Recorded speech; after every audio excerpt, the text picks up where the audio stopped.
everybody.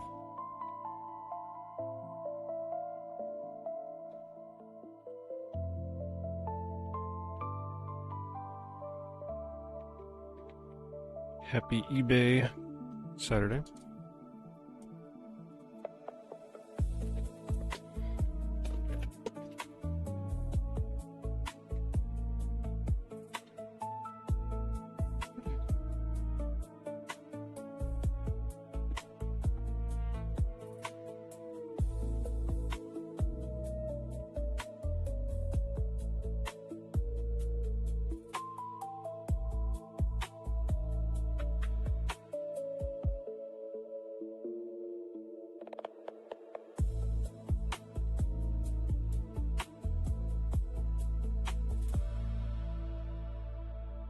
You've been getting a lot of Sega Saturn shoot 'em up disc only games on there for cheap. What is that? What is Retroid Games?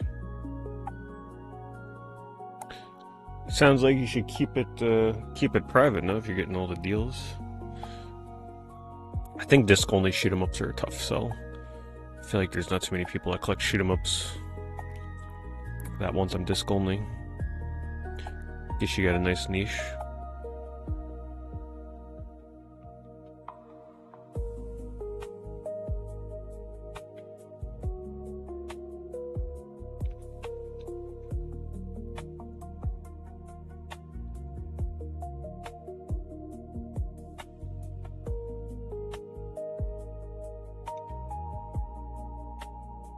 $100, no bids for Dragon Guard 3.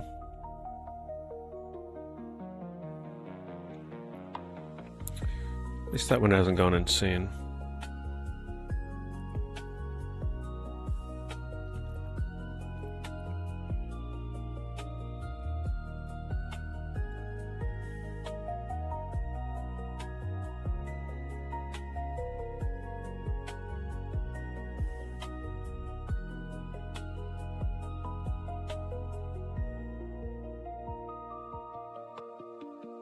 Oh, box only. I was gonna say, what, does Darkspire go down in price? Still haven't been able to find my cart of this game. I don't know what the hell ever happened to it.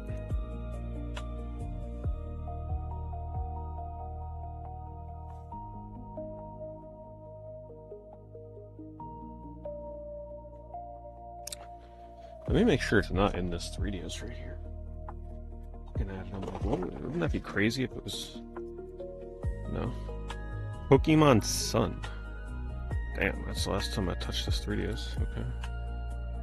Makes sense, it's not my video out one.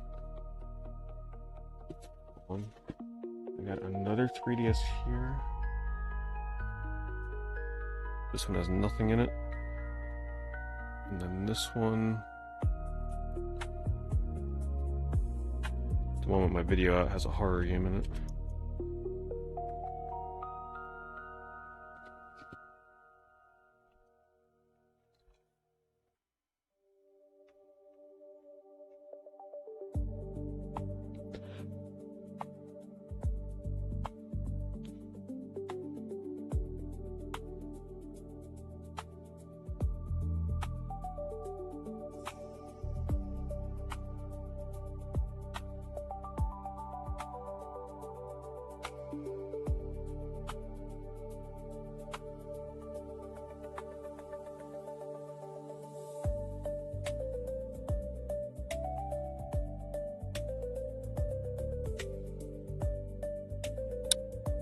Hello, Caesar. Hello, Taco. Hello, Pat.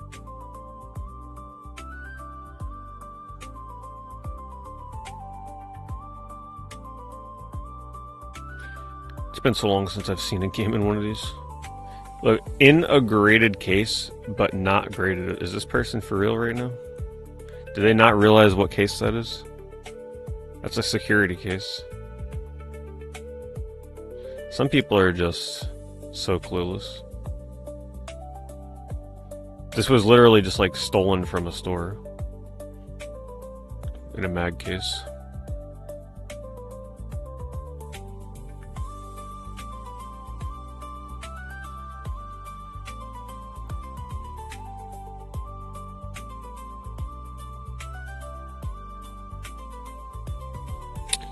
Not yet, Jonas. We're just starting though.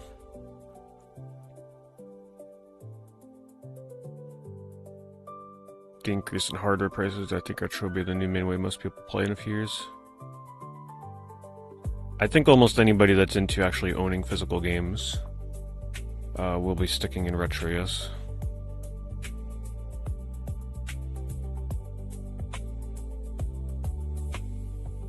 My hope is that the PS6 makes the Wii U look like a huge success. That is my hope.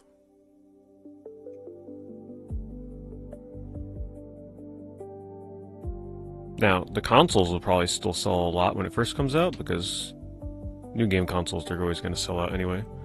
Especially to people that are trying to scalp them. So the hardware sales will look probably pretty decent at first. It's really the software sales after. I want to see how much the digital games sell. How that does for them.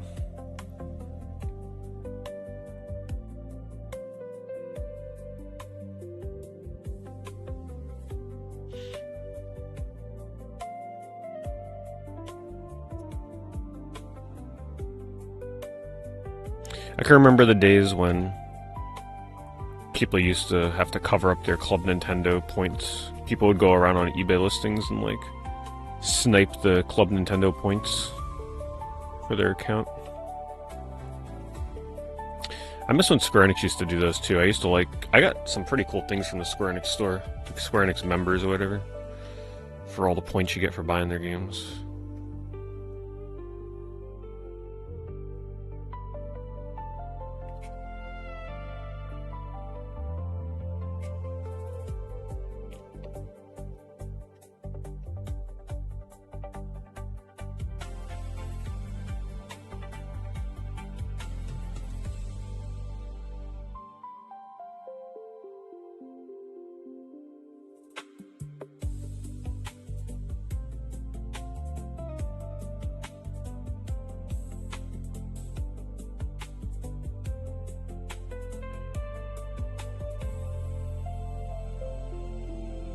No, I haven't been to Portland Retro Gaming Expo in a while. That's something I really got to plan ahead for, if I'm gonna go back to it. Plus, that always tends to happen, I believe, in October. It's like the worst month for me.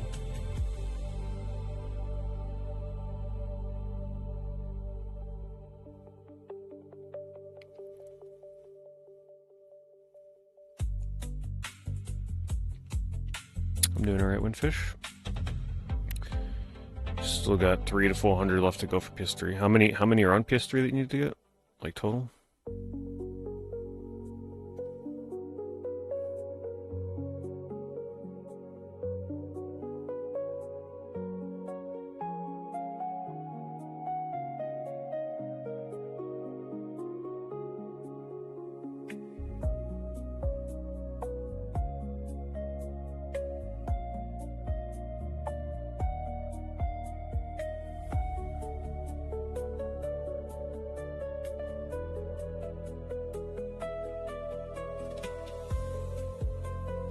That's cool that you started your collection back up, though. Seems like a nice little humble beginning. Starting your collection with Mario Brothers seems like a perfect way to start.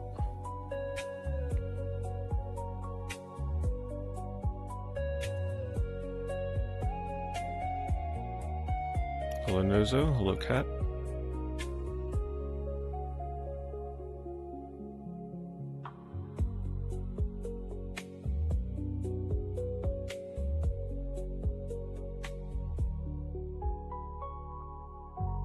Any games I wanted to do a review for, but never did it. I always wanted to do like a series review for Klonoa back in the day, but I never got around to it.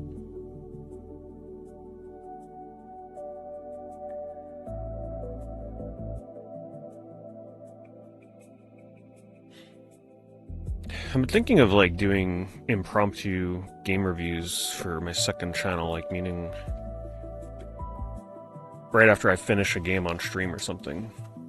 Just doing like a initial, like, you know, final thoughts review, just talking and getting it up on YouTube at least. Because after some time passes, you don't get like the most it's hard to remember everything. I feel like giving a review of a game the moment you finish it, it's like, that's the best kind of review you can give for a game, because everything is fresh on your mind.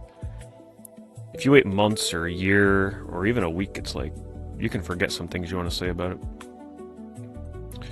So I don't know, I've been thinking about doing that, just like hitting record at the end of a game, and then just uploading that to my second channel.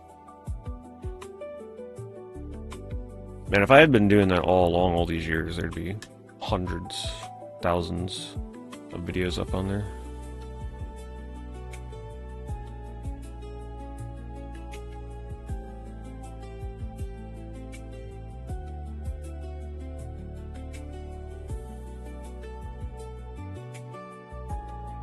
I look for anything that's interesting. We do auctions first, because that's where the best deals can potentially be hidden. Last stream I found a few things that when I posted a link they sold instantly, so yeah, it's hard to find deals with this form of browsing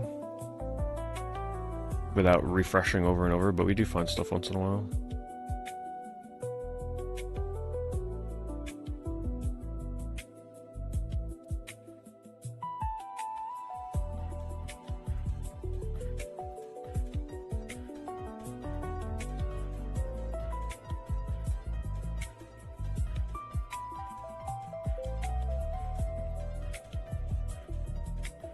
Thank you, Rocky, for the 120-month Big Nut resub. Did I ever play Trials of Mana? No, I think that's the one I played the demo for a little bit. It seemed good, but I never committed to the full game.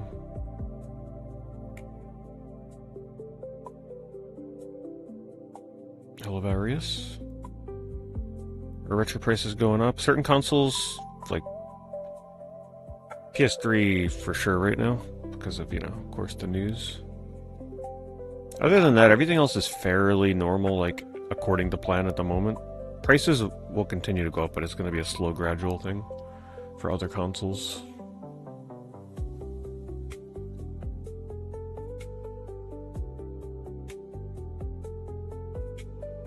$350. Damn. I'll have to make a lot like that. The only game that I don't have that I could put up for sale like this one does is Survivor. I think I only have one copy of Survivor. But I'm pretty darn sure that I have doubles of Resident Evil 1, 2, and 3. Like, maybe even this exact copy of Resident Evil 1, I think, maybe. Put that up for sale in October. Probably the best time to do it.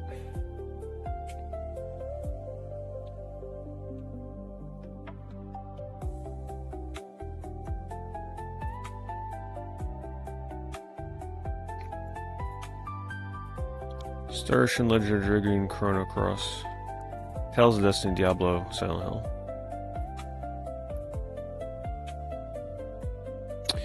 Yeah, I mean, roughly that's about $550 worth of games if they're all mint. I mean, at least like decent condition complete. $550 to $600, depending on how much you're really valuing Silent Hill. So there's some value here. There's still some meat left on the bone for saving money if you're looking to bid on this. Case doesn't matter, you could just put it in. Oh, well, actually that does kind of matter because that is not going to come with the back artwork. So Tales of Destiny not complete, which certainly has a little bit of a bearing on the price.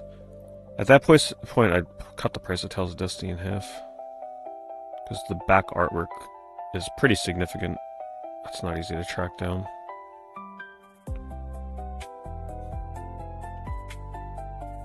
Still decent deal though. Oh, I found the box today. I was like going through some of my stuff. I found the box of all the empty PS1 cases that I have that I gotta find discs to fill. I do have the case for Digimon World 1, Digimon World 2, Digimon Digital Card Battle, and Digimon like Rumble Arenas. I have a bunch of Digimon cases I gotta find discs for. New Hydro Thunder one. I know, I agree with you. I've been waiting for a new Hydro Thunder for, well, since the 360 Hydro Thunder Hurricane. I used to love playing that freaking online. Thank you, Illustrious. Illustrious, thank you for the super chat. I don't know, were you a Hydro Thunder Hurricane addict like many of us were? Such a great game. Alright, here's the link.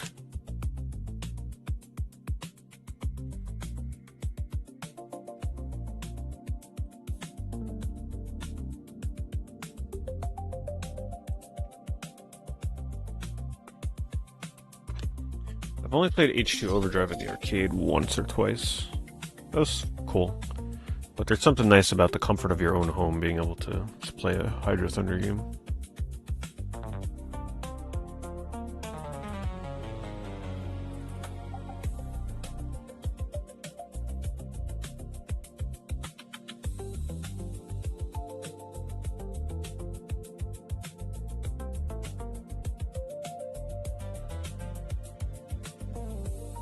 This is complete. This is a potential really good, still possible to bid on kind of deal. Over and under an hour. So this looks like a really nice mint copy with the registration card for those that care about that. In this condition, with all this stuff, this is like easily $300+. So there's a lot of room left to bid on this right here if you're interested.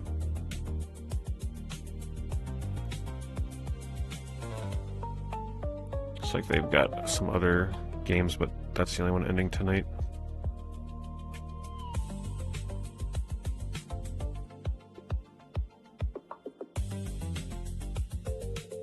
That's the link. Picked up Folklore and Painkiller from a charity shop for £10 each, but both need a reservice. Well, that seems like a pretty good deal. I'm not sure what the non-ESRB versions of those are going for, but glad you're able to find them. Was it the non, like, was it the original Painkiller, the non-THQ Nordic reprint?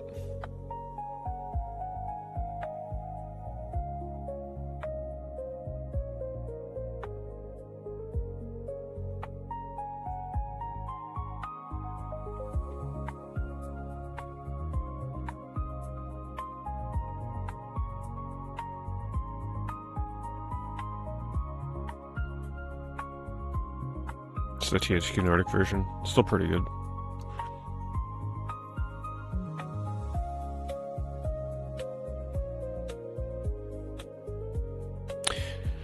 Yeah, I was just kind of going through some of my bins today. I gotta like try my best to find all my, because I had a lot of bins when I used to like go to conventions to sell my doubles, so they're kind of like all over the place.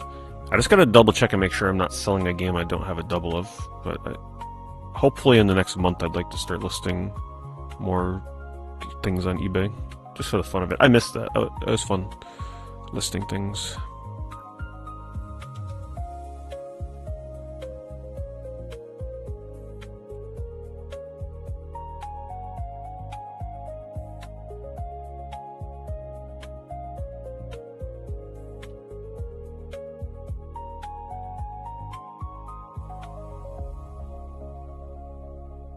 Hello, Tommy.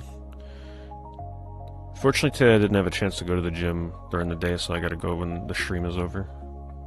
So I'll probably be ending the stream, like, you know, around midnight, a little past midnight. I like the gym late at night because it's pretty much like empty, you got it all to yourself, but whew.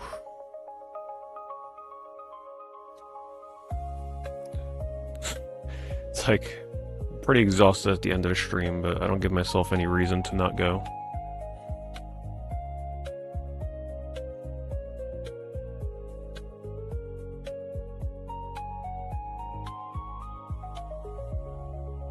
Ubi the best. Such a funny greatest hits kind of looking box. Ubi the best.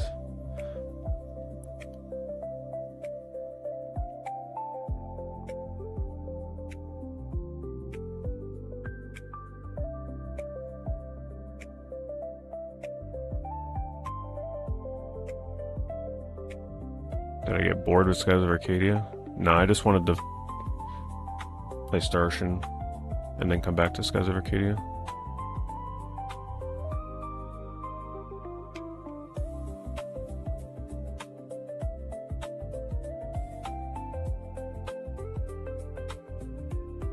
It depends how late I finish.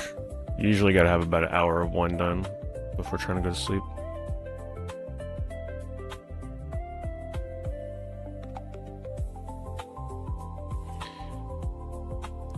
Blades of Time and X-Blade. Those aren't too bad on the Xbox 360. PS3, I'm not. I think Blades of Time is about $80 right now. X-Blades is much cheaper, I know that. I can check for you later. Just keep checking auctions a little bit.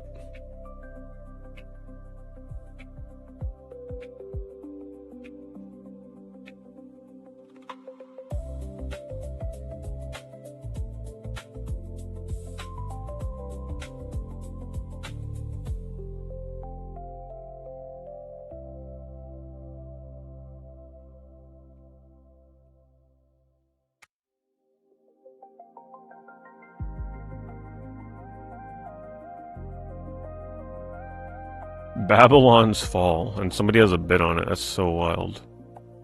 It's one of those games where you can't do anything. The game won't even boot. It's just, it'll bring you to the main menu and then tell you that you can't connect, and somebody bid on it for $10 plus, you know, with the shipping. I miss Babylon's Fall. I do. That game was pretty fun.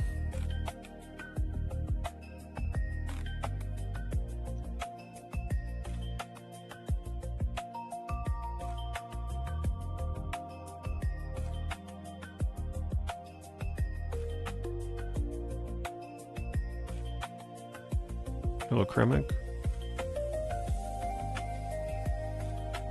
I'm not sure, Tommy. Sure, we'll come up with something.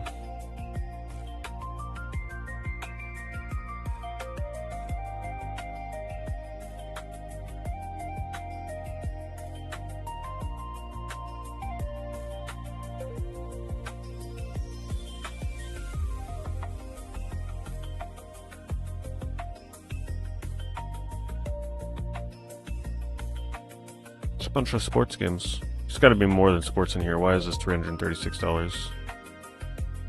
There's got to be something hidden in here.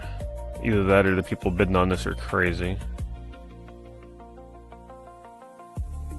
$336 for this? Poor Sonic Frontiers in there. It deserves better.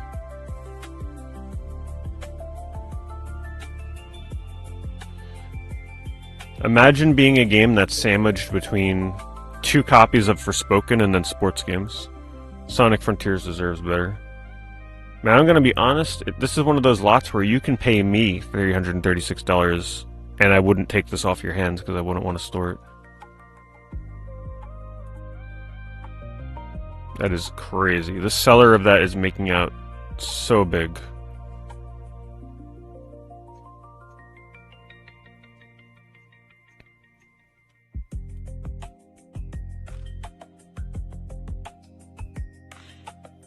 I don't remember playing much Whacked, to be honest. Did I hear about Croc 2 Remaster? I saw there was an article posted on it. I'd rather just play Croc on PS1 or something. I don't think I'd need to play the remaster.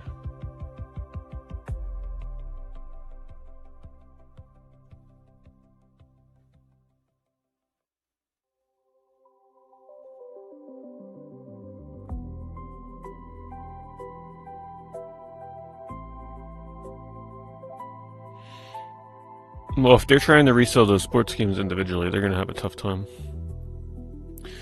Unless people that are bidding on it are really into sports games and they want that many sports games.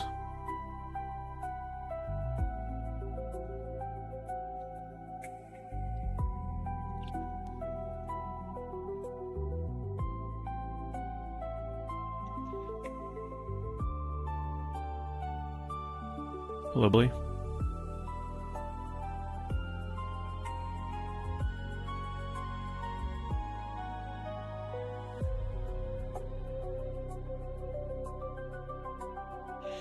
I'd still like to try Forspoken one of these days, just to see, like, if it's really so bad it's good kind of thing. I look forward to the terrible dialogue and lip syncing and stuff in that game that I've seen.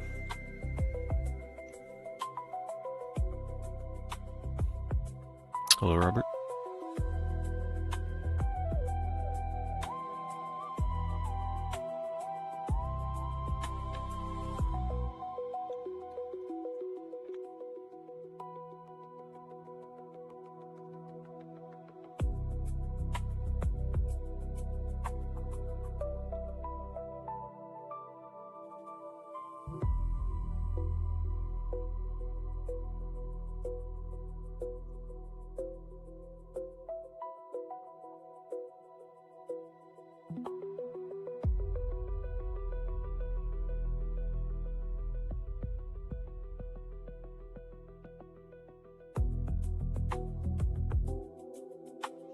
Anytime I see somebody bidding on Mario Brothers, my first thought is, oh good, somebody's getting into collecting retro games.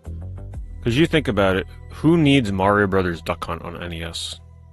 I guarantee you 98% of the people watching my stream do not need that, right? Because we've been collecting for a while. The people that need this are people that are either getting back into collecting retro or getting into it for the first time. So this is a good marker. How many copies of Mario Brothers Duck Hunt are selling? That's a good indicator of how many new retro game collectors are coming in.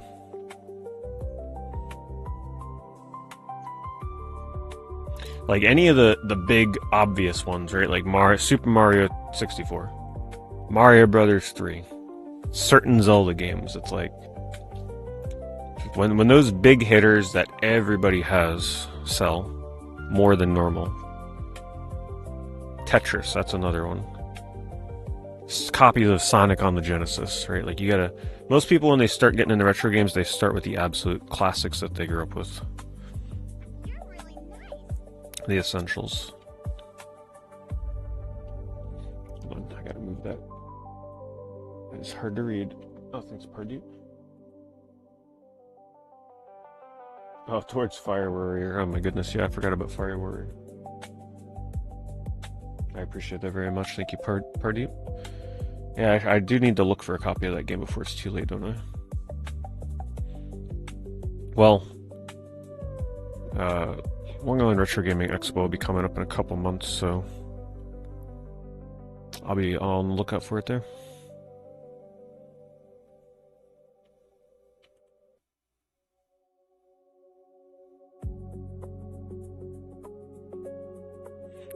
I like S-Video. I think you'll be fine with S-Video, honestly. I think S-Video really, like, brings out the details. I know some people are really hard up for component, but getting a component CRT that's not easy. S-Video really looks nice.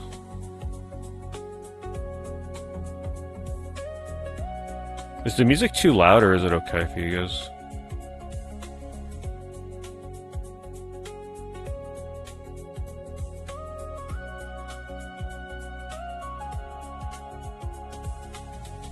Okay.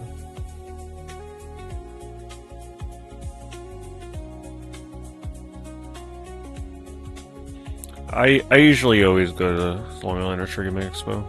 I've only missed it a couple times in recent years. I just don't know if I'm gonna do the whole live streaming thing I did there last time. I wasn't super happy with the quality of that. Unfortunately, it's just like a little too choppy, connection-wise. So I'll probably just do like normal video.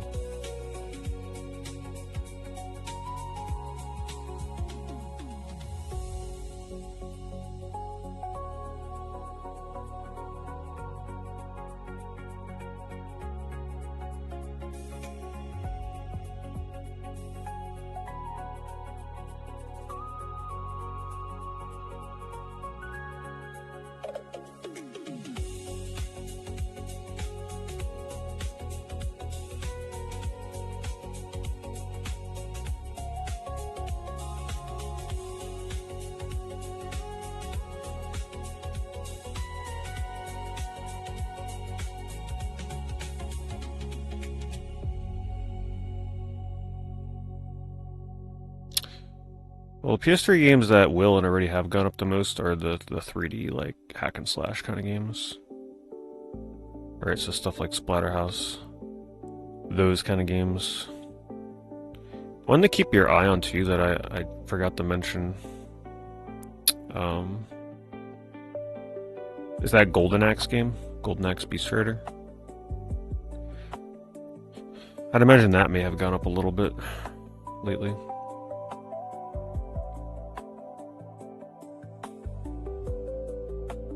Because something tells me that game is not as bad as we're led to believe when it first came out. I still need to play it, but something tells me it's pretty fun.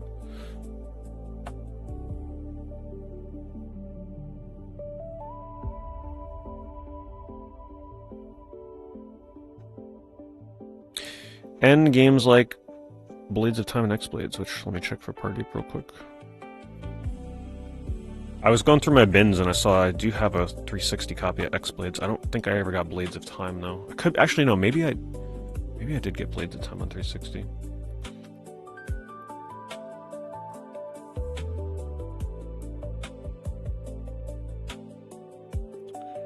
$103 copies. So this was never a rare game. This was pretty common. I'm going to be honest with you. If you were thinking of buying this game, this cover's so much. Japan's cover is so much better than the one we got. We got some like weird CG cover, and they got a cool like hand-drawn cover. This is a fairly common game, and there's also a 360 version. So I don't think you need to panic buy this. This will come back down in price.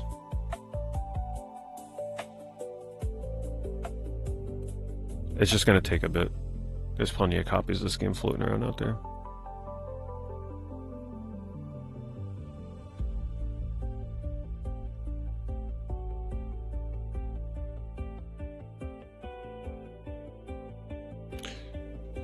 A lot of them are Japanese cop. Well, I don't know why Two Worlds is showing up here when I search for X-Blades. That's really weird. Maybe Two Worlds is kind of flooding search results.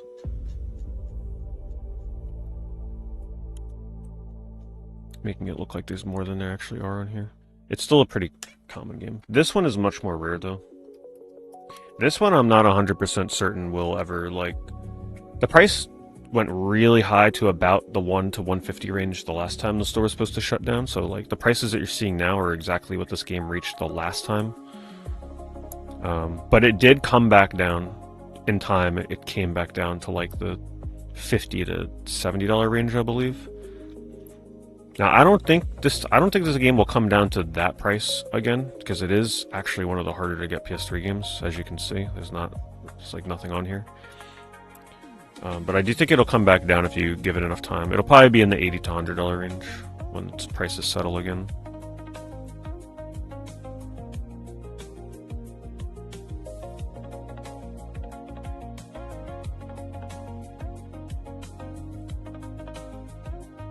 X-Blades is an action game. You know, the good old hack and slash, turn your brain off kind of game.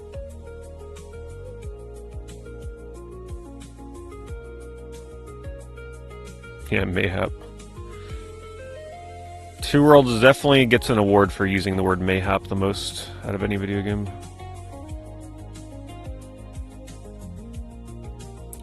Yeah, just a reminder, if you are a member of my YouTube channel as well, last week I put up a video scrolling through price charting for like all the PS3 games, kind of just rattling off some of my thoughts on certain PS3 games to keep an eye on. So if you're a member and you didn't realize I uploaded that, just be sure to check that. That'll be helpful for you. I'll eventually do a more thorough video that's like a bit more planned. But for now, I just wanted to get something up for behind the scenes kind of preliminary thoughts.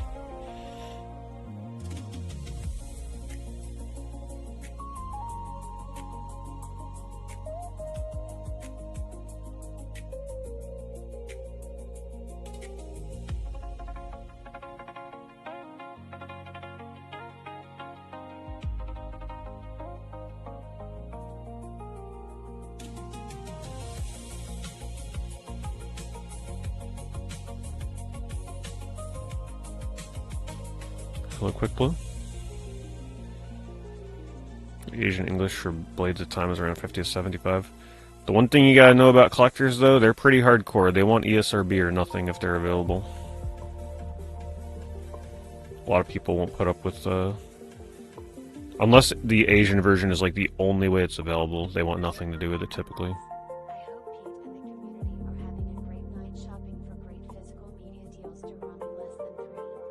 Hey, thanks, Rusty.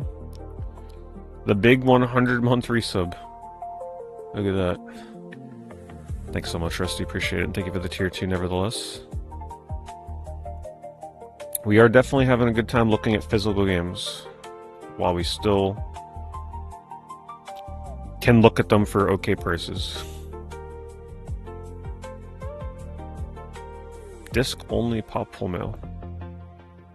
$200.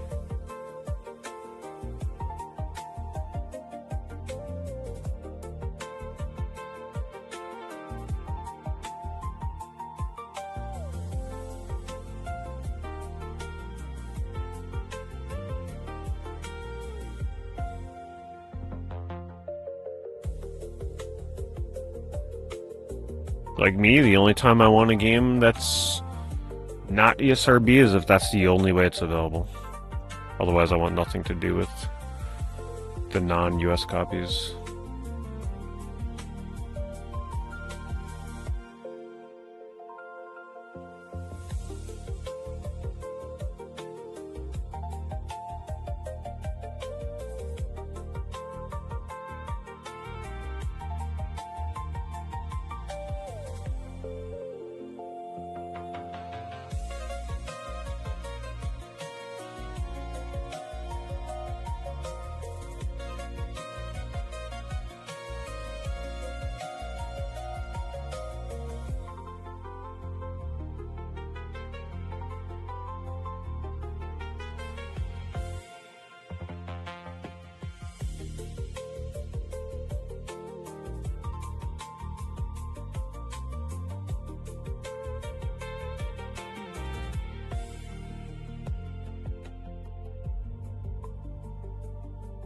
Well, the one advantage of Eco on the PAL version is the box art is also way better. But yeah, you're not wrong. The US PS2 version is pretty unique in that regard. It's sort of like an unfinished version of Eco. That's certain things are actually missing or changed in that version compared to the ones that came after. Also, the PAL version has a crazy glitch that you can do, a super jump. That it's possible that you may do it by mistake as you're casually playing the game.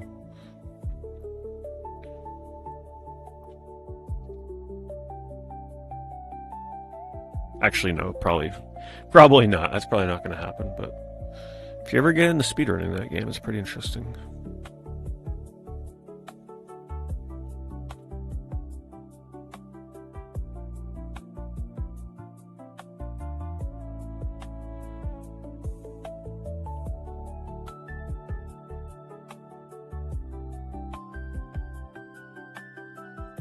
Destiny Connect? Yeah, it's a good one.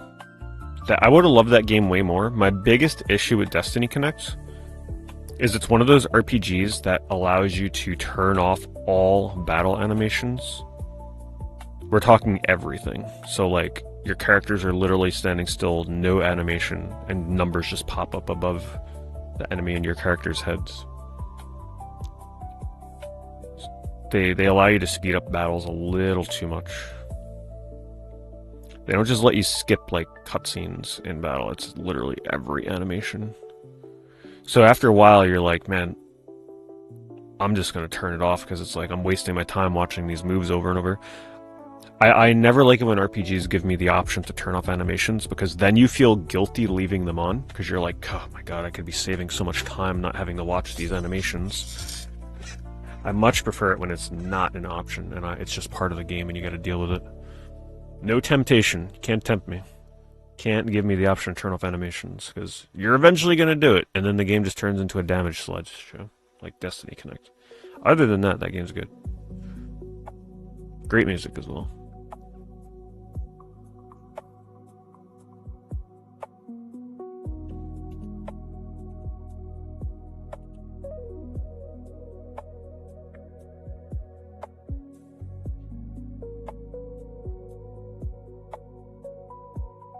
Well, I've seen worse GameCube lots. $1,000, so $100 for the GameCube. Wario World's like $100. Paper Mario. Just right here, that's like an easy $300 of games right there. So, if you value this stack of games at $600, then their price is pretty much spot on. How many games are here? 1, 2, 3, 4, 5, 6, 7, 8. 9, 10, 11, 12, 13, 14, 15, 16, 17, 18, 19, 20, 21, 22, 23.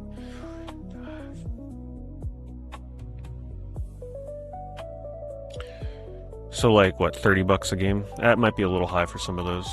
Their price is fair-ish considering GameCube, but it's not really a deal.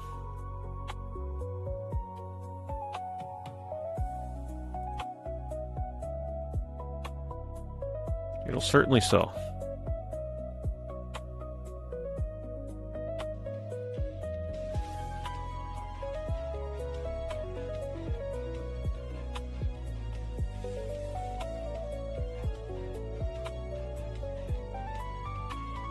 Pretty sure a bunch of these may be bootlegs. Yeah. Some are real, some are fake.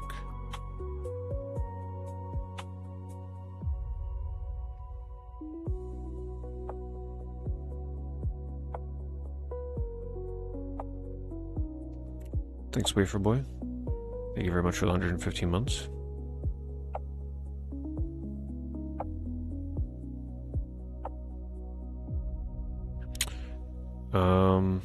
That's a tough one.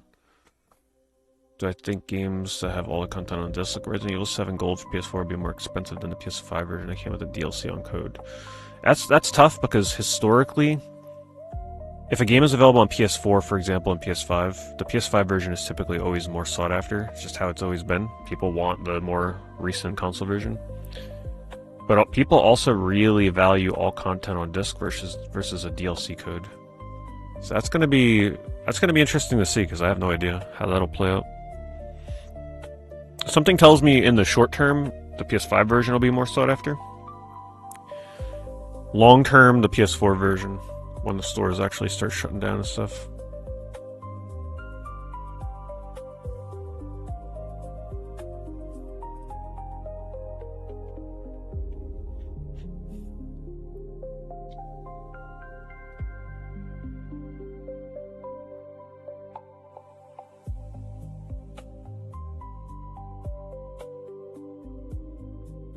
I'm glad you guys are liking EverQuest Legends.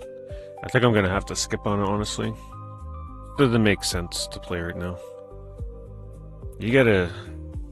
I don't know. EverQuest is such a commitment. And I'm kind of just looking forward to Monsters and Memories at this point, when that comes out in early access.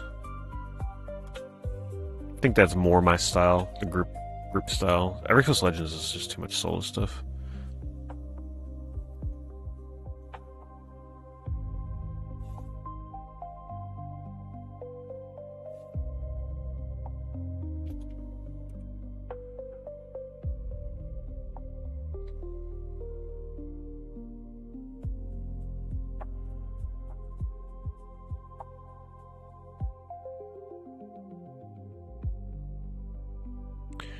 Siphon Filter 1, 2, and 3.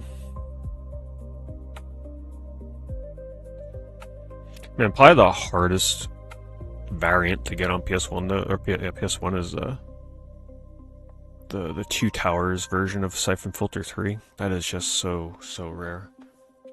You never see that. Let me see if there's one on eBay. Pretty much just search Siphon Filter and highest first.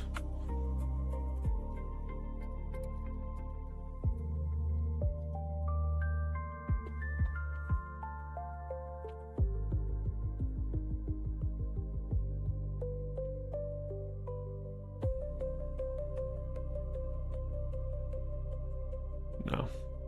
It would have been up top. Let's see if any sold. Oh, never mind. They don't let me freaking search sold anymore when I'm in incognito. Makes no sense. Used to let me. Bastards. You know what it is? They want more account signups. They don't want people that don't have an account on eBay, like searching what things sell for and then selling it on other platforms. They want you to sign up.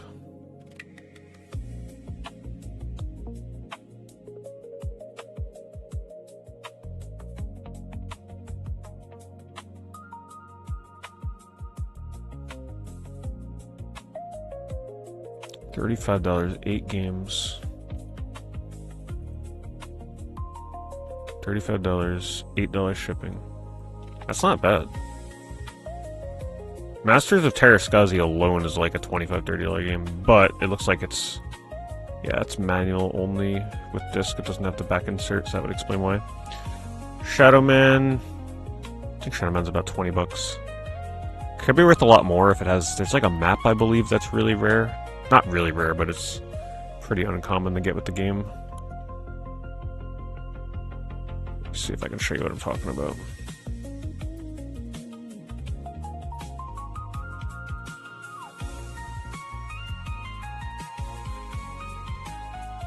There it is. Yeah, so just a heads up for any of you that may have Shadowman, or if you ever see it and you're like a completionist, your copy's not truly complete unless it has this. Map. Pretty cool map. Hand drawn. Doesn't add a ton of value to the game at all. Honestly, I think that's just because most people don't know about it. But as you can see, most copies do not advertise as coming with that. And I'm even searching with insert. Here's another one.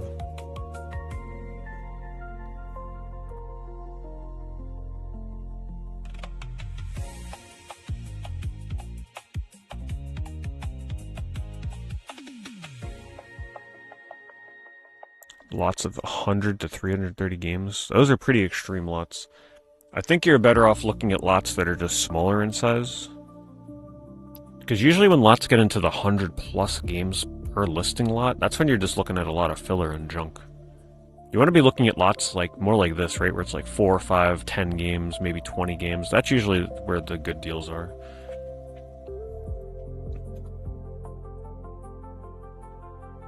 If I find a deal on stream, I link it in chat always. The only time I buy stuff on stream is when I do members streams. Occasionally I'll like buy things for myself on stream. But not in the normal eBay streams.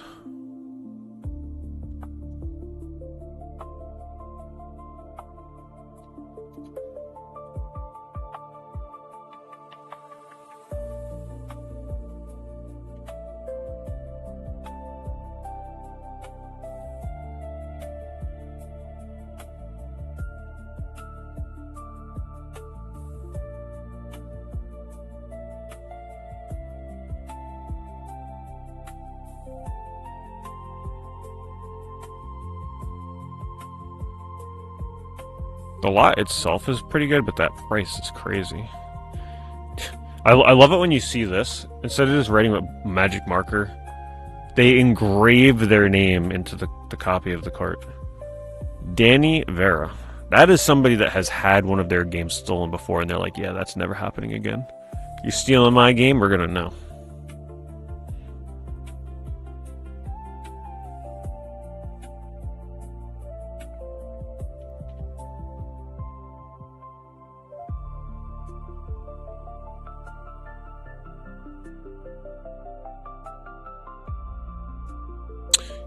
You check for Siphon Filter 3 with the rare version, sold from a best offer of $1,000, but $3,000 would include Siphon Filter 1 and 2 as well. Sounds about right. Yeah, it's pretty rare. I don't know what the best offer was. You'd have to use 130 point to check.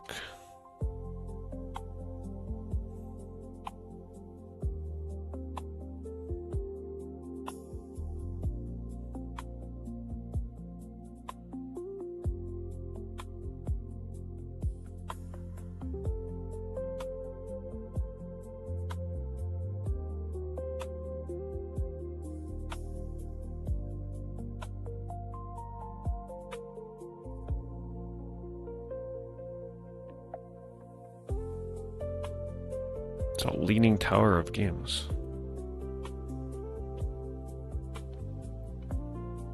Yu-Gi-Oh! Forbidden Memories, Crash, Bandicoot, Warp, Chrono Cross, Greatest Hits. And then everything else here is like, you know, negligible.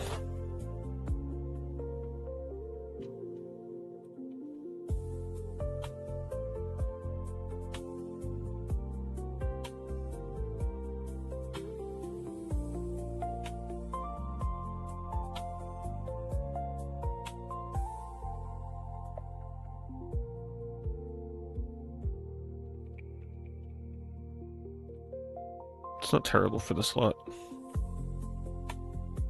Comes out to be like $13 a game. Tekken 2 Black Label, Jedi Power Battles, World is Not Enough, Tomorrow Never Dies, and Test Drive Off-Road 2. Reasonable, if you break it down on a game-by-game basis.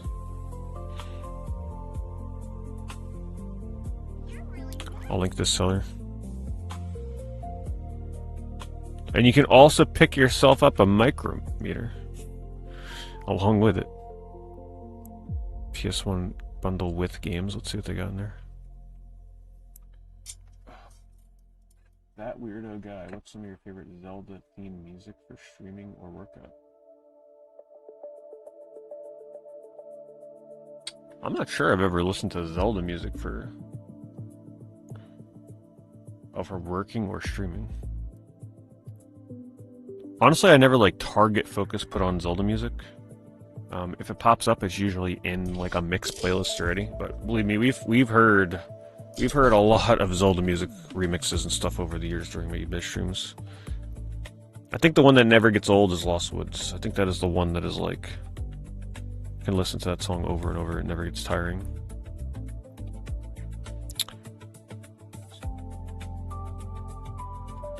I wonder whose photos they're using for this clothing. Must be just taking it from the website or something. Anyway, here's their link for those PS1 games, but appreciate it, Weirdo Guy. Yeah, for the fitness stuff, I mean, it's still going. I have not missed a day in 7 months in terms of like the days that I go. I go 5 days a week. I think there was only 1 or 2 days where I couldn't go because either the gym was closed because of a blizzard or something drastic. Other than that, I don't miss it. I go every time.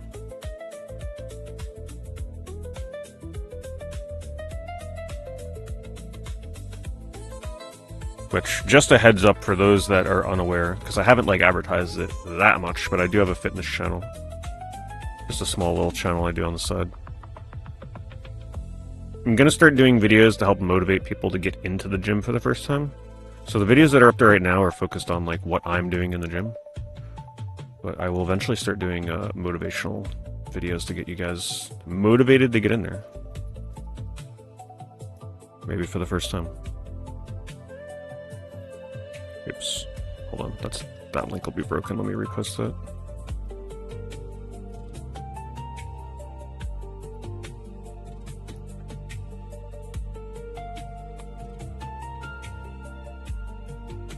Alright, so here's the games included in the console.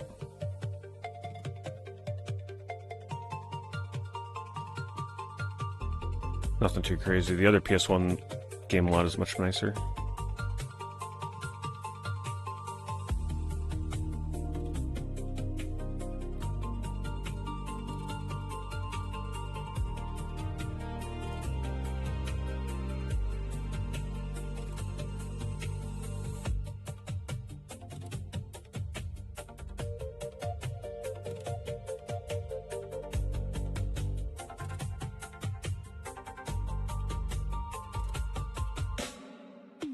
Yeah, people are curious about it, Sammy, so they ask me. But now I route them to the fitness channel.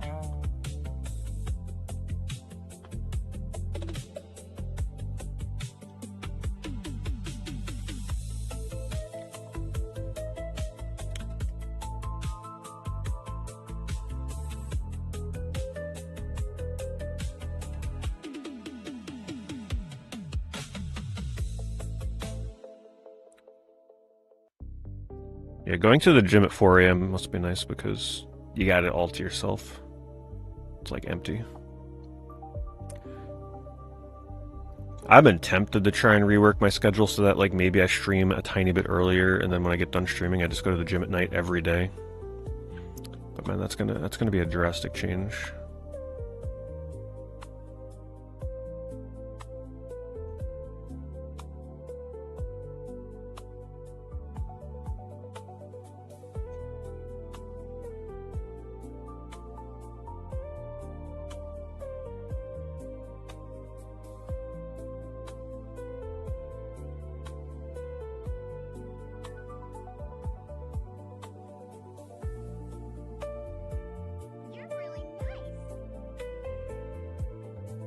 Am I looking forward to Gears E-Day?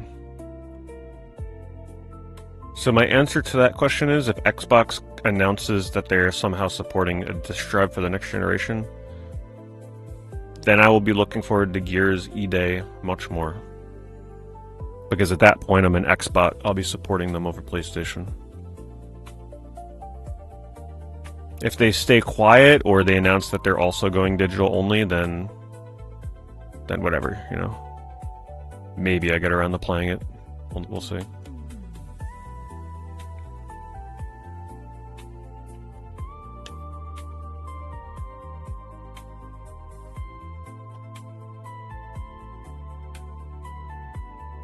That guy says you helped inspire my fitness journey. I've been going to the gym for 2 months now. Started with personal training sessions to lay a foundation. Oh, that's awesome. I'm glad to hear that.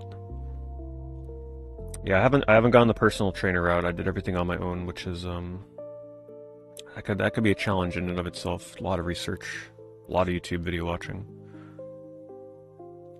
I'm getting very close to joining a second gym. Like, I feel like I'm gonna join an independent gym, not Planet Fitness, that offer personal trainers. Probably gonna be a little bit, maybe once I reach like the 1 year mark, then maybe we'll go that route.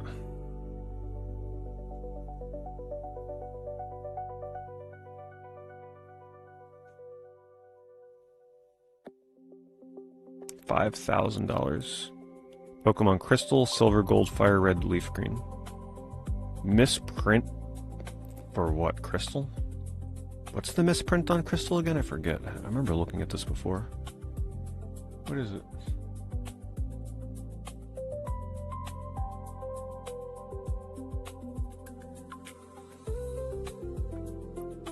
The misprint box. Yeah, I don't remember what the misprint is on Crystal.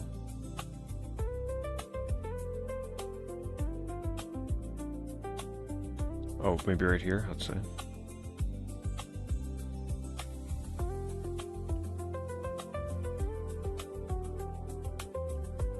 Oh, there it is.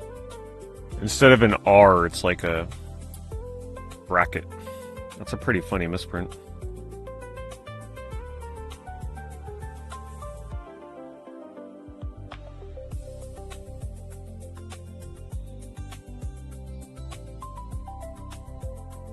So there was news today on X that has been circulating where somebody from Digital Foundry apparently might have inside info of discussions that were happening at Xbox.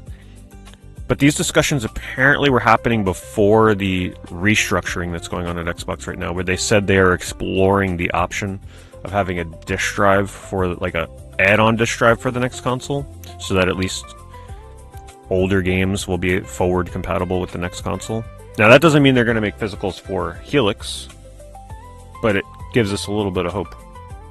I mean, hell, them just having a disk drive for older games is such a huge deal in and of itself that I almost feel like they can win the next generation just based on that alone. Even if it's like an add-on disk drive.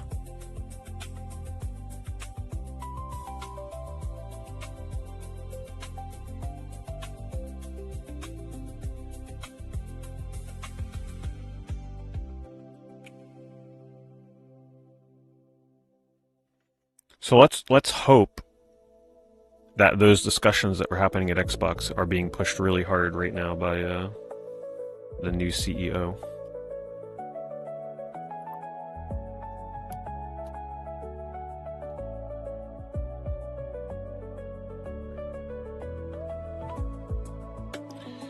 This is Microsoft's opportunity right here, boy. If they don't take this in some way, they fumble the ball.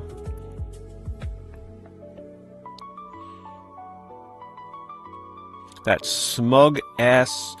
God, that woman's face has been all I do is just see her, that CEO from Sony, you know what I'm talking about, that is all over social media, the one that's sitting there yeah, despite the complaints, we're going to cautiously move forward. You know what I'm talking about, that woman. I've been seeing her face for a couple days now in my mind. Every time I think about PlayStation, I just think about her smug ass face.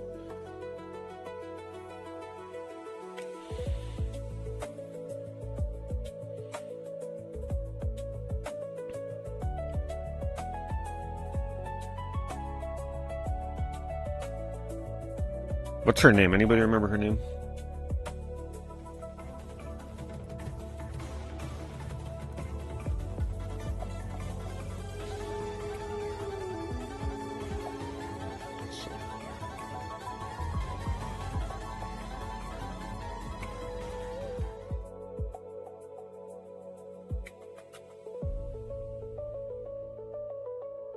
Yeah, this one.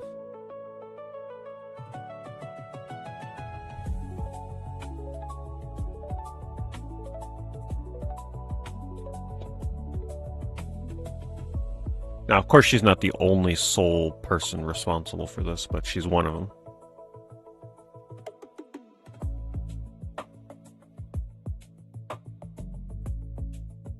That is the face of a digital-only future.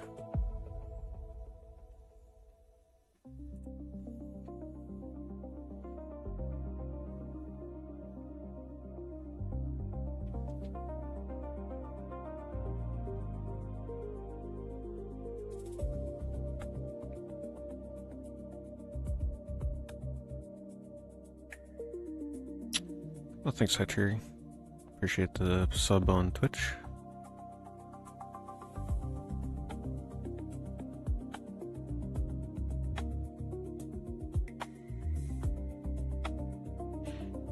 You know the thing that sucks though? I bet you everybody within Sony and PlayStation are like really pulling for physical. It's just the high up CEOs that just do not care.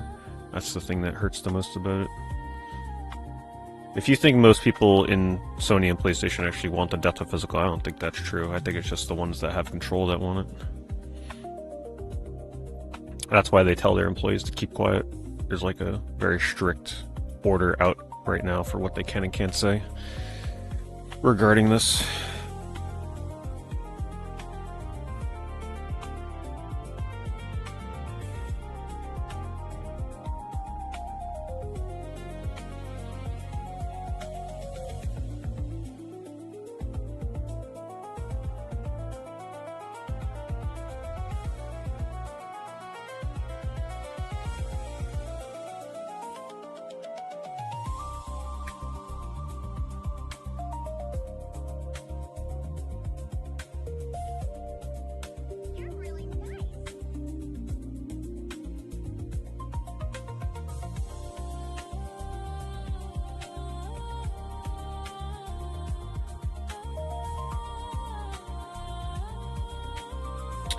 Any conventions plans for the East Coast Retro World Expo, maybe?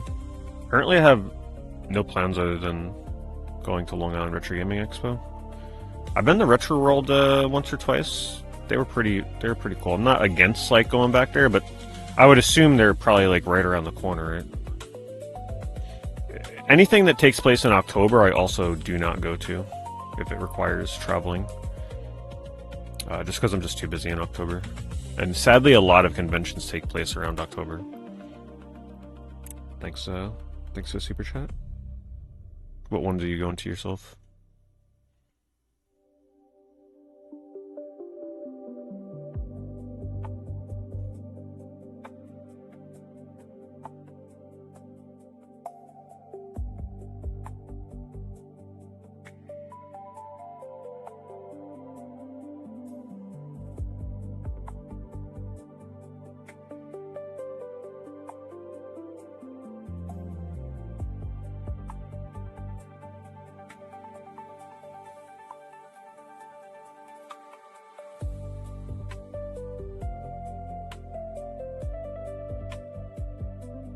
Why is October so busy? Because I'm streaming horror games the entire month. Like, I pretty much stream non-stop the whole month. I can't do anything else. That's all it is. It's a tradition. 10 years now I've been doing it.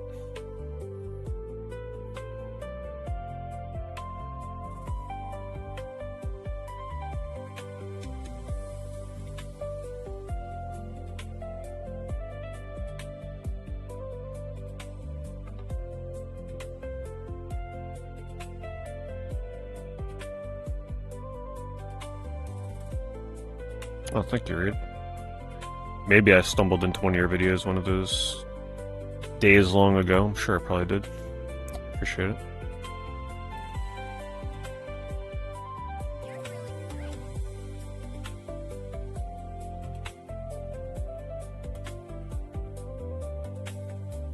I usually only go to Retro World Expo.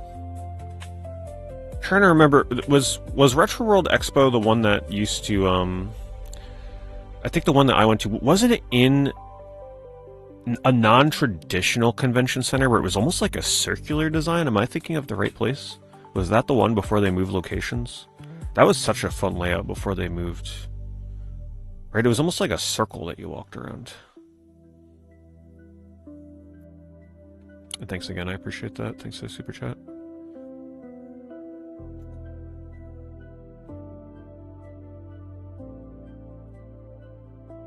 Yeah, at this point, like, conventions for me are more of a social thing. Because prices at game conventions now are just like... It's very hard to get a deal. You're pretty much just going there for the experience. You're not really going there to find deals. So, if I go to those things, it's more or less just the fun of browsing that many games at once. Even if I only buy a handful of things. Or meeting and talking to people. The way that I treat conventions now is instead of like going in there trying to buy a ton of games, I usually just look for like one or two games that like to just get to make like a way of remembering that convention kind of thing, right? So instead of buying like a whole bunch of cheap $5 to $10 games, maybe I get like one expensive game or two expensive games. I usually prefer to do it that way now. And then I can inspect the condition and, that kind of stuff you want to make sure you're getting good condition anyway. Also, it's nice because then I don't have to carry around a bunch of games in a bag. You just get like one or two games and you're good. Nice and light. Yeah, it's hard to come by deals. And I'm the type of person where if I go to convention, I don't feel pressured to buy stuff. Right? Like I'm not gonna buy stuff just because I'm there. So like if I don't see anything I want to buy, man, there may be a chance that these days maybe I only come away like with a couple games, like I said. That's how it's been the last few times I went. It's just because it's becoming harder and harder to find stuff to buy there. For prices that make sense.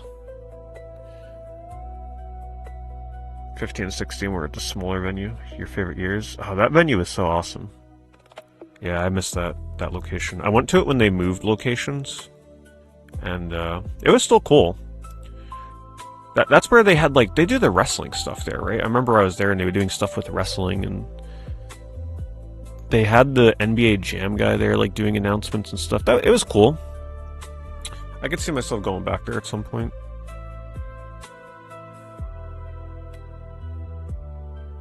What day is it? When is it this year? Isn't it like very soon? It comes up pretty soon, doesn't it? What is a deal price for an N64? So I'm not very good with console prices, like the consoles themselves. But I'm pretty sure an N6, like an original N64 these days is going to run you like, what, $100? You should really look into options for, unless you really want the original console, but there's a lot of different options that are coming out these days for N64. So like that mod retro, the N64 mod retro console, a lot of people are looking forward to. I have the analog one. That's a little pricey though. You can get an N64 and then get like an Eon adapter so you can use HDMI. There's a lot of different ways you can go about playing an N64 these days. N64 is one of the few consoles though where I wouldn't feel absolutely terrible playing that thing with composite video because the visuals are so blurry already as it is that, it's a little extra fuzz from composite on a tube TV.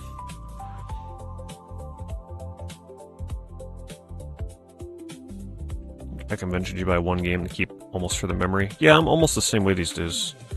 Like the last convention I went to, I bought Silent Bomber. I remember almost no other games that I bought for the most part, but I remember getting Silent Bomber.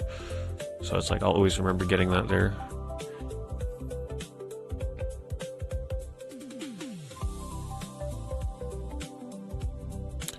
It's more for the social experience of it, Cat.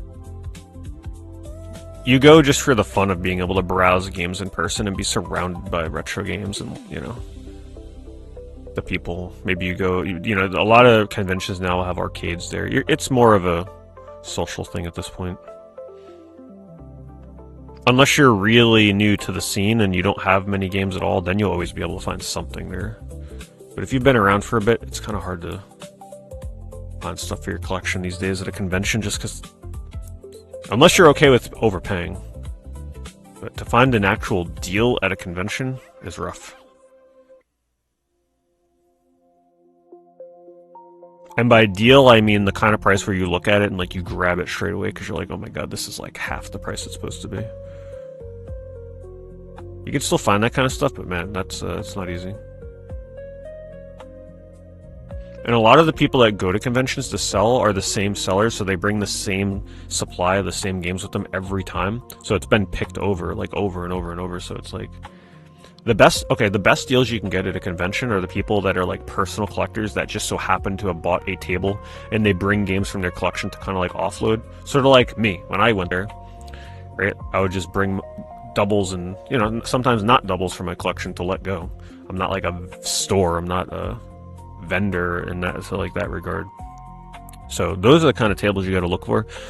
So that's my biggest tip when you go to game conventions. If you're going in there and you're going like early, you're getting in there right as the doors open, don't go to the tables where the people got big fancy banners and they've got like business cards, and you could very obviously tell they have employees. They're wearing shirts with their store name on. Avoid those booths at all costs at the start. Go to the tables that are tucked away in the corner and they just have a single table where it looks like they just got games in like a bin or boxes, and it just looks like it's run by like one person and maybe their friend or something. That's where you got to go. That's where you'll find the deals. And that's where I find the deals. You got to go to the people that are like personal collectors that just got lucky and got a table at a convention to sell games. Maybe for the first time. Oh, thanks, Mr. Big. Thank you for your lozenges 22 months as a member. Retro World Expo is on September 12th and 13th of this year. I'll consider it. Yeah, I'll consider it. I'll see. If I end up going to something like that, you know, you guys will know about it a week or two ahead of time.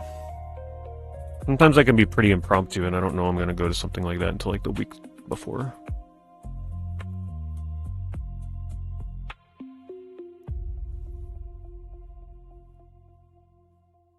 Conventions end up being sellers buying each other's booths and then selling them for a markup later.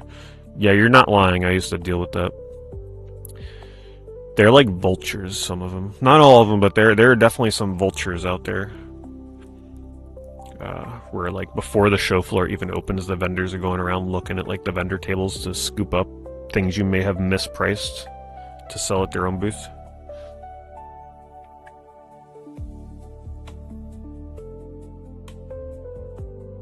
So if you ever rent a table at a convention and before the show even opens you got vendors coming over looking to buy a ton of your games, you may have mispriced your games. Because they ain't buying it unless they're looking to flip it. Good rule of thumb.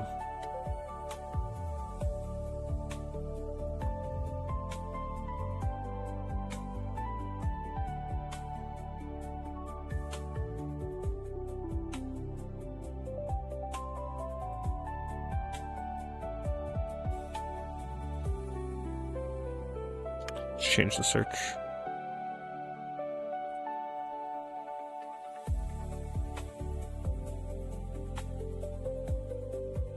Do I game more in the winter or the summer? I game year-round.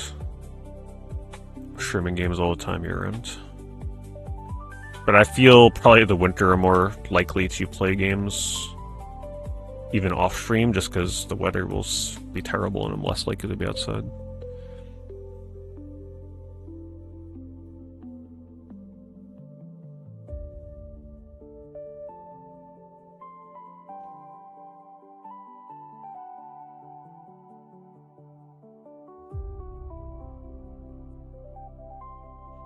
You're going to a fan expo next Sunday. So the interesting thing about like fan expo type places that don't specialize in games, but they may have gaming booths, those have also been some of the places where I've found the best deals over the years. When I would go to like Comic-Con, some of the best deals I ever had were from random booths that just so happened to have video games in them that weren't like retail, like store places, you know what I mean? Just like random collectors bringing games.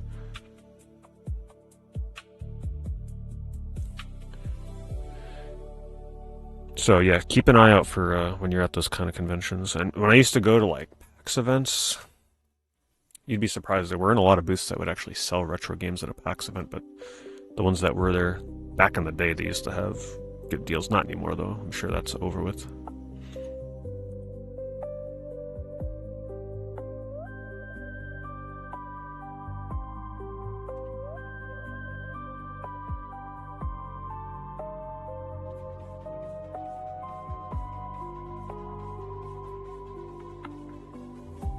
Well, thanks and bombs.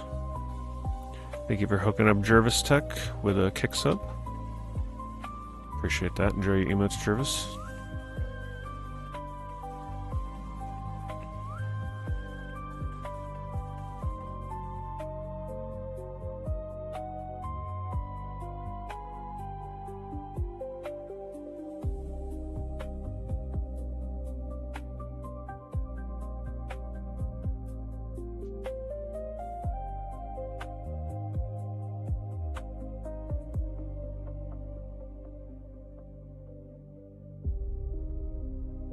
You know, we see this guy every week. This guy's standing here holding, like, perfumes. I don't know how they keep, like, pushing. Why is this in our algorithm? It makes, well, I guess because I'm in on incognito, but still. They push this guy so hard. Every week.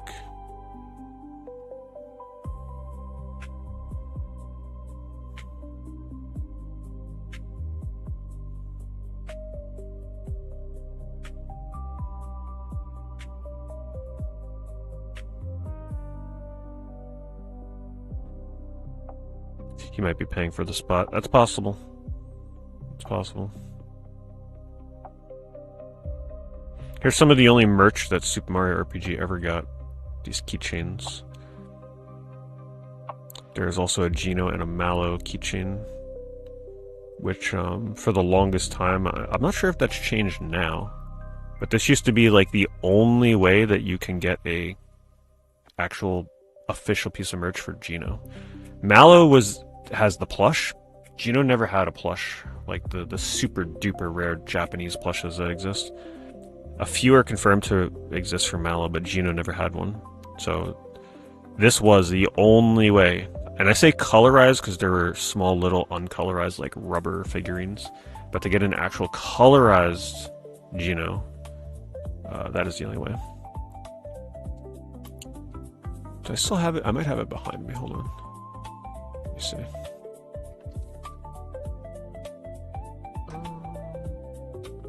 Used to have them, Rables.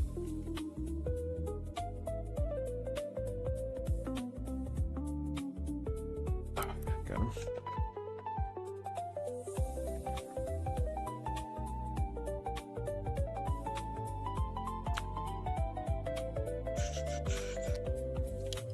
Here he is.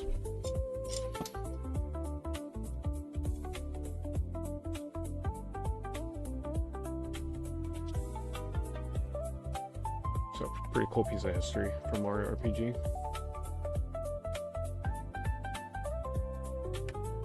What's the year on this?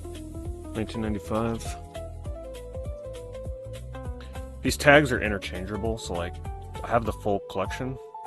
Yes, I think I have the full collection. Yeah, I have the full collection. So if I wanted to put a tag on the Mallow, I can.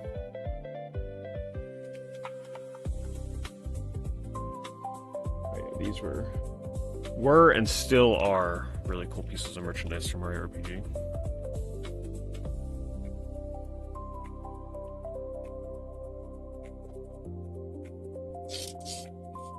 Because it's the whole lineup. It's every character you can play as, so it's so cool. It's like you can have the full party cast of characters.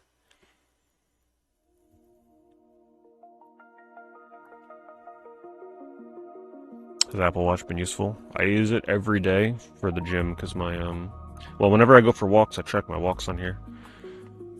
At the gym, I use the app that I use to track things. Instead of having to whip out my phone all the time, I just track everything on my watch and then it syncs to my phone, which is nice. So it's pretty useful.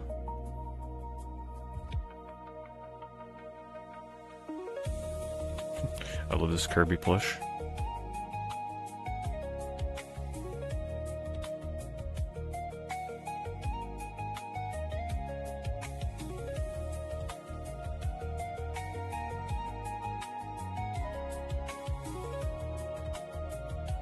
Battery life is bad. Depends how much you're turning it on and using it, but yeah, generally you need to charge that thing like every day and a half. How many PS4 games to pick up now before prices go crazy? Get all your RPGs now and also Godzilla on PS4 if that's something on your radar.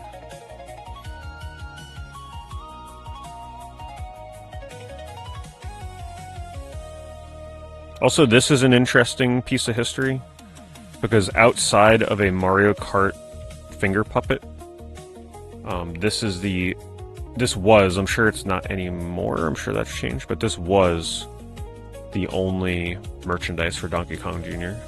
in existence, pretty much. Especially in plush form. That's kind of cool.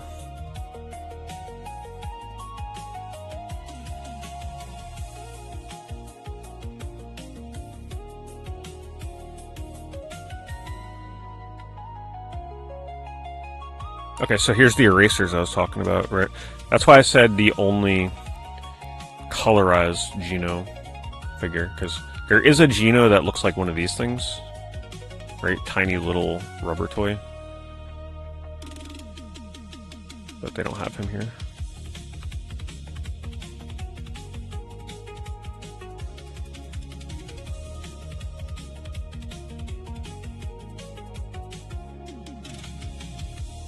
Is there a safe way to clean a plush? Whenever I had to clean one, honestly, I would just take, like,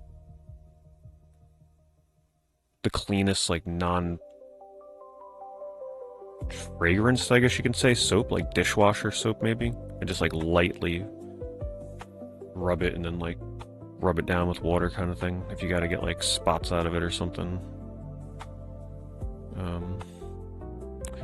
Baking soda as well. I remember one time I bought a really rare vintage Sonic plush that had some stains I had to take out, and I think I used baking soda on the white glove parts to kind of like wash it down. You can probably use baking soda on the entire thing. Make it like a paste, and then rub it into the plush, and then lightly kind of like rinse it off.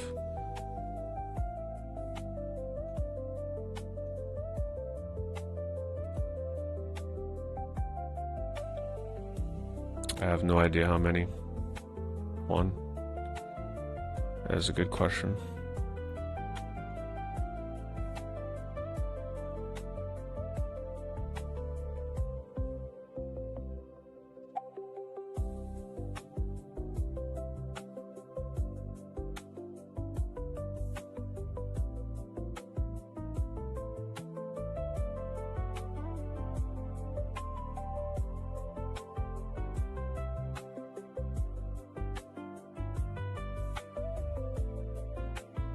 We can look through PS4 games. It's actually been a bit since I specifically searched for PS4. Let's just do a few more pages of rare, and then we'll look up PS4 games.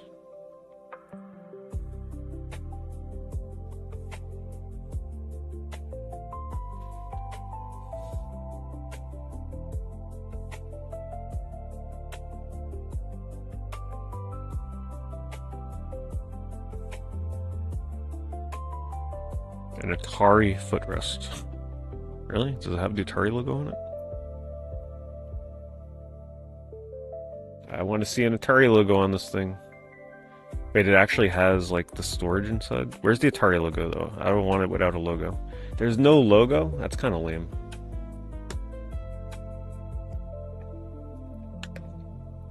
It's pretty wild, though. The fact that this person knows that this is for an Atari is kind of interesting. Because you'd have to be in the know to know that.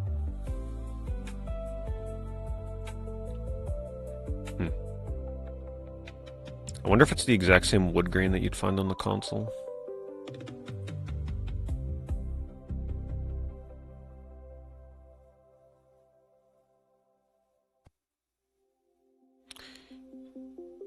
Yeah, no, yeah. I mean, you can search online just to be sure, but using baking powder with a paste and then like just kind of like lightly rubbing it on areas that need to be cleaned, and then taking like a sponge, making the sponge wet, not like overly wet, and then rubbing it down after that and kind of like rinse and repeat kind of thing. Don't submerge it, that can definitely ruin a plush, because then it'll get kind of pitted. It'll never be the same.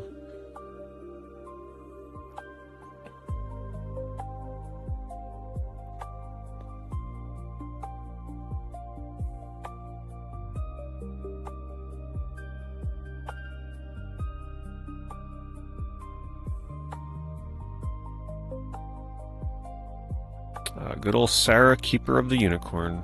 The kind of games that you gotta buy if you're going for a complete DS collection.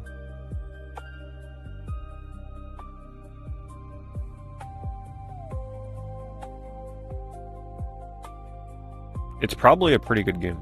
I bet you. The unicorns are disappearing from the magical forest, never to return again. Discover keys to ancient temples, brave enchanted lands, solve mysterious riddles, all as you attempt to return the unicorns to safety. That's it. That's all I need to know. Alright, I'm in. Save the unicorns. Thanks and bombs. Oh, as always, really generous of you. Do you have many of the jewel case variants of any of the Longbox PS1 games? I have casually collected those over the years, yes. I really enjoy the jewel case variants. There's still some of the really rare ones that I'm missing, but I do have a good chunk of them.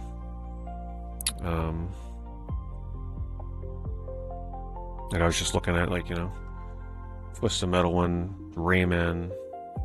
One of the ones that a lot of people forget about, and it's actually kind of uncommon to find, is the X games, the ESPN games jewel case variant. That one's not the easiest to find, believe it or not, compared to the long box. I enjoy the jewel case ones. The reason being, they can fit with all my other PS1 games. I just like the fact that they can fit on the same shelf as the jewel case instead of being a long box. Man, somebody is listing up a storm of Nintendo merch, which is fine. It's cool to look at.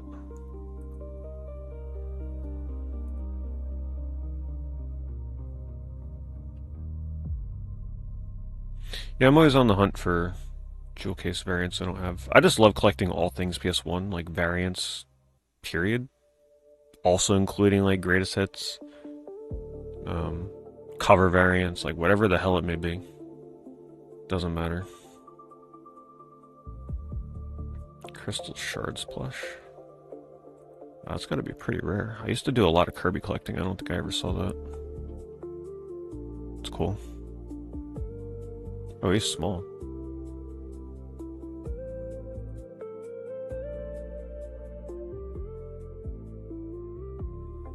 The Kingdom Hearts one.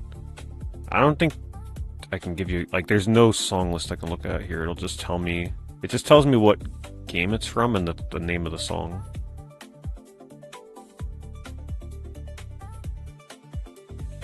But I can't look back.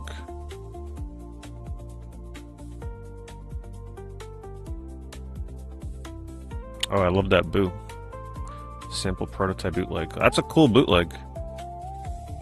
I'd be a little hesitant to believe that it's, you know, official as a bootleg, or rather as a sample prototype, because that thing reeks fake to me, especially if it's made in China.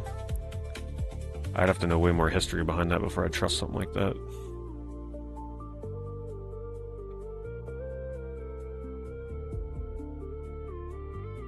That is the cutest Yoshi I've ever seen.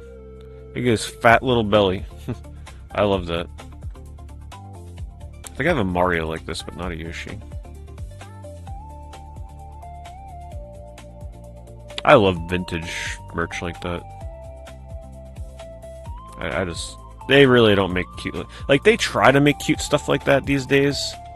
It's just not the same. There's just something about the older stuff.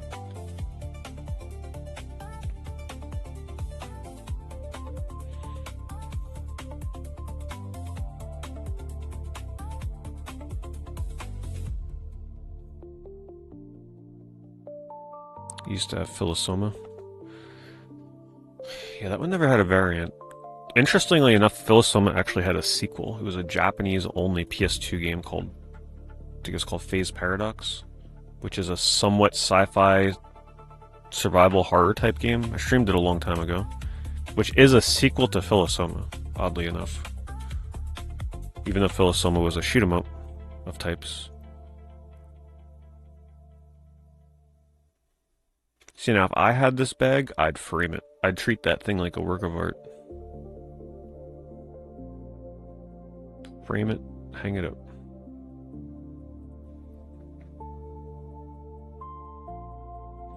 Oh, plushies can get crazy expensive. If you've never looked at rare video game plushes, they put actual video games to shame. Like Sonic plushes? No joke. Those things are You know, people used to laugh at me like, oh, look at his Sonic collection, all those stuffed animals. Yeah. You look at the price of that stuff, you won't be laughing. Now, like back with the prices I was getting them for, like nothing. But these days, it's insane. And I knew what I was like. I knew how rare that stuff was. So I knew what I was, how rare some of those things were that I was getting.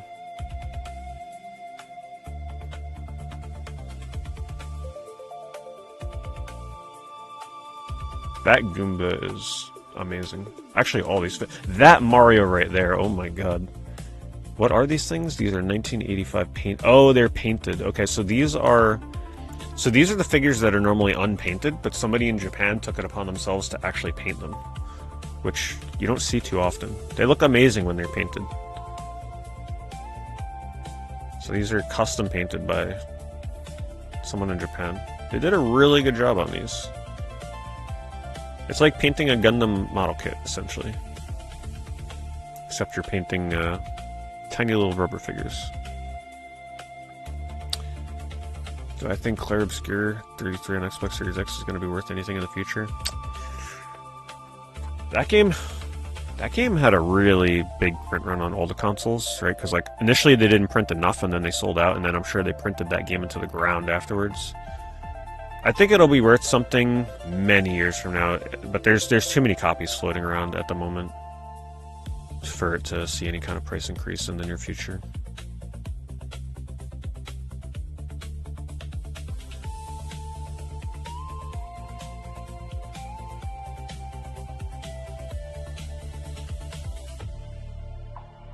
The sequel to Tatsujin just came out. It's called, what was it, Tatsujin Extreme or something? I forgot to look up if it had a physical copy. It didn't look all that great though, I'm not gonna lie. The music didn't sound the best in the trailer. Here, let me show you Sonic plushes real quick. If you've never seen what vintage video game plushes can be worth.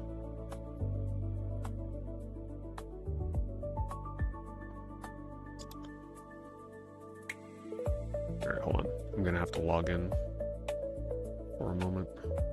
Because they don't let me check sold unless I log in now, which is ridiculous.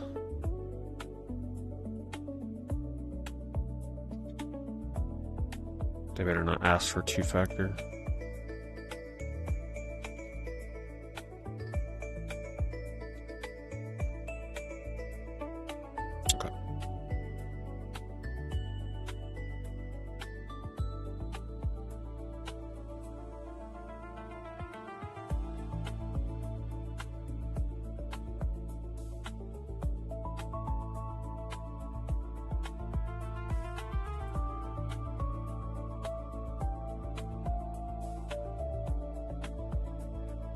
So yes, here are real sales of Sonic plushes. This is a pretty coveted one, known as Soap Shoes Sonic, because it's one of the holy grails of Sonic Adventure 2 collecting, because it's got the most accurate shoes, believe it or not. People just love the look of this plush, it's very well made. I used to have this Amy. I sold her like 15 years ago. She was worth about somewhere between $400 and $500 at the time. That's from Sonic Adventure 1. These are some of my favorite Sonic plushes. So this is from Sega World Sydney. So you can only get these in Sega World Australia. They're the derpiest Sonic plushes out there, and I love them. I have all the sizes, so I have a really jumbo one. Remember when I was talking about how I had to clean a Sonic plush with baking soda? I had to clean the giant version of this guy. And then they have a little version, which I believe is this one. And then there's like a mid-size. This might be the mid-size. Metal Sonic. So the issue that you find with these Metal Sonic plushes from Sonic the Fighters is that the material starts to peel. Sadly, I don't think I ever got the Metal Sonic in time. Probably never will now, because I mean, look at what one goes for in this condition. And then the material starts degrading. But someone still bought it, which is wild. This is a bootleg Sonic the Fighters Metal Sonic plush. It's not even real. Someone bought that. Ciao. And yeah, I mean, there's other crazy ones, but they're just so rare that they haven't sold recently. That can't be real. That's got to be a bootleg. That is creepy as hell as well. Oh my god. Well, I just found my new holy grail for Sonic plushes.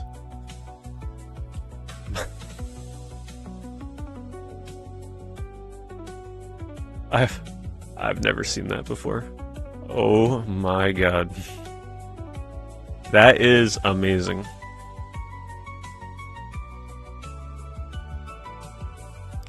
That can't... Okay, so this is fake. This can't be real. The reason being his shoes are purple. 2001? No, there's no way. It's from Spain, so it's probably a Spanish bootleg, but I don't care. I usually don't buy bootlegs, but that is... I'll be on the lookout. That is crazy. That would be the crown jewel. Wow, they put... Yeah, totally a bootleg. They put a brown buckle at the back of the shoe. Look at his fingers. That's so good.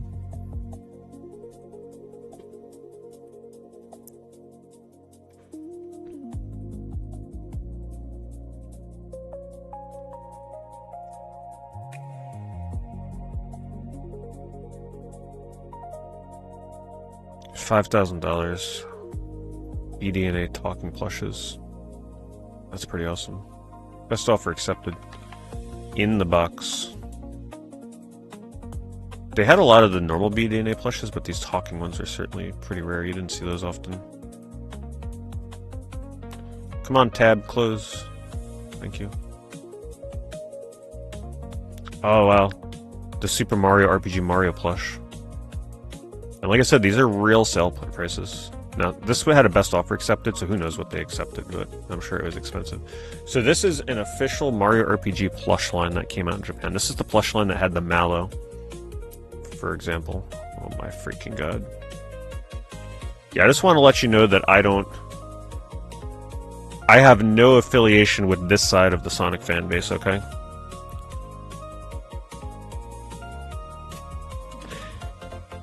Is that life-size? That better not be life-size.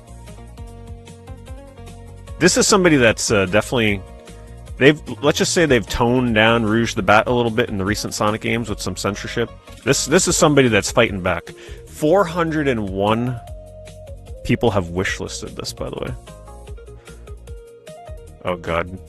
What have I put into my eBay algorithm now? Oh jeez. There's the Yoshi from Mario RPG. Elevate your game night with the custom plush of Rouge the Bat, a versatile addition to your party favorites. At a playful 39 inches, this multicolored bat is a unique gift for any gathering. And what the hell are you going to be doing with this at a gathering? I don't want to know. Tailored to bring a touch of whimsy to your entertainment. Handcrafted with care, it's designed for individuals aged 17 years and up. Really? That's an interesting tidbit. Making it an ideal choice for a memorable bachelor party. Rouge the Bat is more than just a stuffed animal, it's a member of the hellish boss character family, sure to spark imagination and create unforgettable conversations. With its vibrant hues and endearing design, this plush toy promises to be a hit among your guests, serving as a delightful centerpiece or a quirky treat for those who appreciate a bat-themed celebration. Anyway, $4,000 Mario RPG plush. Yeah, so this is the plush line specifically for Super Nintendo Mario RPG from back in the day. It was the only plush that ever existed. And what I love about these plushes, it actually looks like the character model from the game, right? It's got that sort of like rounded 3D look that the game's had. Or the game, rather.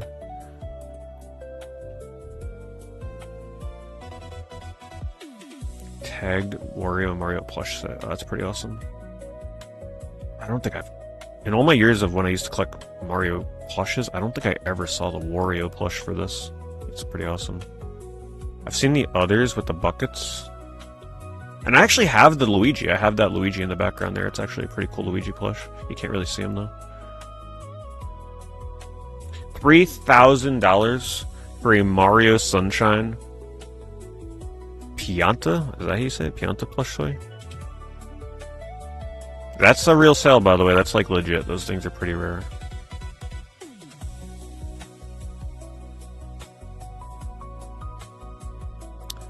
King Babam plush. There was a pretty rare plush line of Mario 64 plushes that had some obscure characters like Koopa the Quick, King Babam.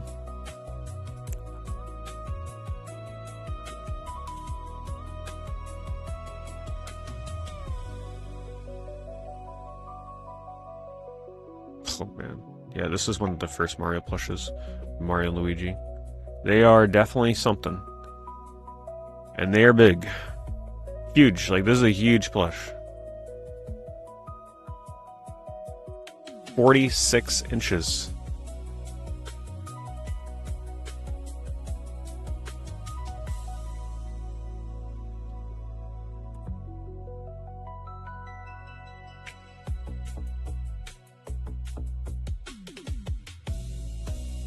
I actually like that Mario Sunshine, this plush right here.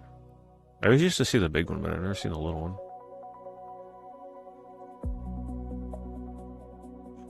Anyway, just kind of gives you an idea, or if you never really looked at what the hell that kind of stuff goes for. Let's look up PS4 games.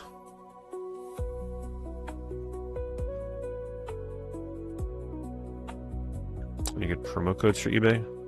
No, eBay doesn't really.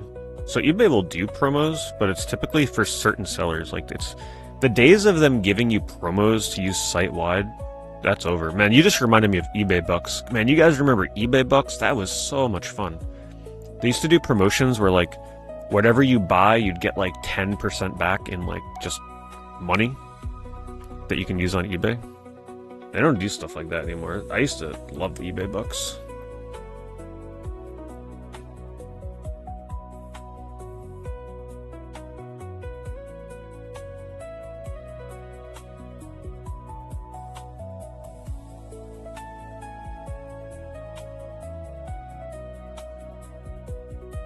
Let me filter out consoles.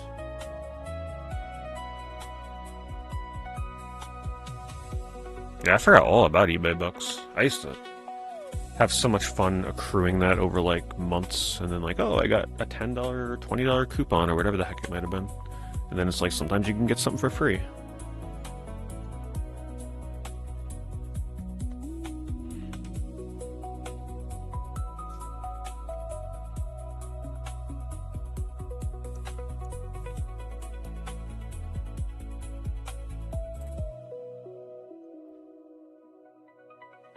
$80. Man, they did Last Guardian Collector's Edition dirty. This must have been so overprinted. All these years later, still only worth $80. I'll tell you why, though. Overall, I think the Last Guardian Collector's Edition was kind of disappointing. I was extremely disappointed by the quality of this. It was so cheap. Hollow plastic, like... I don't know, it's just... And if you touch it now, the rubber, like the Trico itself has like you get, it's tacky. It's just a very cheap quality.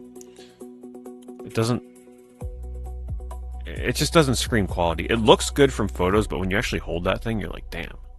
I kind of wish it would have costed more and you got like a resin statue or something. That's the last collector's edition that I like really bought on purpose. The last collector's edition where I had an option of a normal and a collector's, and I got the collector's. I say that because sometimes now games come out and the only way to get them is like some kind of collector's edition like Bubsy 4D. That's the only way you can really get it.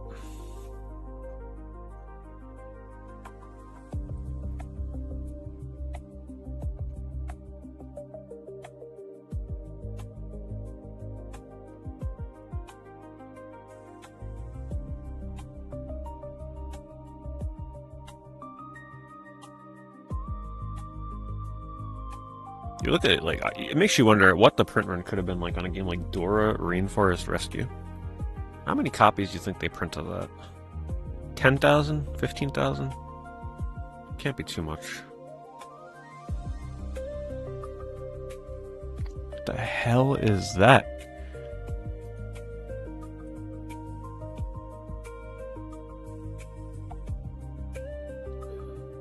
It looks like this thing was on an episode of like Angry Video Game Nerd. Just took a big dump on this thing. Let me guess. Acceptable condition. Yeah, they don't even mention the condition.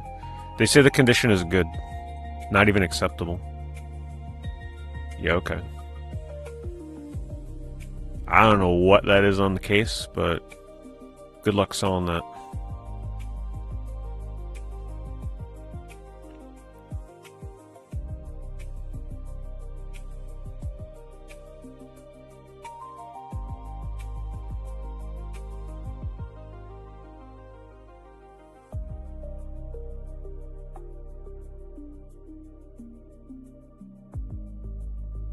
Hello, Yurt.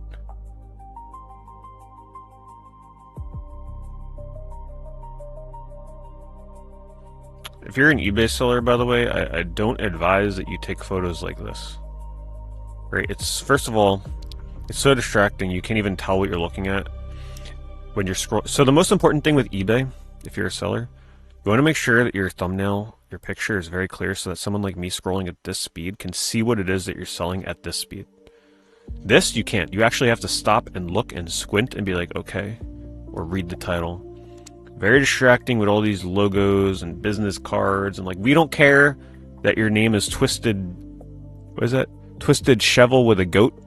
Like, we get the idea. All right, you know, this is too much. I'm very busy. Just, you know, just a tip if you're an eBay seller out there. The simpler, the better. Throw it on your damn carpet like this person. Nice close-up photo. There you go. Hold up. The order had a gold embossed cover? Am I seeing this right? Hold on, you guys never told me this. The order, the logo was gold embossed? Well, now I gotta buy the game. I never knew. I didn't realize until I was scrolling by and this person had the right lighting. All this time I thought it was just like imprinted, you know, just like a normal cover. Look at that. Yeah, that's a beautiful cover. I never realized it all these years. This photo in particular, just really, the way they hit that lighting on there, it just looks so good. Now I feel differently about this. Now I feel like when PS4 games actually start going up, I think the order is in order for a small price increase. Because not only do people never shut up about that game, the amount of times I've had people bringing that game up and like talking about, like, you'd be surprised. This game gets mentioned a lot. And it's PS4 exclusive. Now the print run was pretty high, right? This is a game that you did see pretty frequently. But as a horror adjacent exclusive game with a gold embossed cover,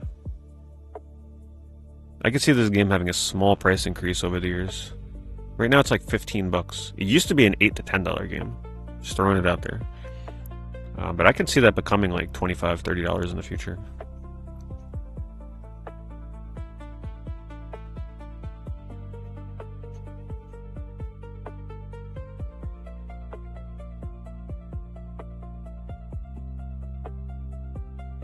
Are you sure every copy of that was embossed? Are we sure there weren't copies that didn't have it embossed? Everyone was like that?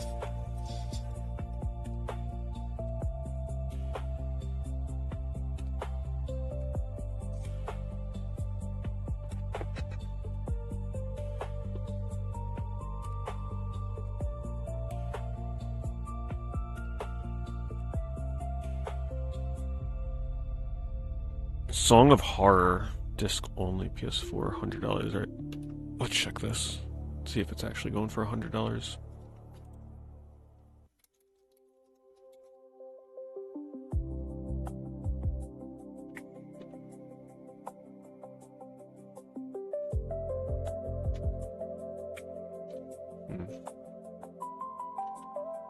Check sold.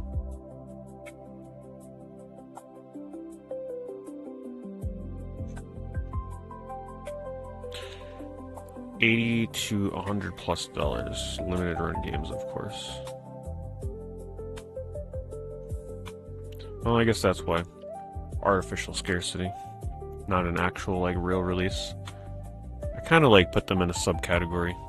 I'm more interested in games that had a normal release into retail stores. Those are the ones that I look for.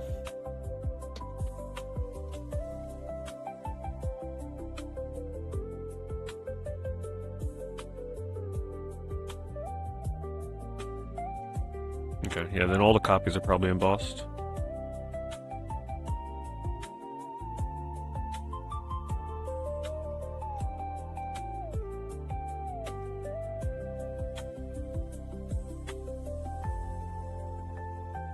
I'll let you know. Now I put deals in chat for other people to buy. Some people may. I found some really good auctions earlier. I'm sure some people may be bidding on the auctions I posted.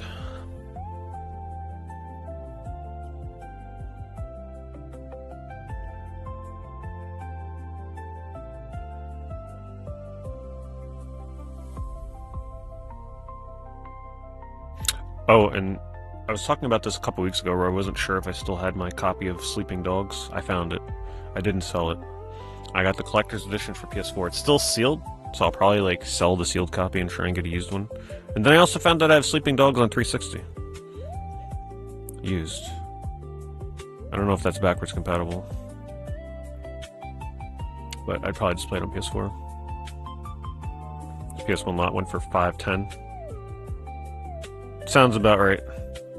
Sounds about right. I'm trying to remember what was in there. Yeah, because it was. I priced it. I said it was like $5 to $550 value wise, so going for $510 makes some sense. But then we realized that Tales of Destiny was missing the box. So that still sounds about right. Most of that price was carried by Silent Hill.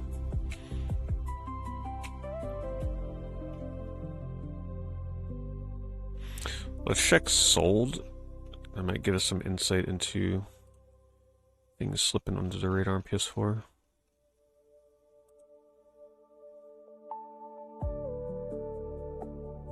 So I took a low offer on the Motorstorm trilogy. Nice. Yeah, that was a good lot.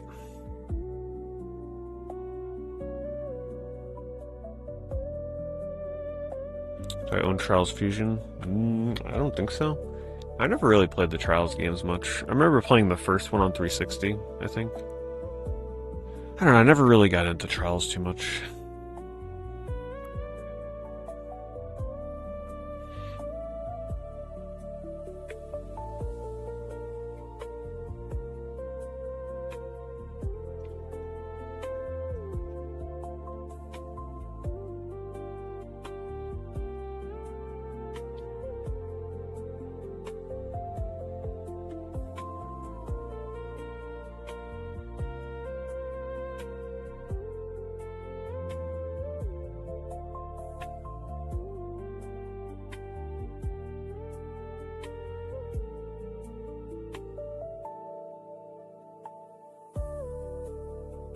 Oh look, there's Sleeping Dogs.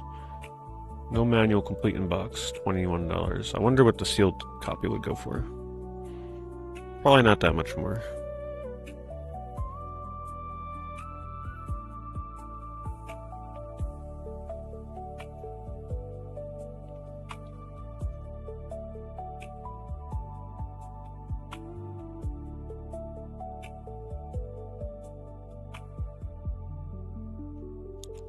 Almost everything selling on PS4 is in the $20 range or under. Except for Stern Pinball Sealed. Some of those pinball games get pricey. But a lot of times it's better value, because if you play them like free-to-play versions, they nickel and dime you for all the different tables.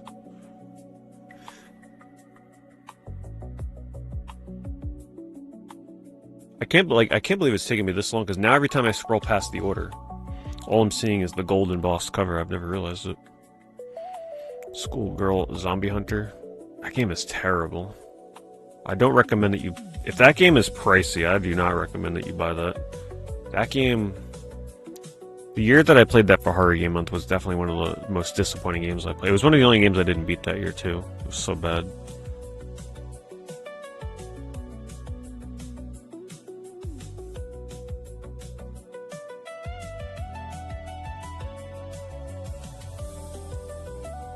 Do they show the disc? Oh, it's sealed, so they can't show it.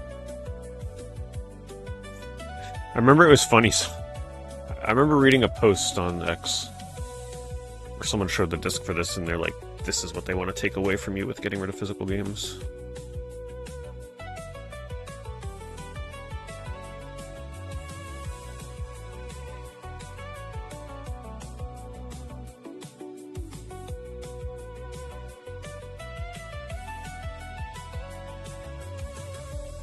See? This is what they want to take away from you guys. They don't want to let you have physical discs like this anymore.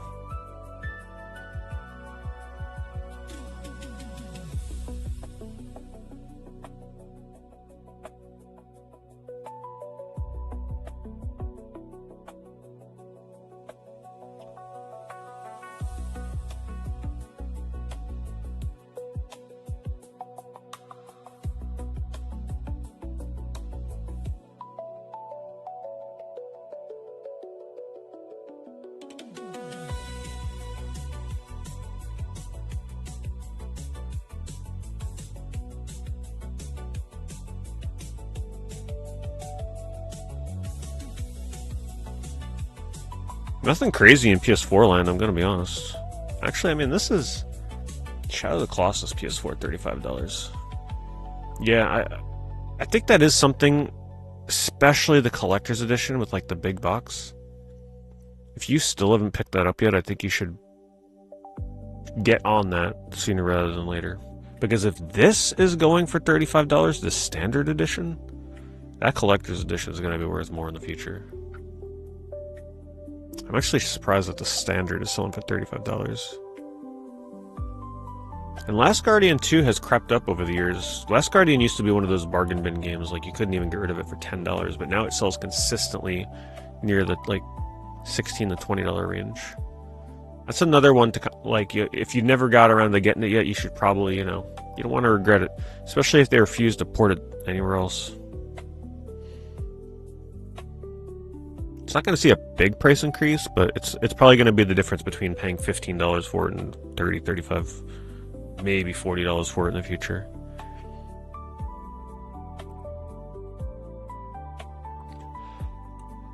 Alright, let's see. Let's do affiliate.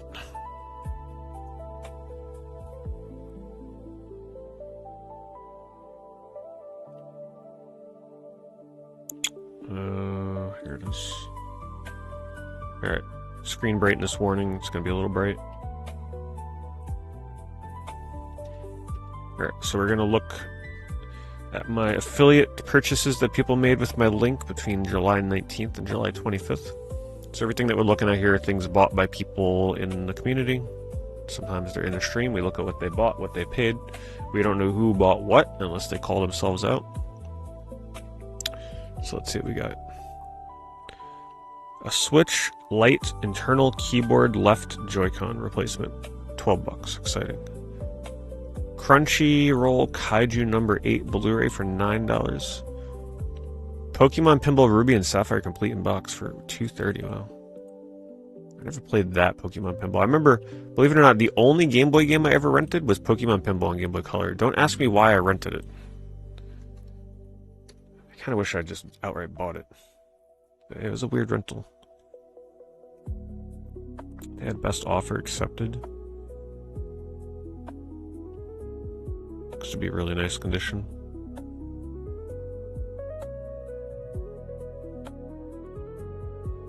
Gunvolt Chronicles Luminous Avenger limited run games for PS4, $35.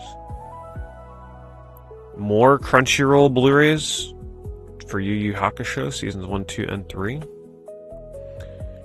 Guilty Gear X2 Reload for the original Xbox for $9. I used to play Guilty Gear games. The last one I played was on PS2. I don't remember which the exact name of it was. Actually, no, I take that back. The last one I played... No, actually, it may have been that one. I was getting it mixed up with BlazBlue, which is very easy to do with Guilty Gear. Phantom Brave We Meet Again for the Wii, $20. Yeah, that was a super overprinted RPG on the Wii. Red Steel 2 for the Wii, complete. 86 cents? Really? I gotta see what the shipping was. That's crazy. Was this bidding? It had to be bidding.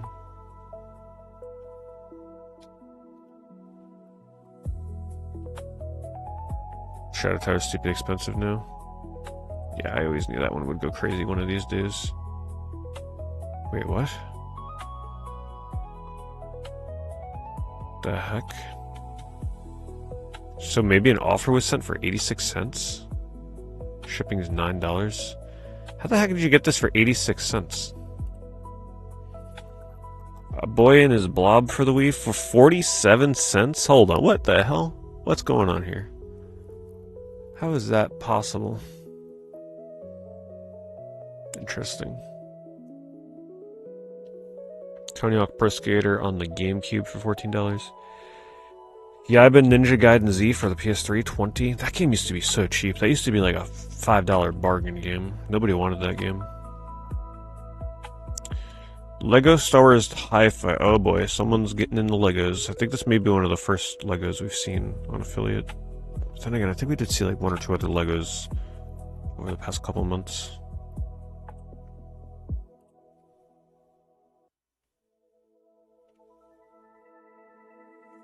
Well, that's a cool one, at least. Can't go wrong with a TIE Fighter. Tales of Vesperia Definitive Edition, $18 for the Switch. We were just talking about that last night. Sorcery Contested Realm Gothic Manor at Daperil Hill. Unique site non-foil. Man, I would have loved to have picked up more Sorcery Gothic, but they had that weird US printing issue where like the US would get less unique foils than other regions. Cool art on that. I love the bat in the sky.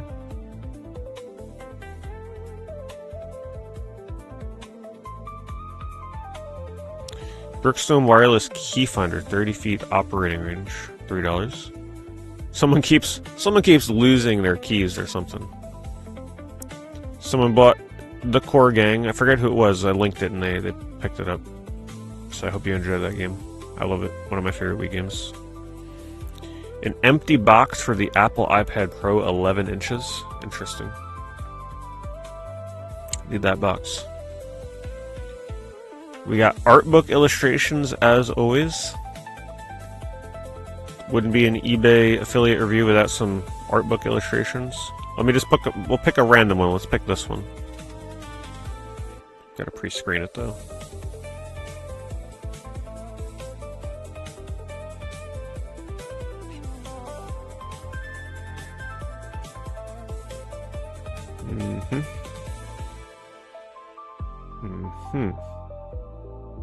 Okay, I think it's safe to show.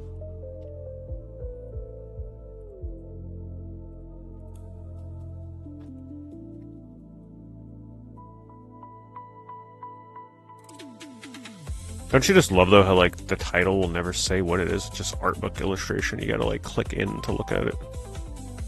There you go. Atelier Maruru, Apprentice of Arland on PS3 limited edition, brand new, sealed for $90.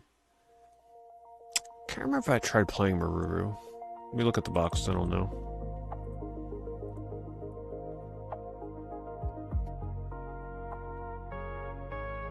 How sad would I be if someone bought the Rouge Plus? I don't think I gotta worry about that. Oh, yeah, I think I did buy... I think this is the last Atelier game that I bought. Like, you know, until Verona, the first one.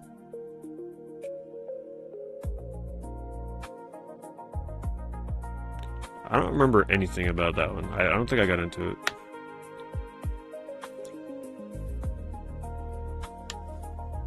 Pokemon Let's Go Eevee and Legends EA game case only, no games. Back 4 Blood for PS5 for $8. So Back 4 Blood is a good example, right? Maybe somebody bought this because I used it as an example. But when I showed Back 4 Blood, and I said, look, okay, I saw Back 4 Blood was $8, right, as we were scrolling, and I said, you know, I'm curious, what does this game cost digitally? You know what it costed? $50. $50 digital. When you can get it on eBay used for $8. Like, are you starting to see? Like, I think you guys understand, right? But not everybody understands the future that is ahead of us. They want to take away your ability to go on eBay and buy games for $8 and own the game. They'd rather you have to be locked into digital prices at full price. Get ready. Donkey Kong Country Super Nintendo Complete Box, $74. It's so great that Donkey Kong Country was so overprinted that it's still like somewhat cheap as far as a complete box Super Nintendo game goes.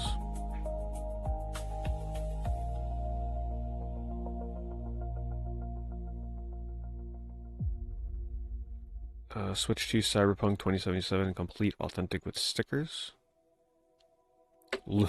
Someone bought Lunar Dragon Song. It's nice to see. I hope you enjoy it. Savor every moment.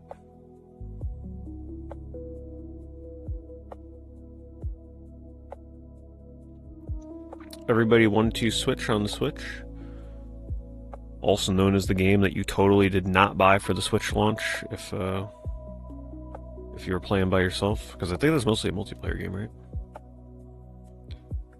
Dynasty Warriors 3 Empires for the PS2, complete from Japan. Wait, just the strategy guide for $45? Wow. That must be a pretty rare strategy guide.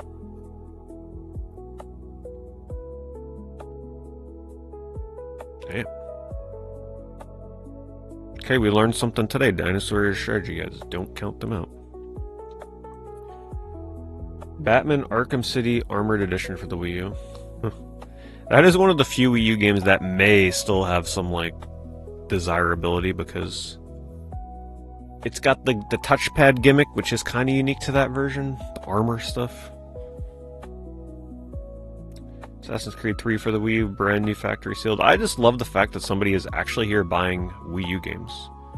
Now, they're buying sealed Wii U games, which has me questioning their motives. Is it getting graded? Is it like an investment thing? Who knows? But they also bought Terraria and Minecraft for the Wii U, sealed. Not often you see Wii U games on here. Fable Anniversary for 360, no manual. Mint disc works great, $37. Wow. Damn, that's more expensive than I thought it would be. Witch on the Holy Night limited edition for the Switch, like new, $176. I don't think I've even heard of this one. Let's see.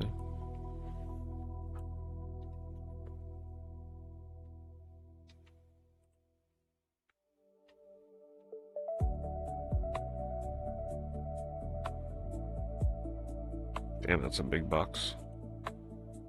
Spoilers. It's a visual novel?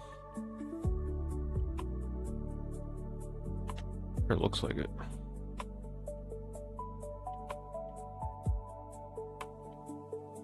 Minecraft for the Switch. Oblivion Remastered for the Series X, $40. Wow, that's pricier than you would think. The print run for that may have also been fairly low, right? Because they were really pushing that, like, Game Pass and stuff. Star Wars The Force Unleashed Ultimate Sith Edition for PS3. Steelbook, $64. Something tells me you made the right move getting that before it was too late. I think that game is still around this price about, but that's probably going to keep climbing. Gran Turismo 4 for the PS2, $11. Spyro Reignited Trilogy for the Switch for $14. You actually enjoyed Skullgirl Zombie Hunter? I found that game very mundane. Like, it was kind of disappointing. It wasn't like so bad it's good, it was just very, very repetitive. I guess if you're getting that game for like $10, it's not terrible, but it's not. I didn't enjoy it that much. Not a lot of style to it. Also, I think you're really behind on the stream, Will.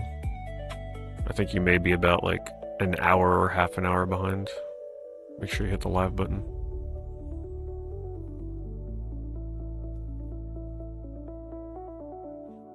Where were we? Dynasty Warriors 3, the complete guide, $17. A ton of sorcery non-foil cards. Castlevania Curse of Darkness for $60 for PS2. It's come down a little bit over the years. There was a point where that game was like $80, I believe, so it's come down a little bit. The Seductress on VHS. It's not often we see VHS games or VHS copies selling on here.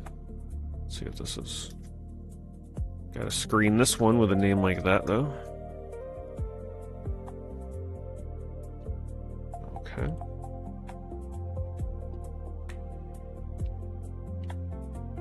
Yeah. Safe.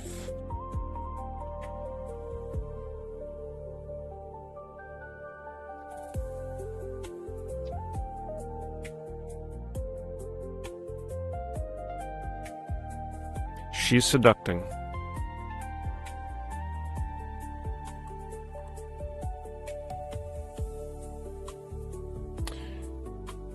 Alexis Baxter is a beautiful woman who uses her amazing good looks to lure wealthy men into marrying her. One by one, she kills them to have total control over their money and properties. Sounds like a interesting plot. Sounds like I could swear I've seen some of those, like, you know, those shows on TV where like the investigation discovery things where, you know, like the people are the murder stories, you know, the ones that are based on real life. I could swear there's been quite a few very similar situations to that. Xbox 360 game lot, Burnout Revenge, Tenchu Z in the outfit. Yeah, I linked that. That was a good lot. Glad somebody snagged that. Tenchu Z alone was worth that lot price.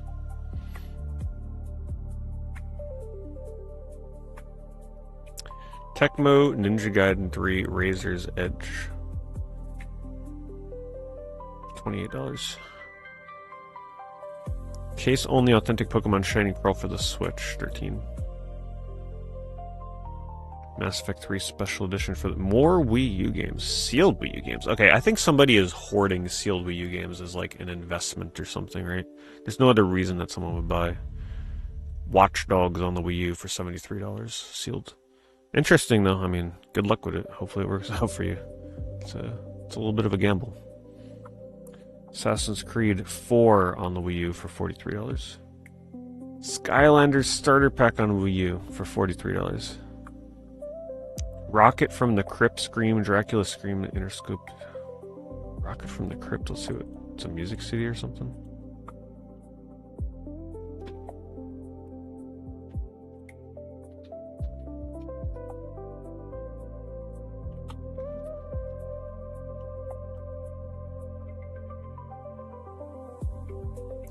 Sorry, I keep forgetting, like I can't open it in a normal window. I gotta like open it on the side and then put it in this tab.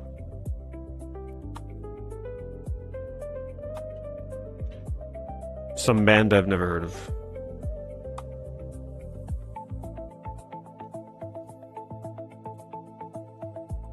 Nintendo. Somebody bought the Alarmo. I saw that thing in stores the other day. I completely forgot about it. They were still asking like $100 for it. Someone got it for $42. I guess that bombs. That thing was not a success. And another Lego TIE Fighter. Let's take a look at the Alarmo.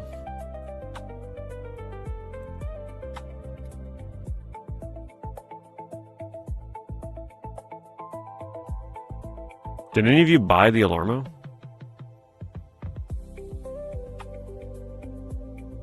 If this thing is going for $42 on eBay, it must have sold terribly. Unless because it's an opened one, maybe because it's not brand new, but still, like, come on. When something goes that cheap... When something goes that cheap from Nintendo, you know it must have sold a little poorly.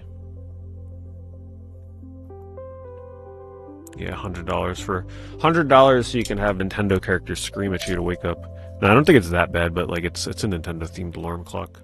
It was just overpriced, I think, for what it was. I think many people thought the same thing.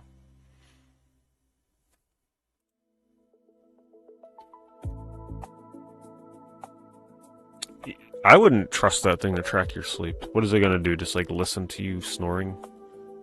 I'm not sure how that would track your sleep unless there's an app on your watch or something.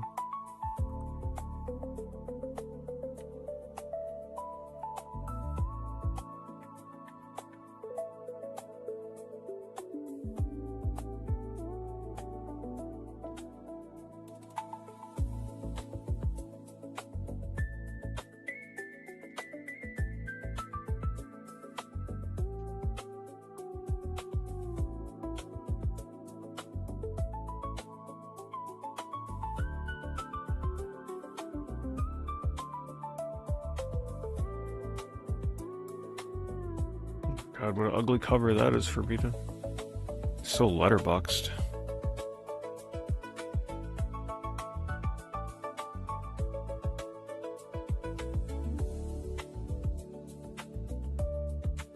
They keep updating it with more alarms based on different games. I'm sure at the end of the day, I bet you the Alarmo is kind of cool for people that have it, but I think the price, the barrier to entry was just too high for most people.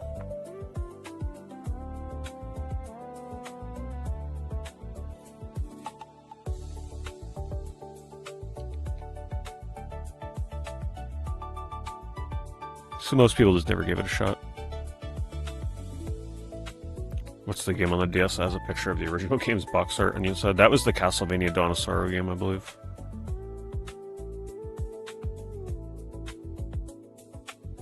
Wake Up Club? I don't think I heard of that one.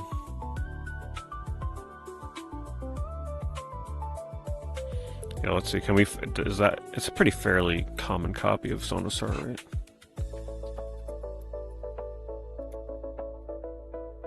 I don't remember what the line of release was for it, but I'm sure we'll... There it is. Second result. This is so stupid. You gotta love it. Look at this. Honestly, if this was a more common thing, where there's like a ton of these Konami games to collect, I'd go out of my way to collect them just for how stupid they look. Box in a box.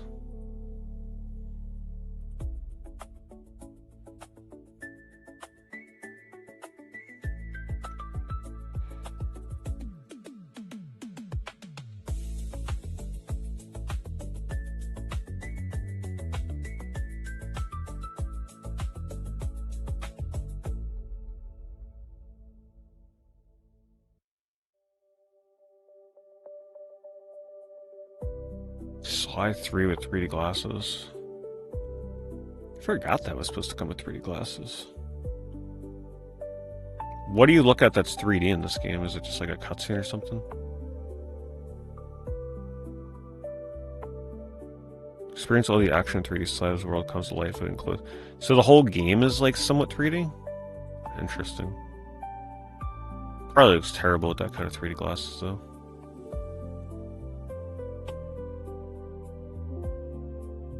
Oh, I forgot to give Purchase of the Week for affiliate. I think we got to give Purchase of the Week to the person hoarding sealed Wii U games, or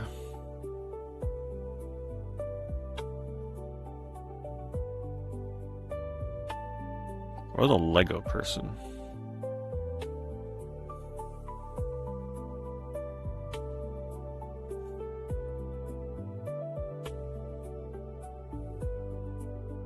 Who asked you?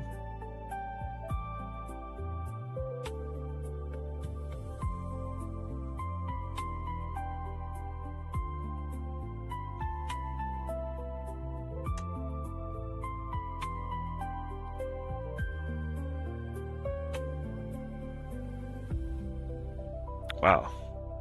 Code Veronica on PS2 up to $75. What in the hell? I mean, that's what this person's asking, but we know Resident Evil's crazy enough. I wouldn't put it past it. That was such a common game, too.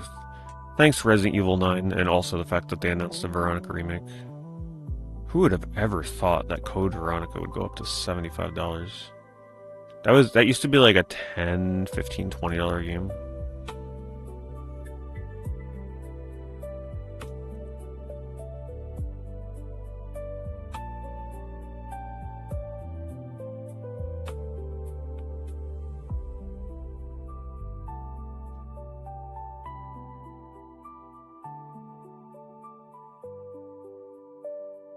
Ghost Rider for $40. Is Ghost Rider really $40? Damn, I should have snagged that sooner. I hear decent things about it though.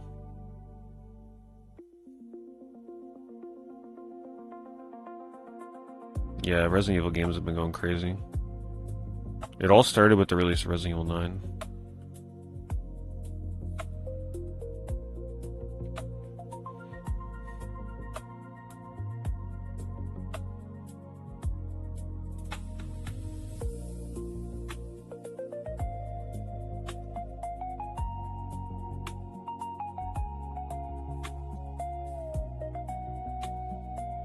Kind of forgot there was an Xbox One edition of Bully. I'll have to remember that. It's not reasonably priced as well.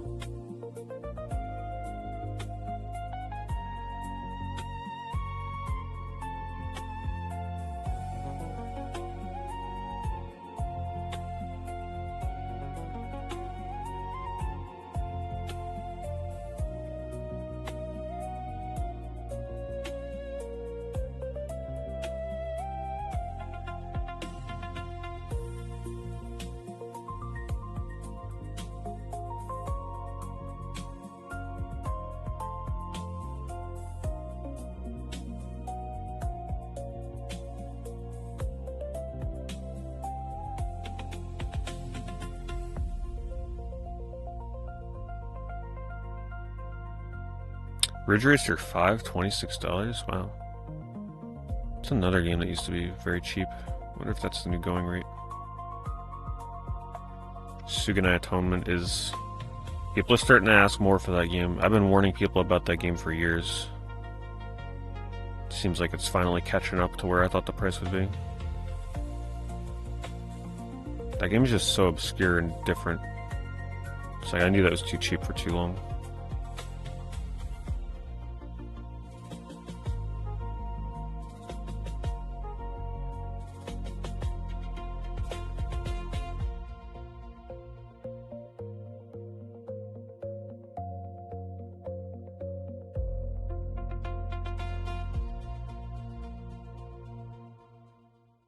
What do I think of Cars 3 Driven to Win? Well, I don't know much about Cars games, but let me see.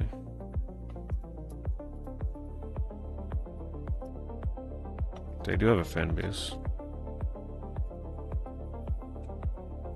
Oh, there's a PS4 version of it?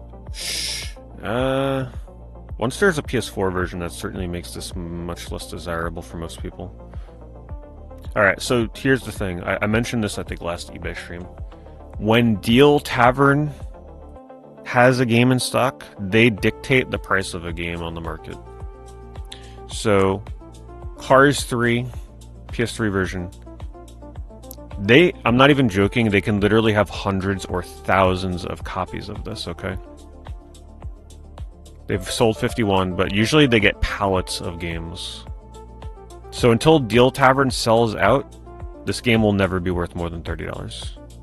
Used copies are going to be $20, $25 for the foreseeable future. Just a rule of thumb with Deal Tavern.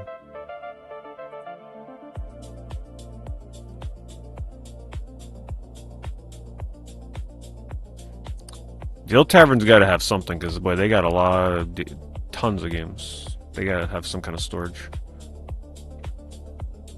Yeah, and if it's on PS4, then that's also another reason that the PS3 version will never get too pricey. So, yeah, you don't gotta worry about Cars 3.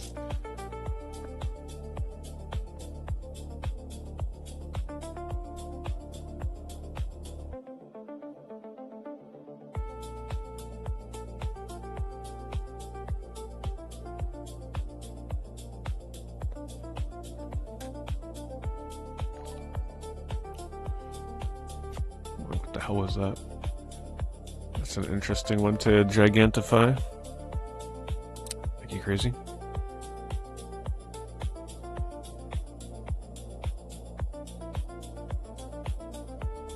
Uh-oh.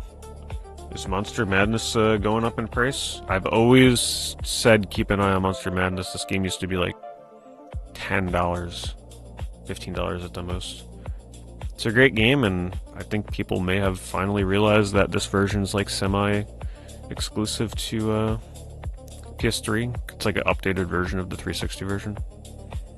People have slept on Monster Madness for too long. I might have an extra copy of that later on too. So if I do auctions like next week or something, I can try and throw a copy of that up. Maybe I'll make like a little PS3 lot or something with a few games. Could be fun. It's 30 at $1.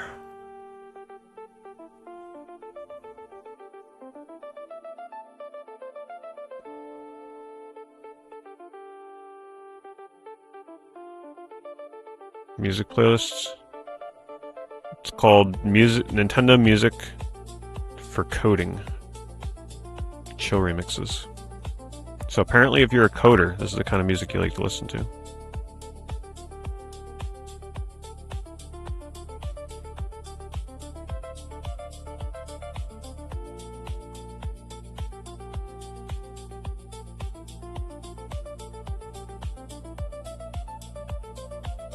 Okay, this person from Canada may be like crazy increasing prices on certain games, because in my members video that I uploaded last week, I talked about Altered Species, but I didn't check what prices were at the time when I made that video. If Vampirine Altered Species is actually going for $100, that is wild. But getting that game with the poster is also pretty rare. Because I mentioned that is actually a fairly rare PS3 game. That is not an easy one to come by compared to others. Especially if you want the poster.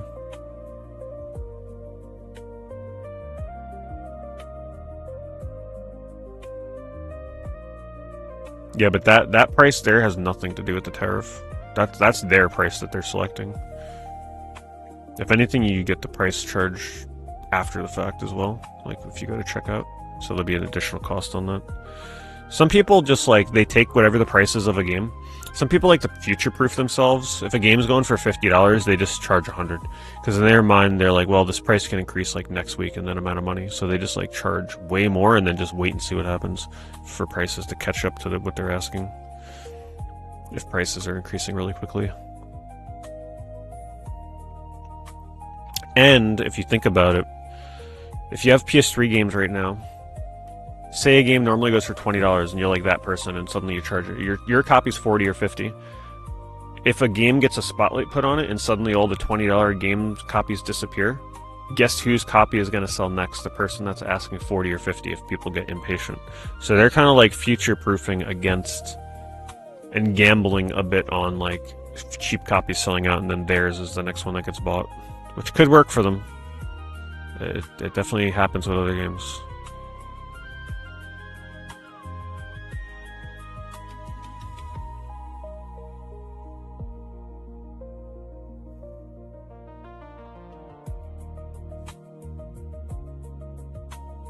Oh, as I was going through some games today, I found out that I have Batman Vengeance on GameCube. I'm sure some of you are excited to know that.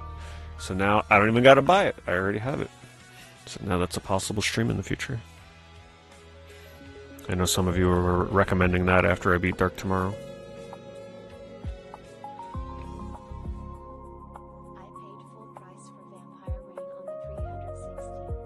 You paid full price for Vampire Rain on 360? Yeah, my condolences on that one, Schizo. Yeah, my condolences. That's a rough one to spend full price on when it came out, not gonna lie. Thank you for the resub, though. Yeah, I played the 360 version, I never did the PS3 version.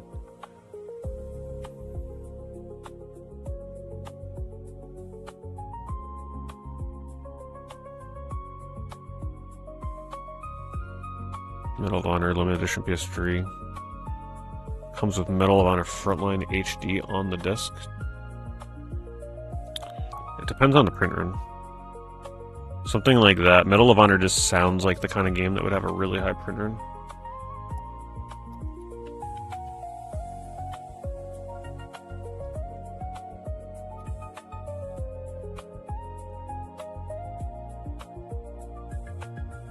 This game here, oh, this is such a common game. No, that will never go up. You see this all the time. There's literally 1,900 results. This is one of the games where anytime you see a PS3 lot, it's always in the lot. So yeah, they're not a chance in hell. There would never be enough demand for that.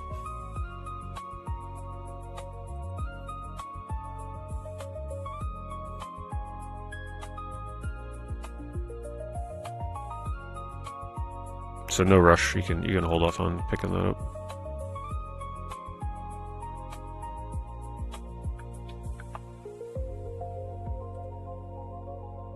Man, you know what I gotta stream before October? I think it's time that we stream Star Wars Racer again to prepare for Galactic Racer. A great game. The PS4 version of that is actually really good.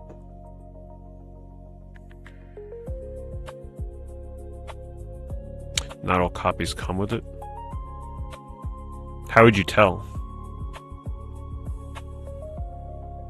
Like, how would you look at this and know which one came with it?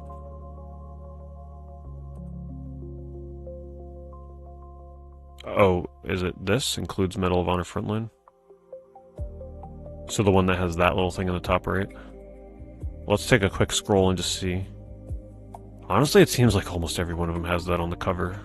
I think what I said still stands, it's just way too common.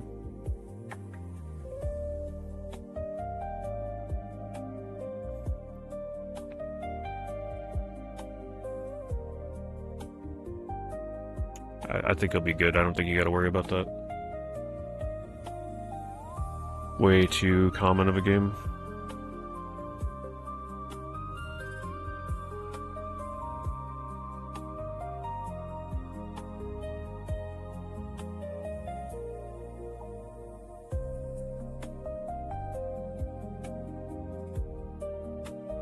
If anything, I'd say the one that doesn't come with it may be harder to find. That might be more interesting.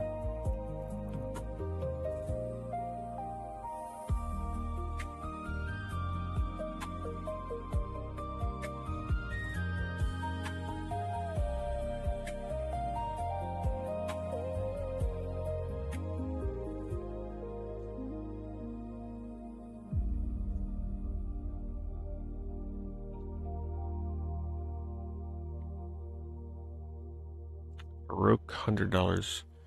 I think, what was it, like a month ago or something? A few weeks ago, I linked a copy of Baroque on Wii, really cheap. Someone got. Yeah, at this point, buying Baroque on PS2 or Wii, I think you're not gonna regret it. I still think Baroque is nowhere near what that game could potentially be years from now. Especially on the Wii. Because it's still pretty cheap on Wii. Is Baroque good? I'm a big fan of Baroque. I like it. It's not a game for everybody though. You gotta know what you're getting into with that game.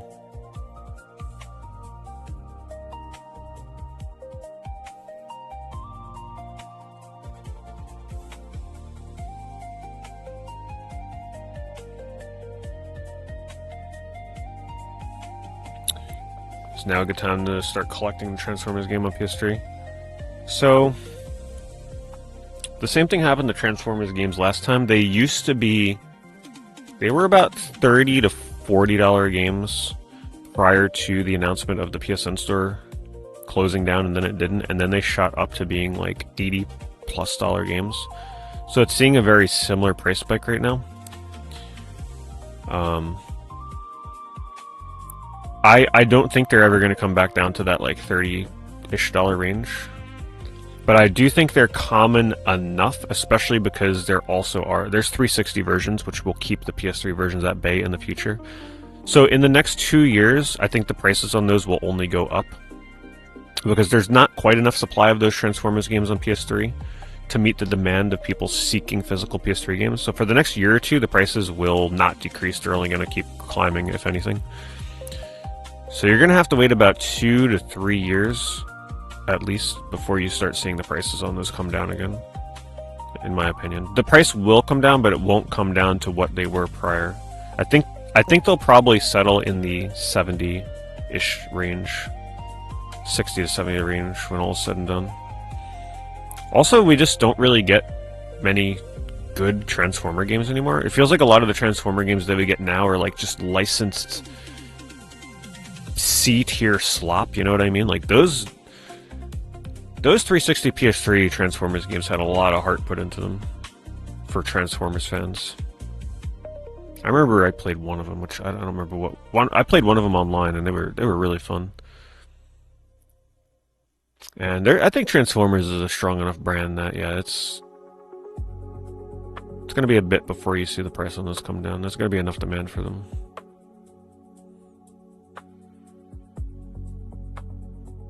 But the question of is now a good time to buy them?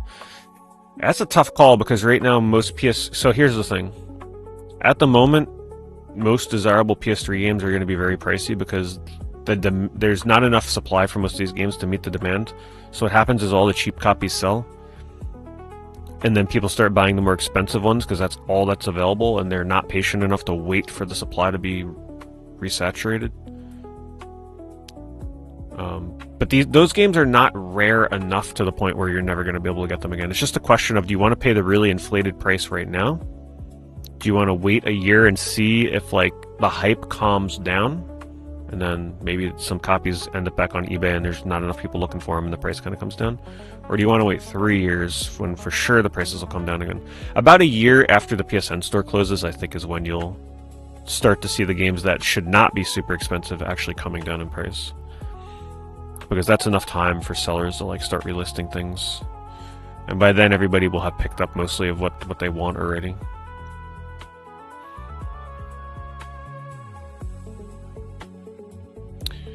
I wouldn't wait too long though, because I think the best period to do it would be in the middle, right? So like maybe 6 months from now, try again and see what happens. Because that'll sort of like, you'll be dodging the initial panic buying that people are doing, meaning like right now there's still a lot of people panic buying because the news is still new about PSN Store getting closed down in a year. 6 months from now, we'll kind of be in that point where it's like, okay, it's kind of old news. Maybe it's slipping under some people's radars. Maybe most people bought the stuff they wanted to buy already, and like enough time has passed where like no one's really seeking out certain PS3 games anymore. But then after those 6 months, it's going to get worse again because the news will start circulating as we get close to the shutdown date. A lot of YouTube videos will start popping up with people telling you like what games to look for and, you know, stuff like that. So it's going to like put it back into people's minds. And then whatever copies are on eBay as you get closer to that shutdown date are going to get worse again. So it's a tricky thing. It really is a tricky thing.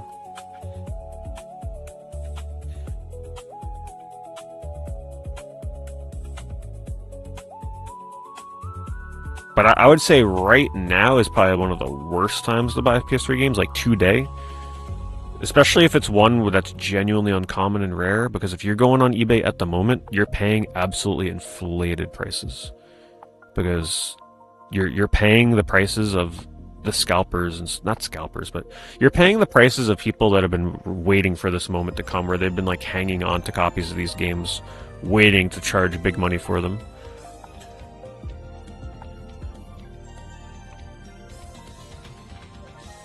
So yeah, if you buy them now, you may regret it, because history is probably going to repeat itself.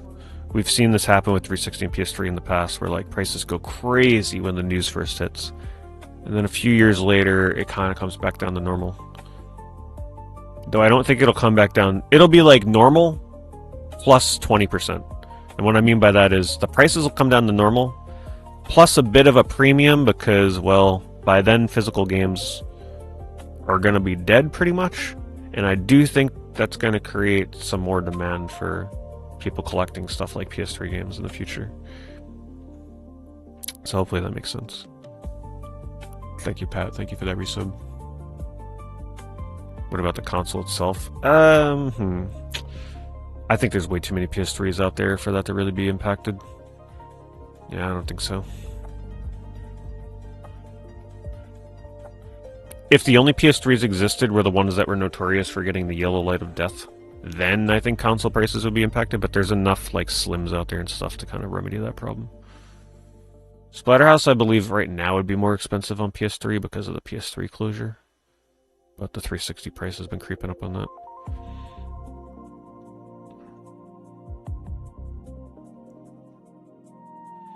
And thank you, Mad Lion. Thank you very much for that resub. Yeah, I was talking about it earlier, 30. Like that news that hit just yesterday, whatever, was just so aggravating. I love how they worded it too. They're like, yeah, we're cautiously going to proceed. Yeah, your asses better proceed cautiously, because you're going to regret it. I truly believe they're going to regret it.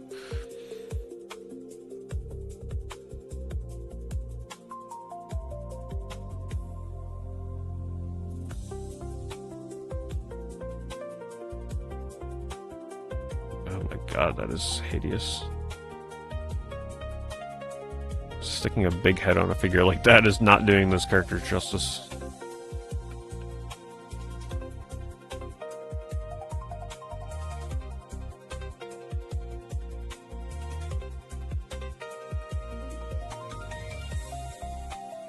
Yeah, at this point, I'm just hoping that the PS6 is like, here's the thing. That thing is gonna come out, like I said earlier in the stream.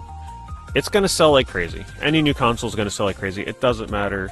There's not gonna be enough consoles to go like. They're gonna create a somewhat artificial scarcity to make it seem like it's selling out and create hype and demand, and then the scalpers will pick up the rest. Like for sure, that thing is gonna sell out. No question. I want to see what happens to the game sales the months after that, right? Like the first 6 months. I want to see what those digital sales are like when people are forced to pay full price for all that stuff. And I don't know. I'm going to be very curious about it because don't forget, most of the people that are buying a PS6 are ball and gun gamers. And what are ball and gun gamers known for? You guessed it. They buy 1 or 2 games and they play nothing but that 1 or 2 games for like the whole year. So how are you going to make money from ball and gun gamers that cause the digital only feature by buying $150 digital deluxe editions of basketball games? How are they going to support your PS6 when all they're doing is buying 1 or 2 games and playing them for the entire year? So let's see how that goes for them. When you don't have those people that are buying like weeb-ass RPGs every month, buying those action game, like, you know, that kind of stuff. When you don't have those audiences that are just like buying way more, the collectors, when you don't have the collectors buying way more games than they can ever play in their lifetime, you know, let's see how it goes.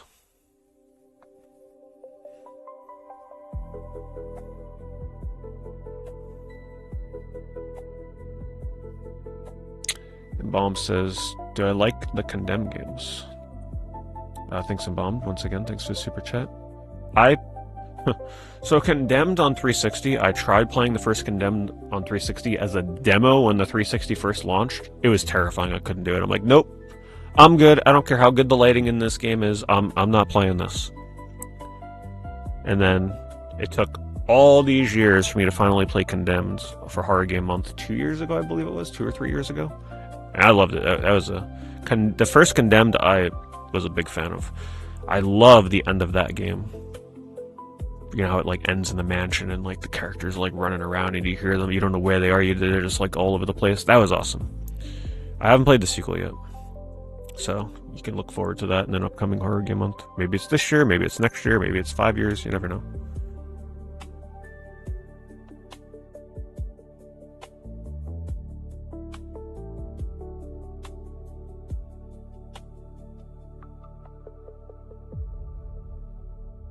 Well, not everybody buys secondhands. Like there's a lot of people that buy games on release for full price. It's not just secondhand people. But it's important to keep the secondhand people like in your ecosystem, right? They have the option. Not everybody just buys used, right? Like some people, if there's a new game coming out you want to play, guess what you got to do? If you want to play it day one, you got to buy it. So, you know, I don't think there's too many people out there that are like, man, I'm not excited for any games that are coming out on day one. I'm going to wait half a year before I play any of the games I buy. No, I think that's a small minority. I think it's a blend of people that are like, you know what, I'm going to wait on this game. And then another game, they're like, no, I need this day one. Here's my $70. Boom, there you go. I think it's a mix.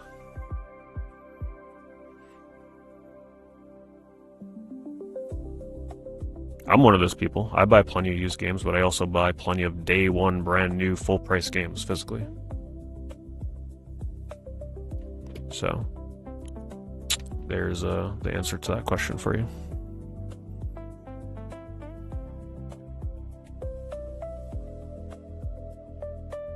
Yeah, I think it's a mix.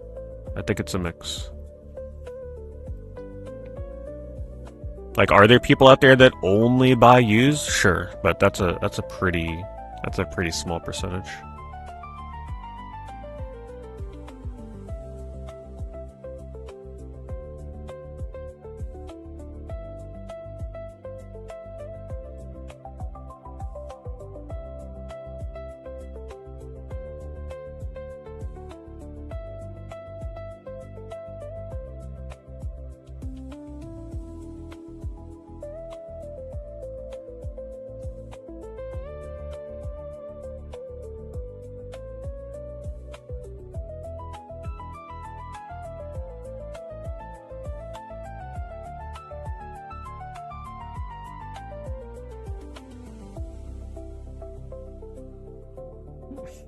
I think you understand it, CK. Yes.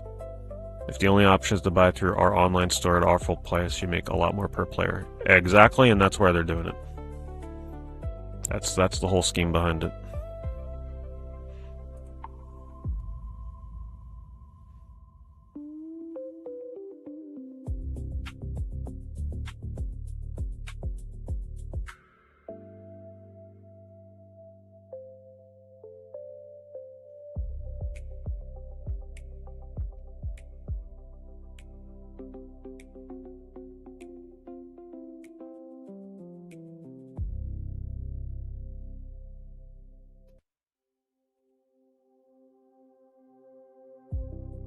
I'm gonna distantly. What is that? It's like a security box or something.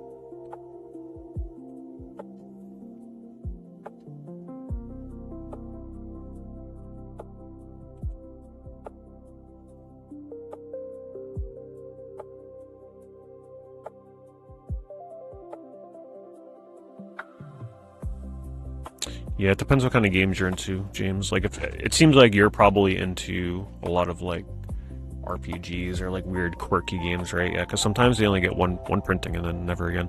I mean, not even the weird quirky games. There's some AAA like big releases that come out and it's like, okay, they're sold out and they're not easy to get anymore. Look at what's happening with Resident Evil right now. It's like that game is sold out everywhere.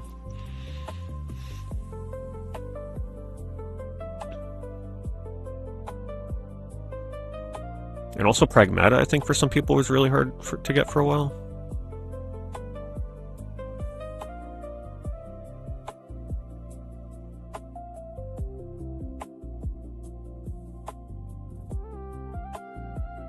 PS3 stuff has exploded, yes. It's essentially a repeat of what happened last time.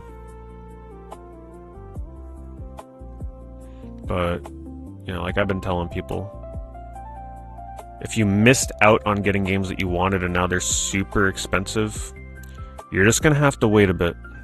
They will come down, but this time it's going to take probably about 2 years.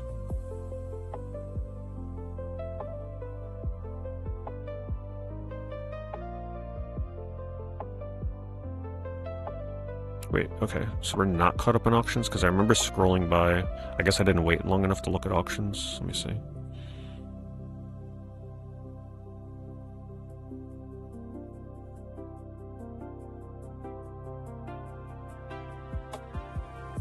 Fatal Frame 2 remake also.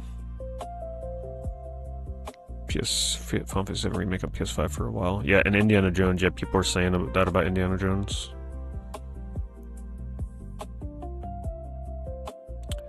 Do I have my phone by me? I showed this on the stream last night, but obviously all of you guys were not in my stream last night, so let me show you again. I was going to show this in a video, but I went into Target the other day, and I want to show you their PS5 game selection.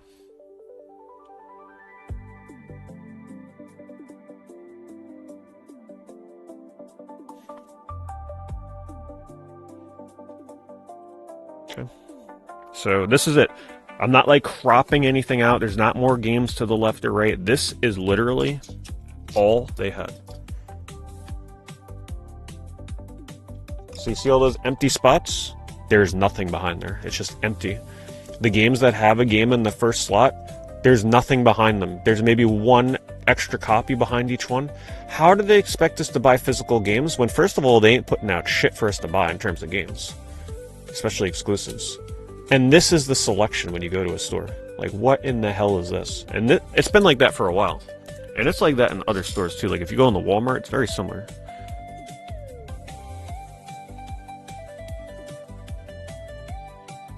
And I'm sure a lot of you have a very similar environment in your local Target or Walmart. And yeah, the Xbox section's even worse. Actually, the section that was the most impressive was Switch. Switch actually had the most games to choose from. So yeah, of course physical sales are lower because look at what happens when you go to a store. Hey, what's up, Orphan? Good to see you. So I'm gonna start making a short little like video every time I go into Target or like take a picture. I want to document the decline and eventual extinction of physical games in these stores. Like, it's kind of sad as I was walking around Target. I'm like, man, there's definitely going to be a time where there's no more video game section. There's not going to be any games here. Might as well enjoy browsing while it lasts. Those sections of those kind of stores have been getting sadder and sadder over time anyway.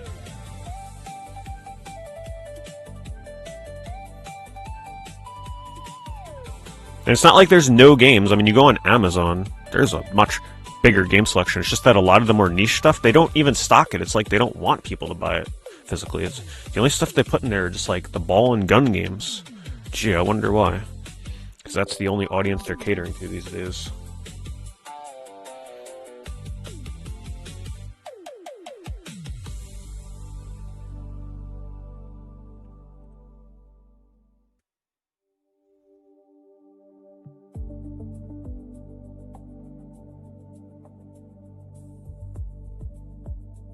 You've been documenting the physical game sections of Walmart for years now.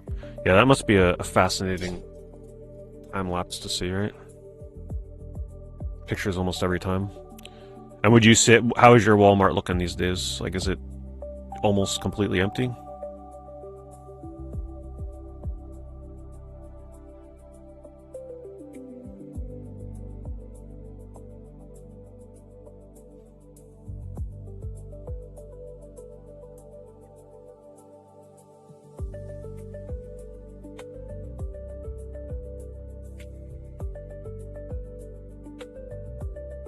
They gave Mafia 2 a foil cover? I'm just such a sucker for like, I love it when game covers add a little bit of flair to it, you know? Look at that. I noticed it because of the reflection on the car. See, that's what they're taking. We're never going to get to look and appreciate at a holographic cover on a game box anymore. Isn't that sad? You're not going to walk by in a store and it's going to like catch your peripheral vision.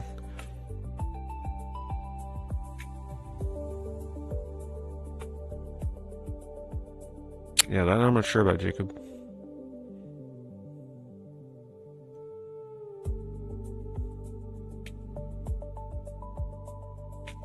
You have to use the phone to buy stuff at Best Buy?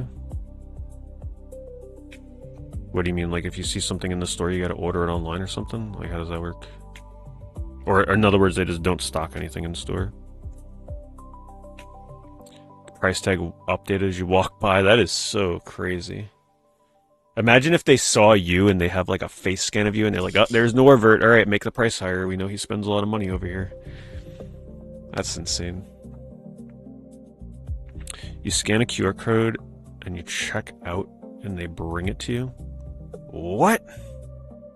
Wait, so you see the product that you want in the store. Instead of picking it up and carrying it, you scan a QR code and then you go to checkout and they bring it to you? That's so wild.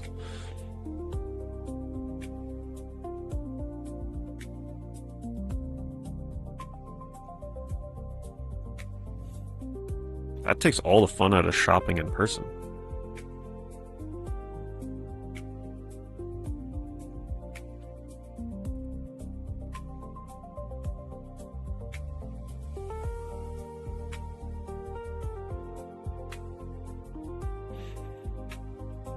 Shadow Hearts from the New Worlds. From the New World isn't exactly a super rare game. Also, the barrier to entry with that is the fact that a lot of people assume that you need to play the first 2 games before you can even attempt that one, which isn't true.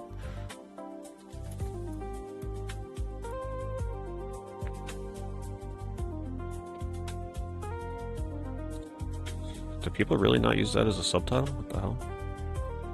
Okay.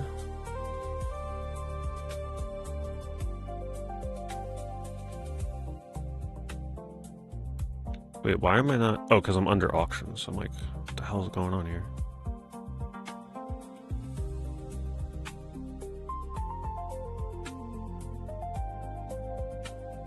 Let's see. First, I like to get a sense for like how many copies are available.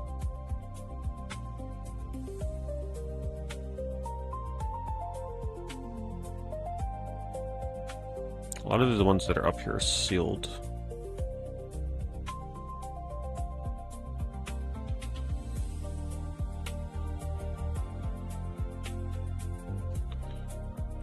this game get bought out recently or something? Why am I not seeing used copies? It's all sealed copies. Alright, here's another one. That's like the third copy. There's usually way more than this up here, though. Something's odd going on here.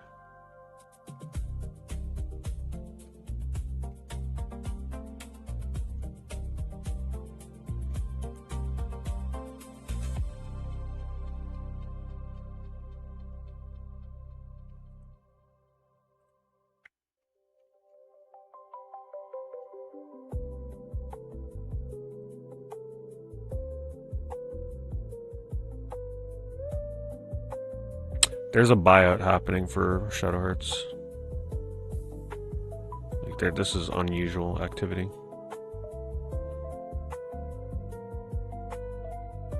Very weird. This must have been mentioned in a video or something recently, maybe. It's just odd that like this many copies would sell in the span of a couple days. I don't know, I just find that a little strange.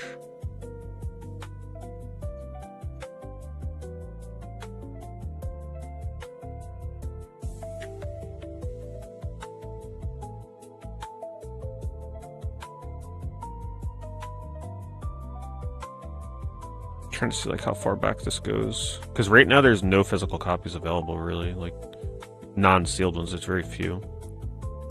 So it looks like it started around July 20th, because after that only like 1 or maybe 2 copies were selling. I don't know, it's hard to pinpoint it.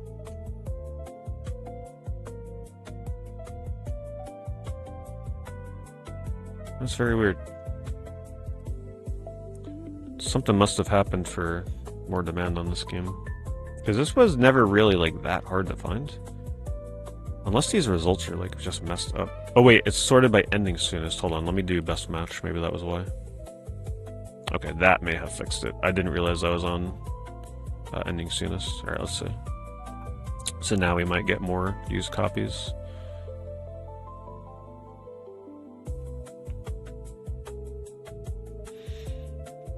Seeing more used ones, but there's still not a ton of used copies that have like a manual and don't come from Canada and are a decent price. I'd say this game right now is actually, now that I'm looking at this, now that you brought it up, I'd say this game is in danger of actually going up more in price.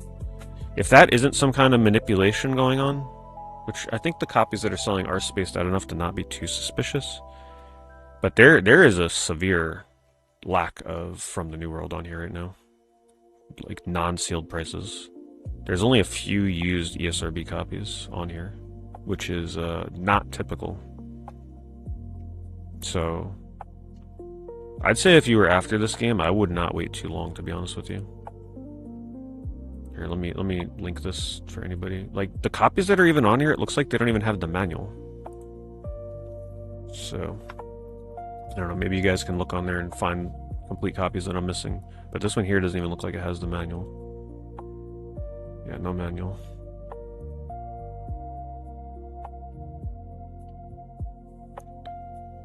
The only complete copy on here right now that isn't sealed seems to be maybe this one for 115. And then everything else is either sealed or from Canada, which means no one's buying it. Sorry, Canada.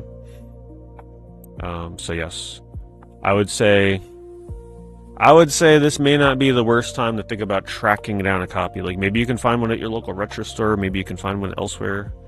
But yes, this is definitely in danger from what I'm seeing here of actually going up drastically in price. Because there's none available. It's wiped out. So I'm not sure what caused that.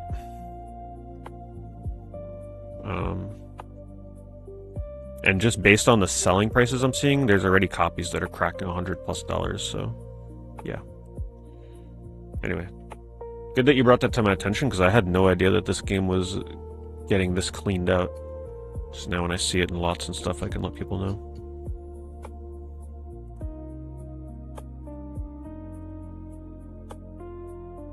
Yeah, because people are already buying it used 2 days ago for $130. So actually that one for 115, if it isn't like too beat up, is not terrible. But it's just so... I still find this very odd, right? Like, over the course of a week, look at how many copies sold. I think somebody made a video that highlighted this on YouTube. There is some external factor. Because what, all of a sudden, all the copies are gone on eBay? Like, I don't know. It just... And the prices have a big variance, right? They go anywhere between 75 and now 130. That's usually because they were just selling out too quickly. Yeah, very weird. It's kind of a cult favorite RPG. It's a very weird and quirky game. It's so different from the other Shadow Hearts. It has like, it loses the horror charm. So anyway, hopefully that's helpful. Could have sworn this game wasn't that uncommon. It's not, no. From the New World is actually not that uncommon of a game. That's why it was so surprising to me to see it wiped out on eBay and also copies here selling like this. So yeah. Did I hear what the director of Seven Revelations said about them trying to figure out if they'll do a physical for the game or not? I mean, he said something to the effect of they really want to do a physical, right? That's all I remember reading about. There's a TikTok video that was posted to the subreddit. Was it a very popular TikTok video?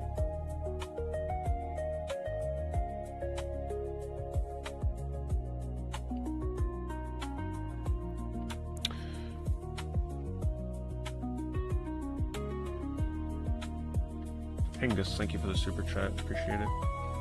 Look up the first print ever of Super Mario Brothers. It's the no barcode, no FF manual error version. I don't think I'm familiar with that. Let me see. So if I type in Super Mario, no barcode, manual error version. Hopefully this will be enough to find it. Is it for sale right now, or did it sell for that?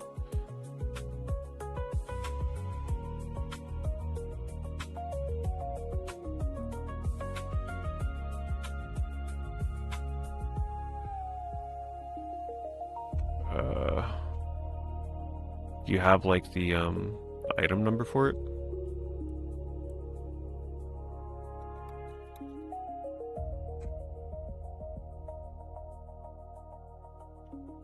No FF. Oh, this? So, what makes... Are you sure this isn't your listing? Alright, what makes this one different from the one that's right here for $175?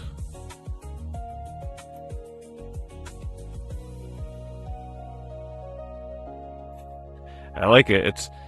That's a sly... I like your method there. I know what makes this one different, because it's sold by Dipinga. Oh, no barcode? So the other ones have a barcode? No FF barcode Japanese. Okay, I see what you mean. This one has the barcode. Very interesting. And this one here doesn't have the barcode. Uh-oh, they undercut you. New low price. Dipinga, you can't let them get away with this. They got the same 14 watchers you do. They undercut. You see that? They saw you post and they're like, you know what? We're going to lower our price. The war of undercutting each other. Yours is in better condition, though. I think yours is also more complete with more things.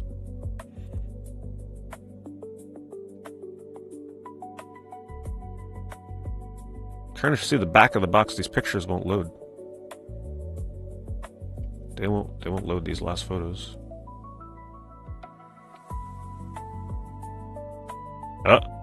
We found another one with no barcode. His box is shit, and he has no error manual.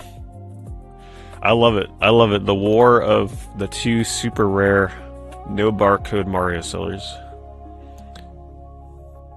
Well, I wish you luck on the sale. I take your word for it. It probably is pretty rare. Do you know the history behind it? Was it like the first ever print copy of the game or something?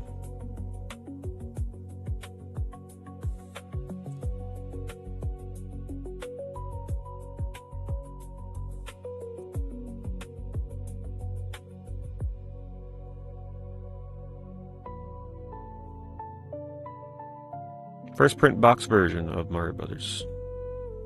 it predated the Western release. It's the true first printing of the game.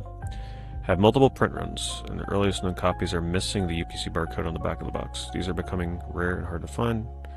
This is a historic game, and the first print is a must-have for collectors. Contains what is photographed here.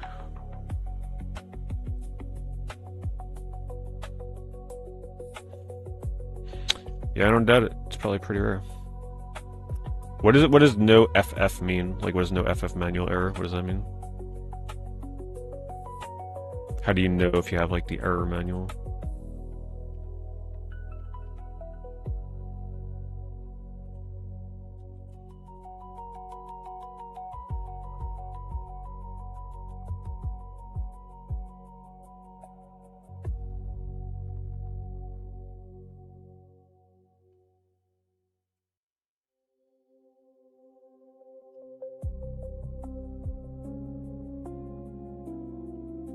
No family Famicom. Just a logo. Oh, okay. Interesting. Oh, we learned something new. Now everybody's rushing to check the back of their box to see if they have it.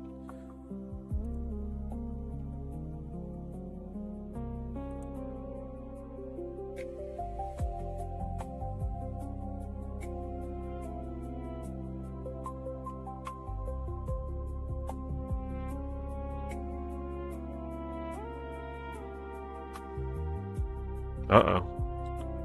Uh-oh, but one just sold not long ago for 715 for just... Oh no, it is complete. Uh-oh.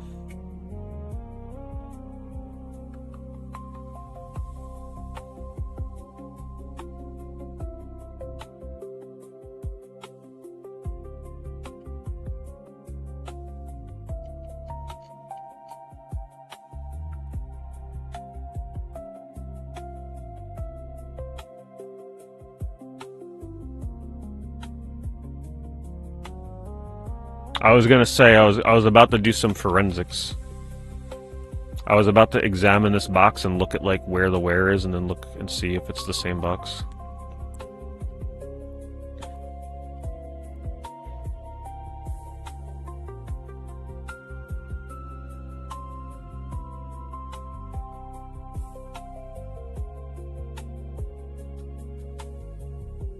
Interesting. Yeah, it seems pretty rare.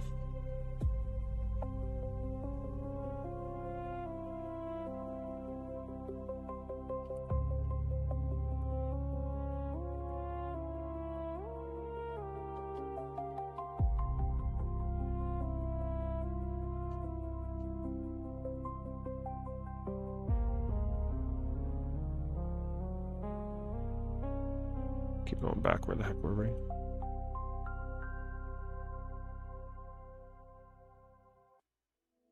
Yeah, if any of you are out there looking for a no barcode Mario, it's out there.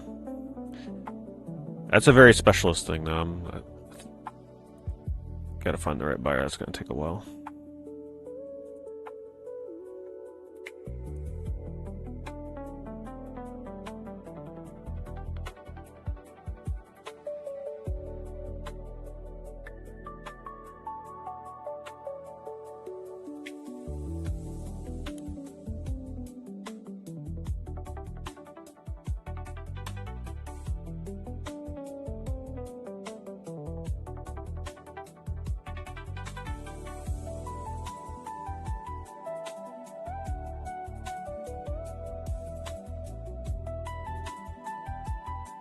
Wait, why are these auctions? What is the search right now? Oh, it's still searching New World. Okay.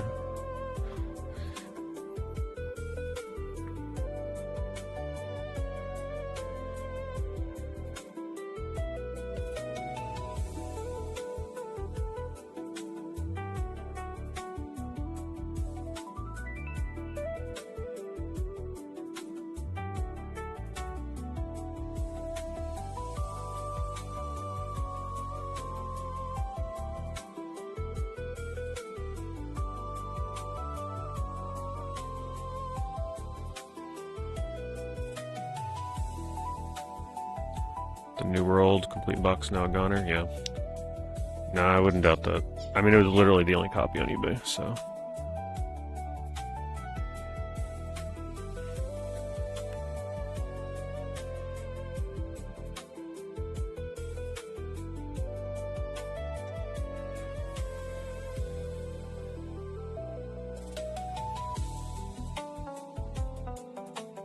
Oh geez, she's back. This scam artist. Carolyn Susie. She's still listing games. Those of you that know, you know, we've gone over this scammer in the past. So, we've done our research on her. Right, so here's her items. Oh, right now she's only got 3 games. Wow, that's a shocker. But here, look at when you go to sold items.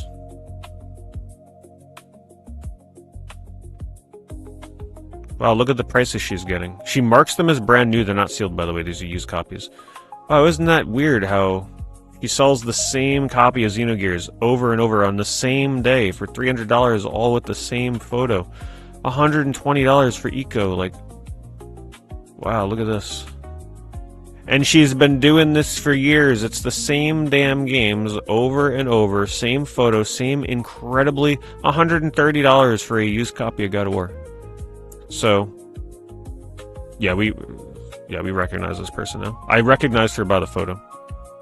Didn't even have to look. The photo and the price, I didn't even have to look at the name. So here, this is what people have come to the conclusion that this person's doing. She buys good-looking condition copies of these games from other sellers and then flips them for like 500% markup. So the photos that you're looking at here, you don't get that exact game. You get a copy that's going to look similar, probably worse condition. Like still good condition, but not like mint. And somehow she either sells to fake buyers, like she has fake accounts that she sells to like inflate her feedback and make it look like people are buying these. Or people are actually dumb enough to pay these prices because they figure it's mint, pristine mint, and they look at her feedback, which is somehow 100%, which can't be right. It can't be right. But she tries to pass it off. Notice how she doesn't show the bottom of the disc, right? So what she probably does is she buys used copies, probably swaps them into a new case, like a non-official PlayStation case or something, sends you that, and then like you think you're getting the one in the photos, but you're not. Because how does she sell the same games over and over and over with the same photos for years? So it's a huge scam.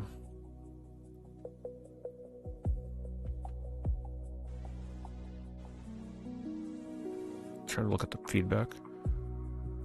I have never seen a PS1 so well taken care of like this one. Items just as described. Packaging was 10 out of 10. Shipping was fast and the community was always top notch. I highly really recommend this seller. Heartface. Like, come on. Item was sent in immaculate condition. So my guess is maybe she uses a very good refurbishing machine and she buffs the disc, probably to make it look pristine. But these people don't know any better, right? Like, they get it and they're like, oh, it's mint. But meanwhile, it's a used copy she bought from somebody else and she's flipping it for crazy prices. Have I played Amazon's New World MMO? No, I never played that. Yeah, I didn't really look into that, actually. Crazy. Thank you for the bits. But yeah, I never played it. If they have scam and they wouldn't have 100%. That's the mystery behind it. That's the mystery behind it. You can get feedback removed on eBay, though. So, like, if she gets... I think there's a way you can actually see on here how somebody, like where you can see feedback that's been removed. Where is that? I swear there was a place on here you can see.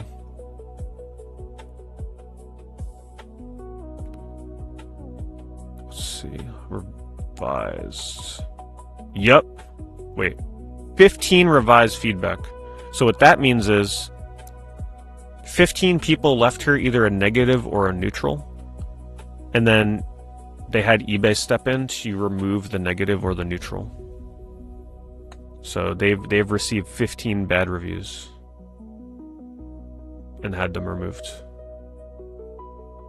It's so crazy. So over 90 days old, so she hasn't been selling a lot lately. This is just so wild to me. Like, look at this. You mean to tell me somebody... Hold on, no, see, this is fake. Has to be fake. So they bought 2 copies of the same you mean to tell me the same person bought 2 copies of Resident Evil 2 for $240 because they all left the same feedback. It's the same seller, the same buyer. You can look at the feedback here. The same person bought all these games. They bought 2 copies of Parasite Eve, 2 copies of Resident Evil. Look at how many games they bought. Like 4 copies, 3 copies of Metal Gear Solid. 2 copies of Metal Gear Solid. It's fake. These are fake reviews. So they have like fake accounts or something. Something is going on. Money laundering. Who the hell knows? It's just too weird. Look at this. Amazing product. By far one of the best complete box copies of Tomb Raider 2 I've ever seen in my life. This game was absolutely taken care of by a true perfectionist. Not even a hair or a smudge on this case upon arrival. Very well packaged with several layers of protection as arrived far better than described. By far one of the best purchases I've made on eBay so far. This idiot paid $120 for Tomb Raider 2. So here's my guess. Like maybe they target gullible, dumb people that don't know any better. And what they're doing is they're buying used discs. They use a good refurbishment machine so that when this person gets the disc, they probably don't even know about refurbishing. They probably actually think they're getting a mint pristine disc. It's just been buffed, and you can't tell. Because a good buffing machine, it's really hard to tell. And then what they do is they take the old crusty plastic case, they swap it out with a brand new, like, 50-cent CD case that, is meant for like a music CD or something. And then maybe the manual is like, good condition, nothing too wrong with it. That's why these people think they're getting like a mint pristine, untouched copy of a game. And they're paying these premium. I mean, it's ridiculous. Look at this.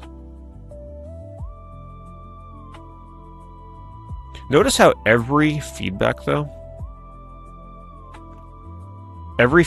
is incredibly descriptive, and they all talk about like how pristine and like the kiss from heaven like condition that these games are in. It's just so the reviews are just weird. And notice how certain people buy multiple copies. Look, here it is again. Okay, no, it's fake.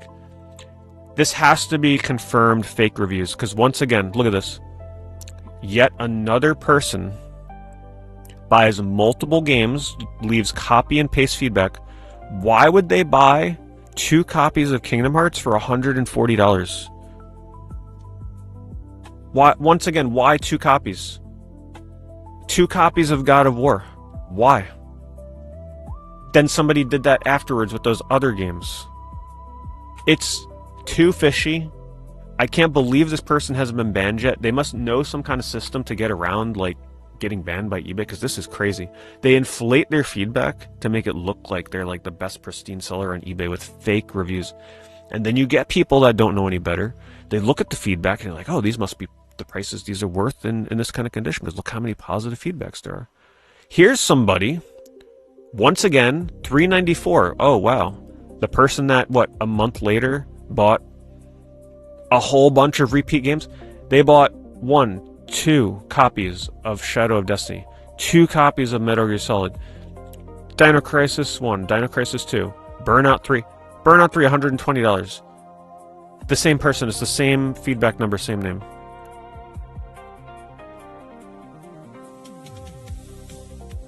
I mean, this is crazy. This person, I'm just like so flabbergasted by this. It's just, I can't believe they can get away with this. And most of the feedback are coming from accounts with like 1 to 200 feedback. It's just, they gotta be bought and paid for reviews. Like, it's gotta be something. And look, it's the same games.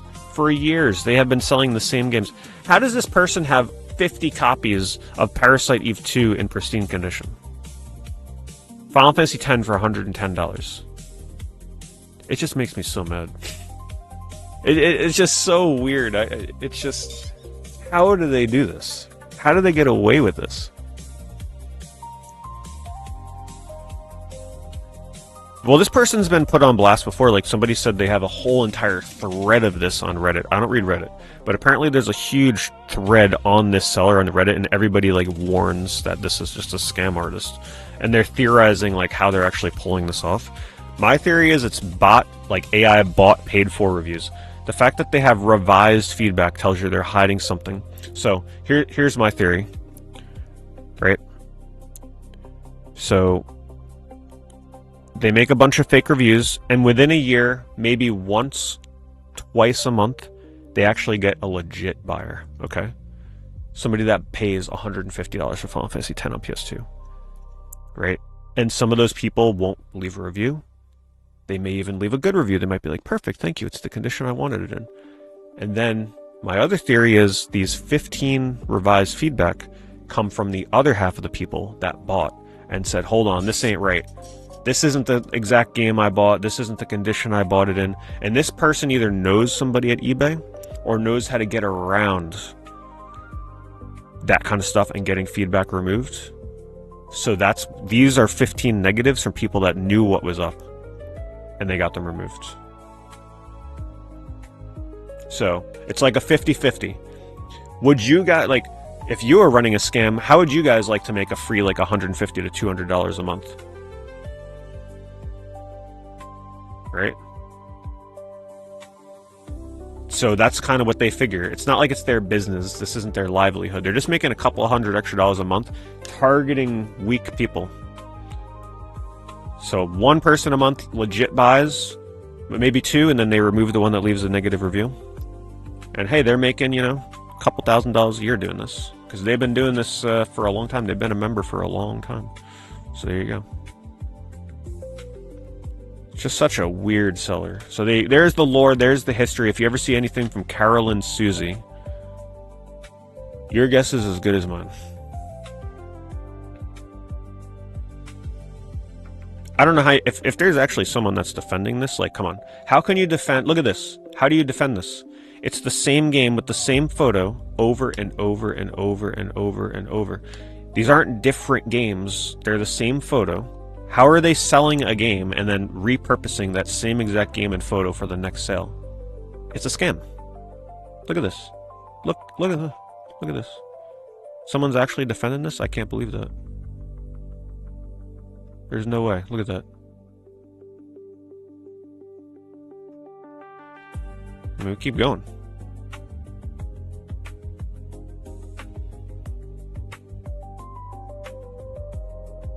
There they are. There they are, same games. Over and over and over. $130 for Ninja Gaiden on Xbox.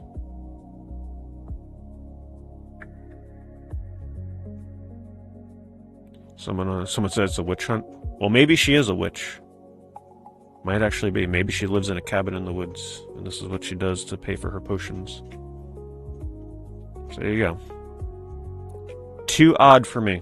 Maybe one day the mystery will be solved.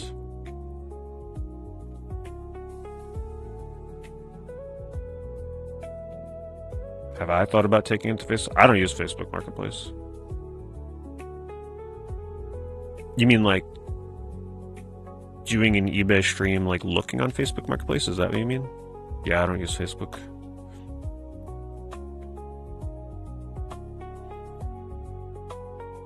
Yeah, you guys buy something from her and you let me know how it goes.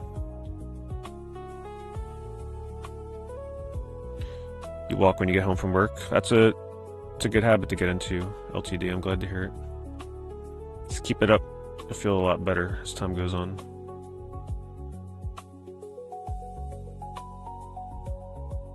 Yeah, sealed.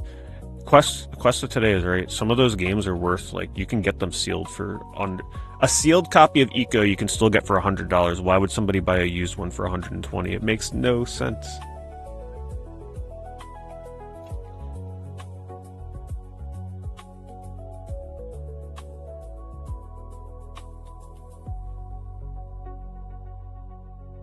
The thing that kills me, though, the reason I get so mad at it is because you know that some people, they don't know any better. Not everybody's an expert game collector. Some people don't know any better, and they're looking to, like, oh, let's get that RPG from my childhood. And they go on here, and they see, like, oh, this must be the going rate for this. Look at all the positive feedback from other people that have bought it in the past. And then they buy it. So they're targeting the people that have no idea. They're ripping them off. This is a good price for the Mummy, by the way. This game is actually going for, like, in some instances, $80. This game has gone up big time. Here's one without the case. Yeah, the mummy I've seen go as high as 80, which is pretty wild. This person wants 100.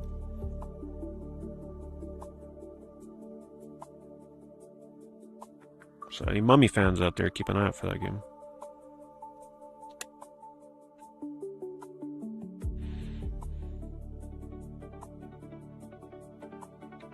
I think I might have a second copy of that. I could always list it on auction for $1, so maybe I'll get that up next week.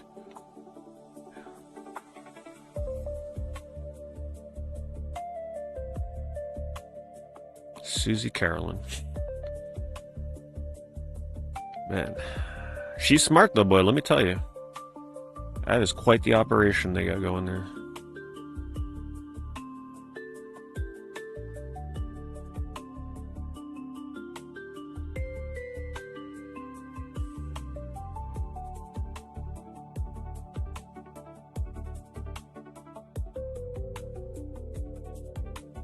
Now here's a game that's so bad it's like somewhat good.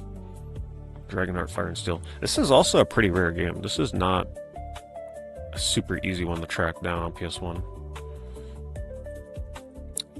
It's got really janky side-scrolling action combat with like CG rendered. What's that effect where like you record the real actor doing the moves, like the Mortal Kombat kind of style? That's what it uses.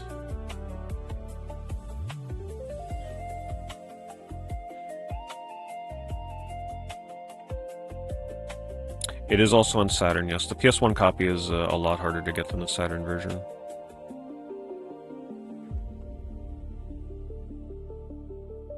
Digitized, yeah. I don't think it's a rotoscope. Rotoscope is... I think that's a little bit of a different technology. Go to GameStop in person, best way to get deals on retro games. I don't doubt it. I haven't been to too many GameStops that have retro games, but every time I go into one and I check, it's like it's always so barren.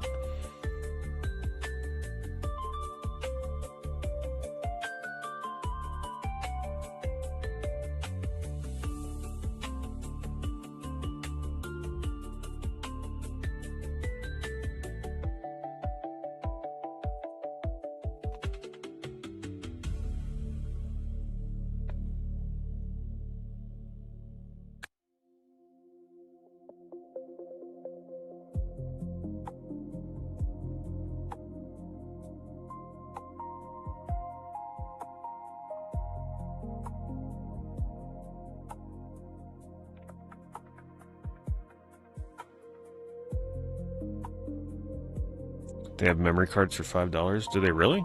So they sell like PS2 memory cards and stuff for $5? That's like half the price you can get them for on eBay.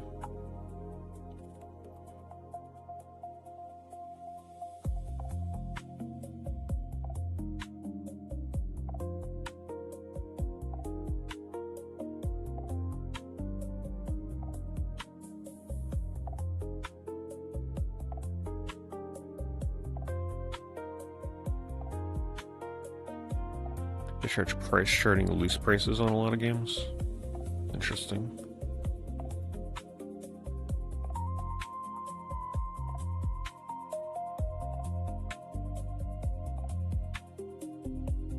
Yeah, it does make you wonder where they get their prices from, right?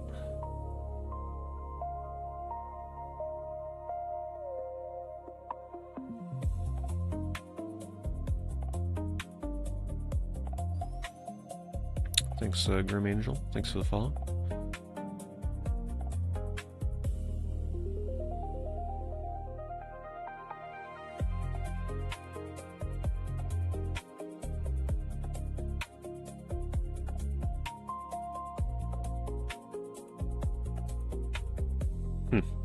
Well, maybe I'll have to poke my head into a GameStop or two and see what they got. But I never had any luck at those.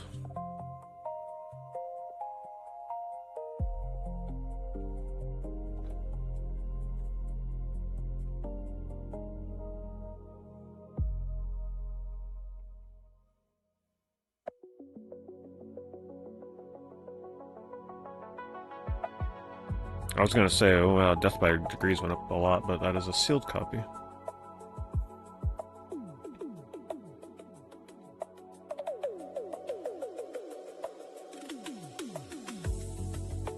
Disaster Report? Yeah, I played the first one on PS2 a year or so ago. 2 years ago. I really enjoyed that. I look forward to playing the rest of the series. I would have loved that game if I played it when it came out. That game is so ahead of its time on PS2 from like a technical standpoint. The things they were doing in that with set pieces were so impressive.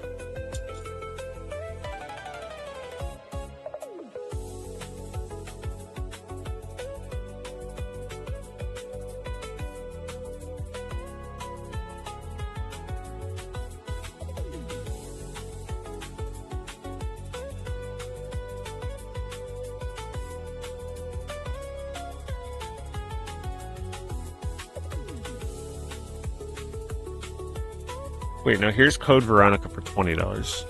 So who's correct? The one that's listing it for 20 or the one that listed it for 80? Probably the one for 20. That $80 that seemed way too high.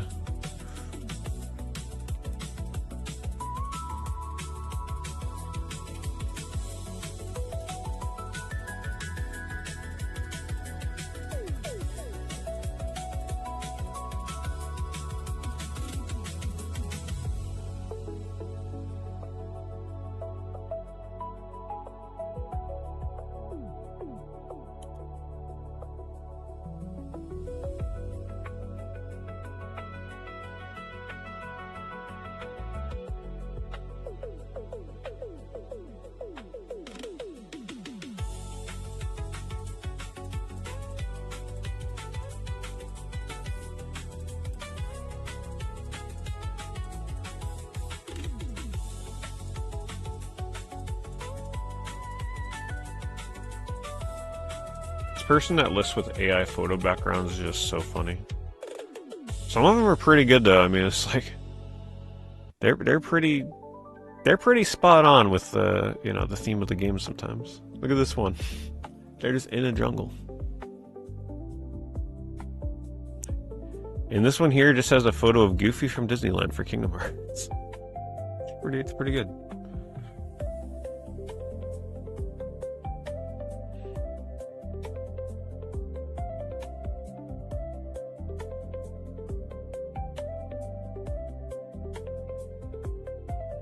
I do sticks, yes.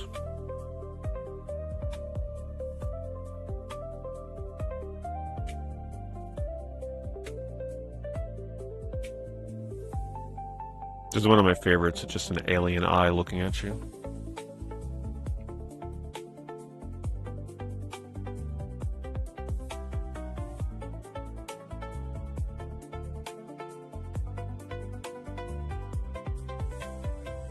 Feels like a pretty good price on Manhunt.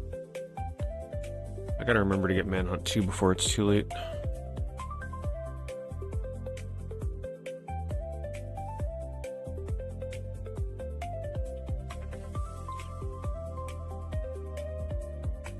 Wait, there's another person asking for $75 for Code Veronica. Was that $20 copy actually like underpriced? We should just check this and know for sure.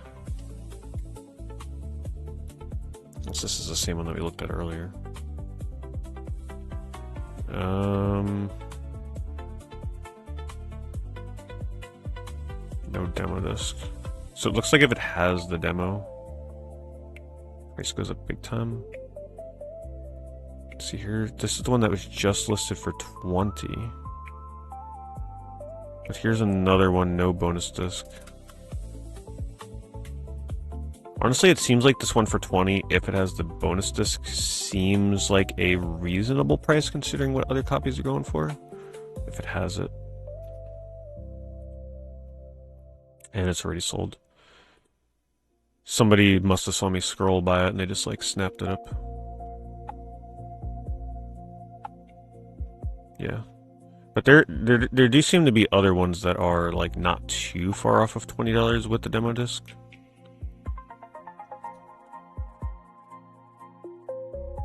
This one has the greatest hits disc. But yeah, that was definitely like a good deal, all things considered, what this is going for right now. Actually, it's possible it could have been sold before I even scrolled by it. Because sometimes eBay does that. It's a little delayed. So like something could be sold and it could still be showing as listed. And then when you click on it, it's sold.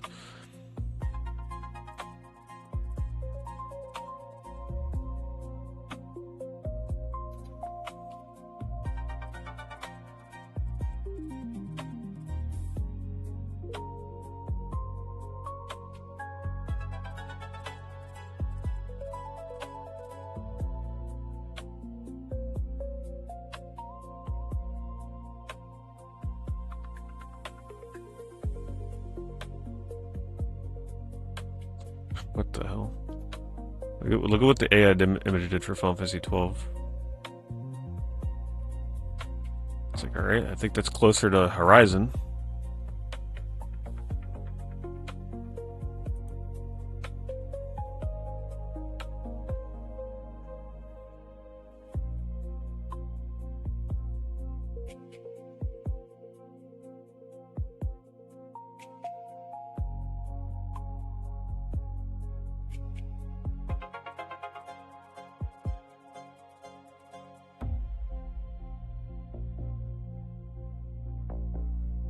Superman and Man of Steel on Xbox.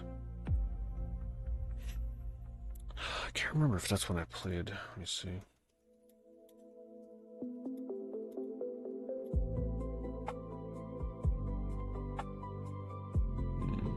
Oh, I did play this. Yeah, I don't remember this being all that good. This has cell shading, right? So let's see how many copies are on here. $20.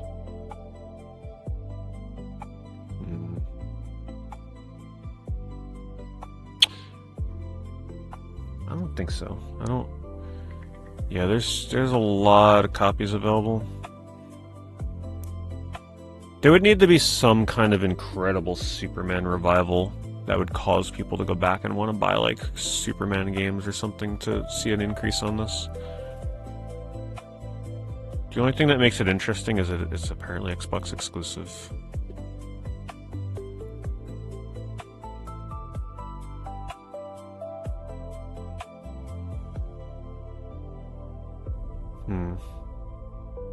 Looks like the cheapest copies got snatched up recently. There's a world where I can see this becoming like on average $30 to $40, but I wouldn't see much more than that. Just because it's an original like Xbox exclusive. That's the one thing it's got going for it. Okay, here's the catalyst. If the next Xbox is really like serious about having a disk drive that allows, if there is a way that you can take original Xbox games and play them in the next Xbox through like an add-on disk drive or anything like that, then that would be the thing that would cause all original Xbox games to go up, especially the only on Xbox, like original Xbox games. So that is the one catalyst I think that could cause this to go up. Because there would be a flood of people buying Xbox games if that's the case.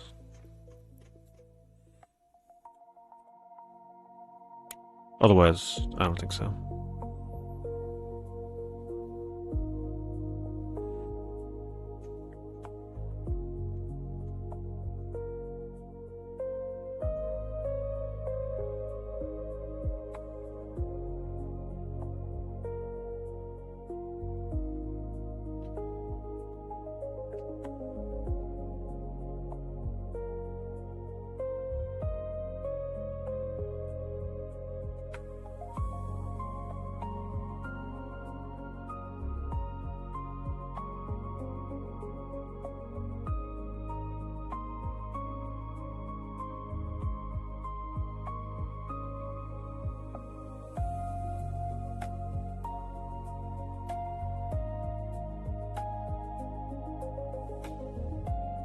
I don't know the legality and stuff behind that Berserker. Who knows? Who knows what will happen in that instance with printing of discs?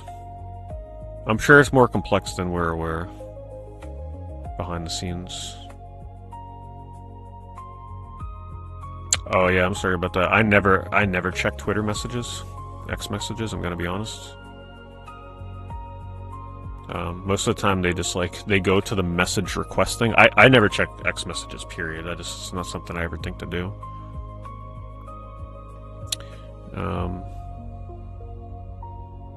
Best place to message me would be Discord, or you can just ask me, or in a stream or something. But generally, no, I don't really buy games from followers. I don't think it's something I've really done much. But you can, reach out to me on Discord. Send me a direct message.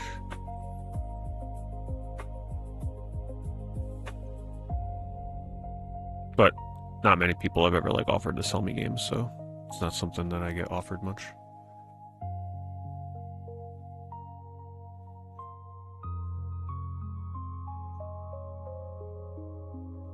I'm generally pretty, like, specific, right? Like, I hunt very specific games, so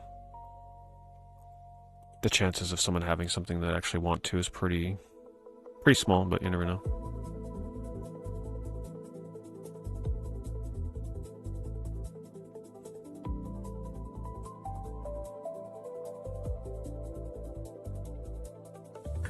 Is anybody else surprised that Mario RPG is still, like, cheap? For Super Nintendo RPG complete in box standards, let's be real here. Right? Like, it's a little shocking compared to what other Super Nintendo games go for these days. I think it's pretty reasonable. It just... I don't know. It's not as bad as the other RPGs. For what it is.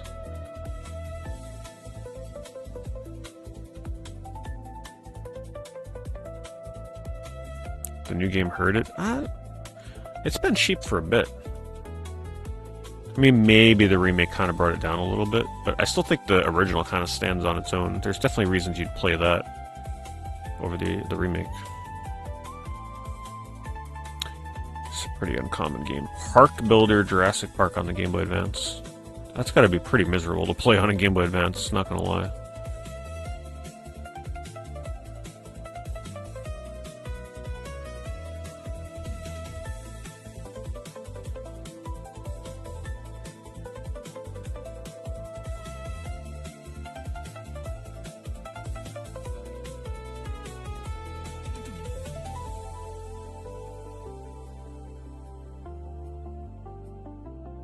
Yeah, it's really weird how some games, like, re-releases of games will bring down prices for original copies, but then other games it's like it just increases them. It really varies game by game.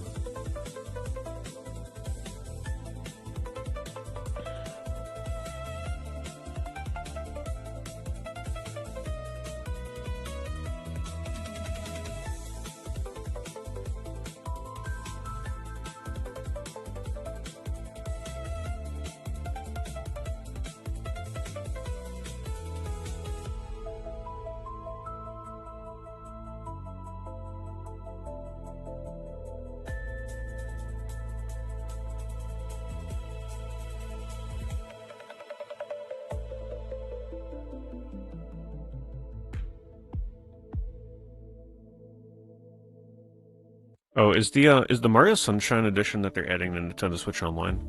Is that a 4x3 version of the game? I'm assuming it is, right? So it's still going to be like a arguably inferior version compared to the widescreen version on the collection.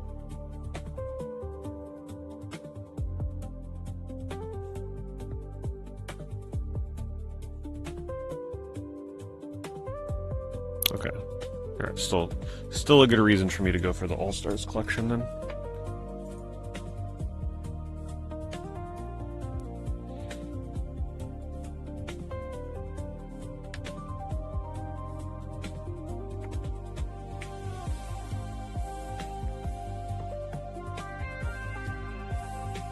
Am I getting the Neo Geo AES Plus? Absolutely. I am very excited for that thing. Very excited. I'll be picking it up, I'll do the unboxing, I'll be streaming it, I'll be getting my ass handed to me in Metal Slug. It'll be fun.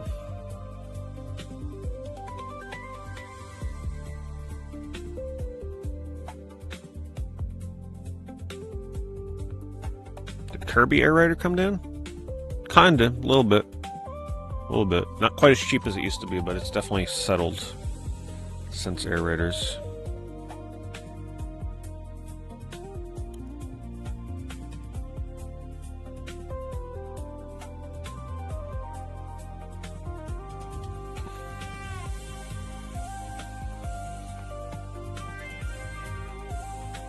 I think it's worth collecting the Resident Evil games on GameCube.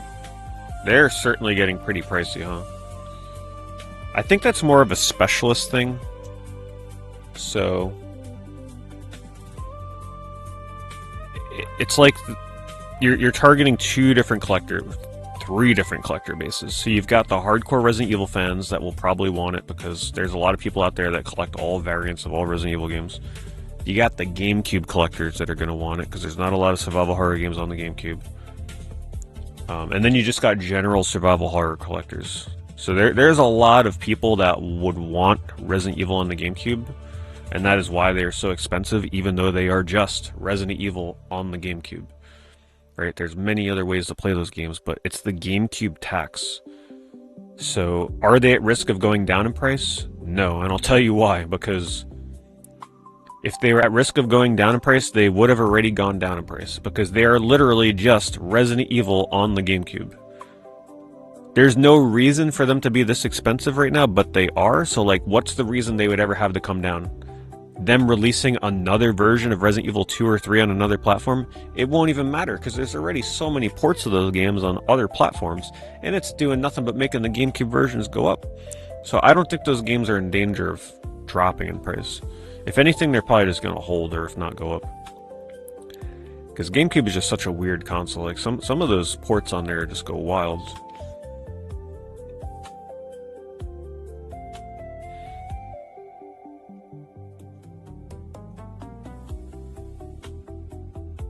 Darn, we almost had our first foot.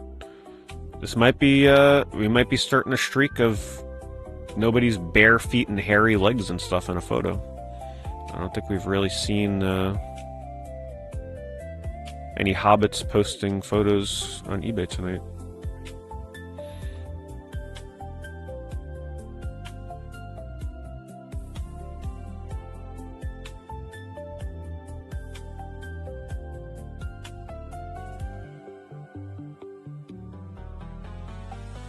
Yeah, the thing is, though, the Wii has such a stigma. It's like people, even if there's a version of a game on the Wii, people prefer literally any version other than the Wii because they just figure the Wii version is going to cause them to have to use motion controls in some stupid way.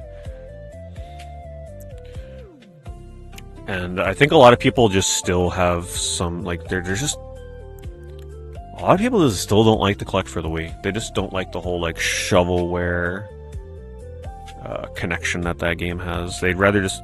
GameCube has way less shovelware. There's a lot of shovelware in GameCube, but there's not as much, so...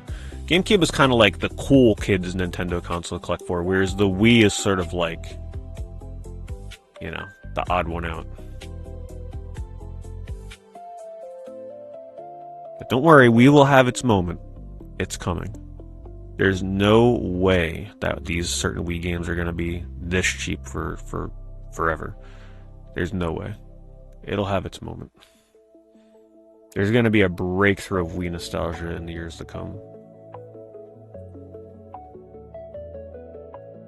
And a lot of people are going to discover some of the cool exclusives on there for the first time.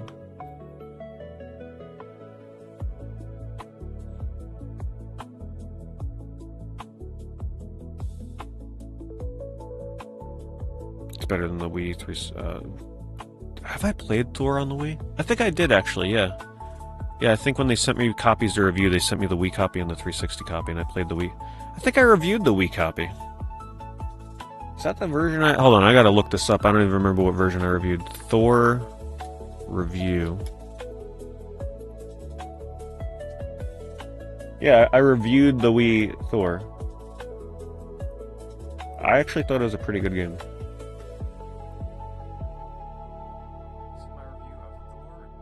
15 years ago. 36,000 reviews. I mean, 36,000 views. Yeah, if you're curious to hear what I thought about Thor on the Wii 15 years ago, here you go.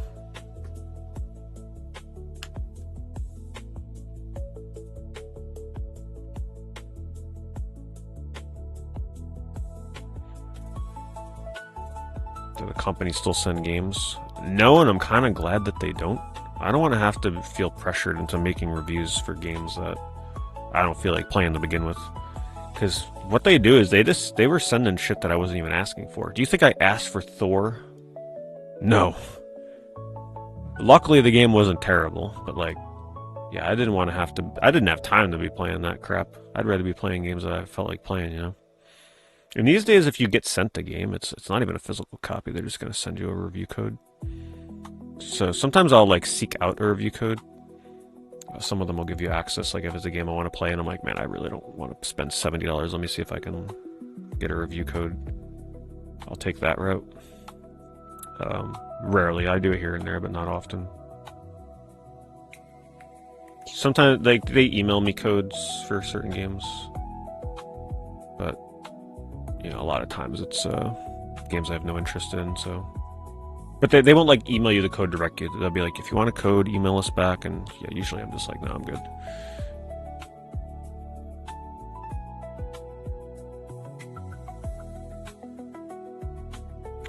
So we never got this Rhythm Heaven in the US physically. You had to download it.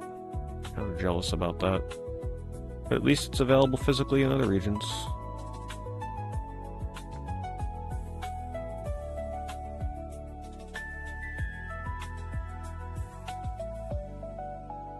They sent me, Xseed sent me Arcrise Fantasia.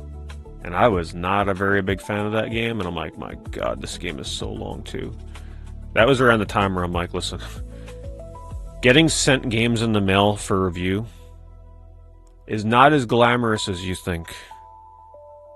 If like they're expecting you to review the game, because man, if you get sent the game that you don't like, it's pretty brutal. I think the nail in the coffin for me was when Square Enix sent me Lord of Arcana on the PSP, and I hated that game. I was like, they're better off with me not doing a review. So I didn't do the review. It's like, was it cool to get sent games for review? Yeah, but believe me, it's not as cool as you think it is. When you're busy playing other games and then suddenly some crap shows up in the mail and you're like, oh great. Now I gotta play this.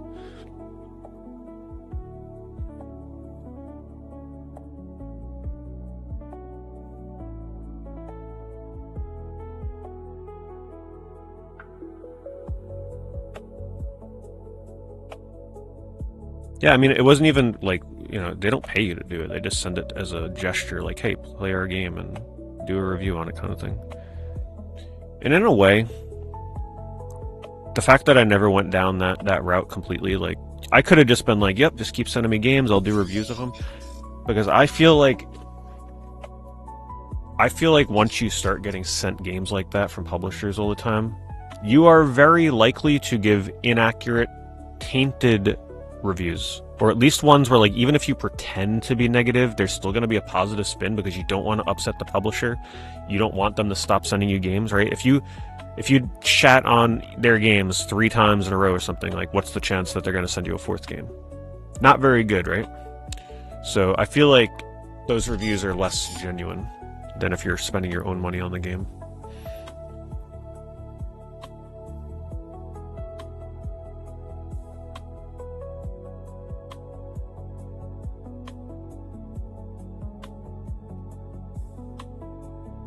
It's like, it's okay to be critical here and there, but you know that those kind of reviews will never be overly critical, like super truthful, for fear of losing access to games.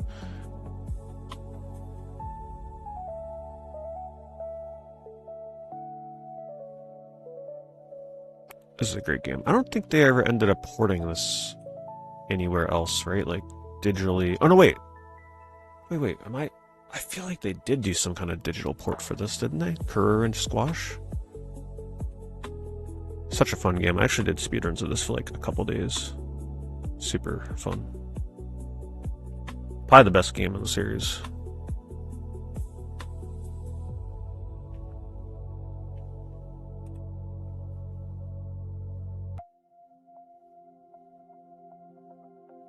Was I ever blacklisted for giving unfavorable? No, nothing like that ever happened. I pretty much just like stopped covering the games, and then they won't send you games anymore. The thing that you were supposed to do is like, all right, they send you the game, you make the content, then like you email them the link, and it's like, okay. But yeah, it's just, if they keep sending me stuff I had no interest in playing, it's like, is it even worth it at that point?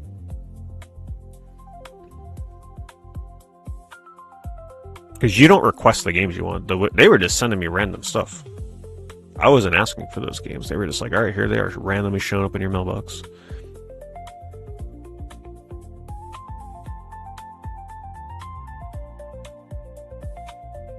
And just to be clear, I didn't get too many games. Like, it was just a handful. Maybe like, I don't know, 8, 10 games, a dozen games. I don't remember what it was. I just liked having the freedom to play and review what I wanted, you know? I didn't want to be forced to have to make videos on games that I had no plans on playing to begin with.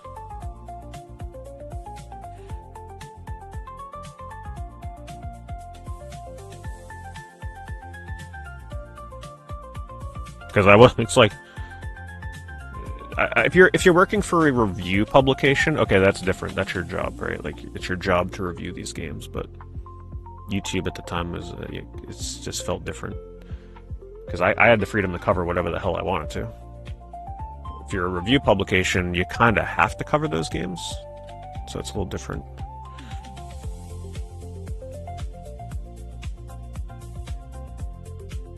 But now I almost feel like how it feels for like those old websites and stuff where like you get sent the games and it's like, all right, Bob, it's your turn to cover. What's a terrible game that you'd have to cover? I don't know, some like slop game on the Wii, some kind of shovelware game. It's like, oh my god, seriously. Imagine being forced to play a game you don't want to play because you know it's going to be bad. That's gotta be pretty miserable.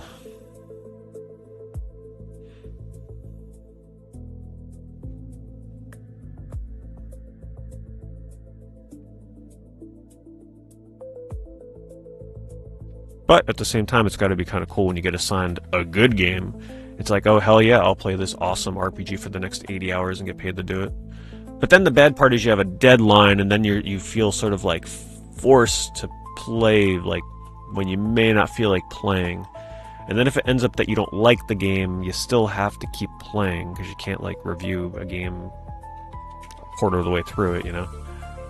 So I'm sure there's fun aspects to it, but at the same time, I'm sure it's a little miserable at times.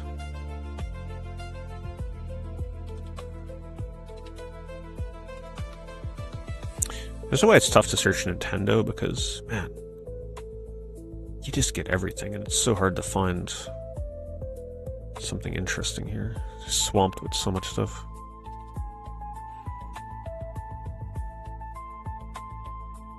Calling. I think all horror games on the Wii will continue to go up in price. I'd say less so Calling, more so Cursed Mountain. Cursed Mountain is one to keep an eye out for, especially the limited edition and the Steelbook. I played a little bit of Calling, but I had to stop my playthrough of that because my capture card was having some problems. Yes, any horror games, except for maybe Ju-On. I think Ju-On is already kind of like peaking price-wise.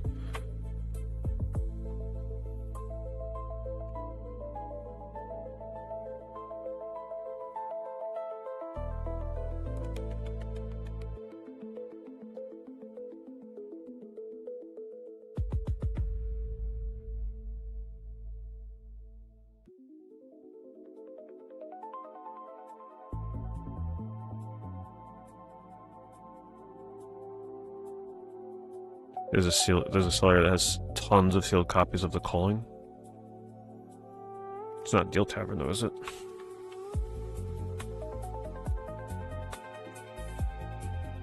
Hello Bandit? Yeah, these kind of sellers dictate the market. Oh no, Call of Duty. Gotta filter that so we get the right game. It's hard to search for because you're gonna get all Call of Duty.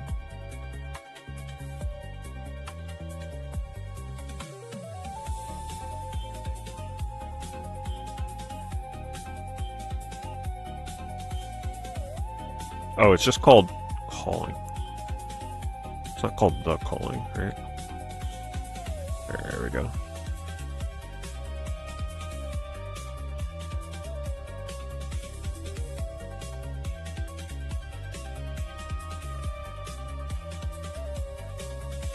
More than 10 available. The price is still pretty high though. $123 is pretty high. But yes, that means that this game will definitely not anytime soon go above $123. Let me see, are we able to see how many they have?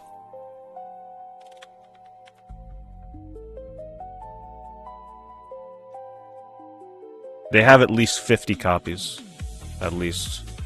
They have a lot. So it's going to be a while before you see the calling go up in price.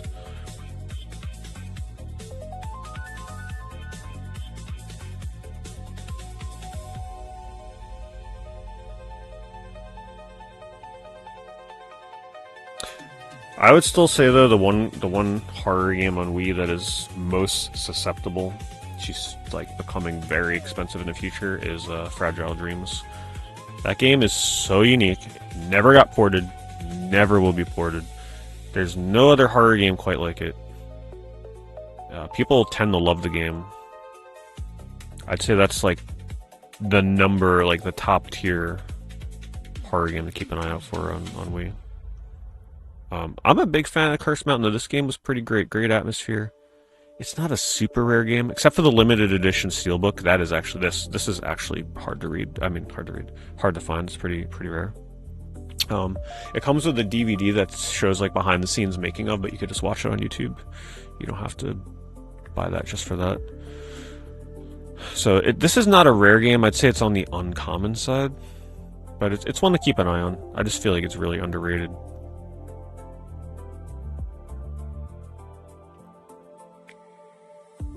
But now that I'm looking, there are actually there's a lot of copies on here. But you know how horror games are. They matter less. There could be 20 or 30 copies on here, but all it takes is something where someone's like, oh, some huge YouTubers that gets like 1 million views on their videos. It's like, oh, the best survival horror games on Wii. And they highlight Curse Mountain. Like, that will cause this to sell out in 2 seconds. So, yeah, it's better to be safe than sorry sometimes.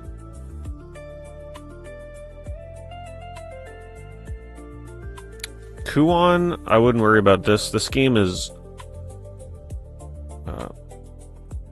not Kuon, sorry. Juon.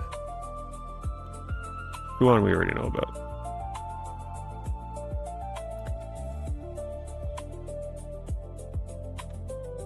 This I feel like has already kind of like reached high peak pricing, because this game is, you play it once and believe me, you will not feel like playing this game again for like another 15 years, if that. It's definitely a one and done, no replay value, a fairly mediocre game that's very slow, let me just put it to you this way, you'll potentially regret buying this game for these prices, okay? So proceed with caution with Juon. Are there any horror games I'm forgetting that would be worth looking at on Wii? I mean, there's an import game that's pretty neat, but I don't think people are looking for imports. Fragile Dreams, Juon, Curse Mountain, Calling. Oh, Escape from Bug Island. That's a must. Yeah, this, if you haven't played Escape from Bug Island, first of all, this game's price has been crawling up like an insect over time. I love the cover for the Japanese version. Look at that. Super fun B-movie campy silliness. The one thing that ruined this game for me, I won't really spoil it, but midway through the game, I just stopped midway. I'm like, I can't do it. I can't do it again. But yeah, let's just say that, like, even if you play half the game, you'll have a lot of fun with it. And there's not a ton of copies of this on here, as you can see. So that's one of the other horror games to keep an eye out for. And this one I feel has room to grow. This for sure, I feel like can easily reach like that $70, $80+ range in due time. Because it's really obscure, it's fun for what it is, and it's actually like fairly uncommon. And the fact that this used to be a game that you couldn't even get rid of for like $10, and now it's selling for $30, $35, $40 in some instances, but it seems like the average is like $30. That tells me that this is growing in demand.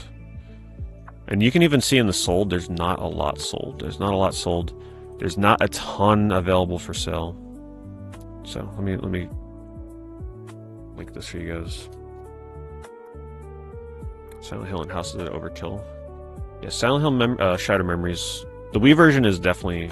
I had a lot of fun playing the Wii version. I haven't played the PS2 version.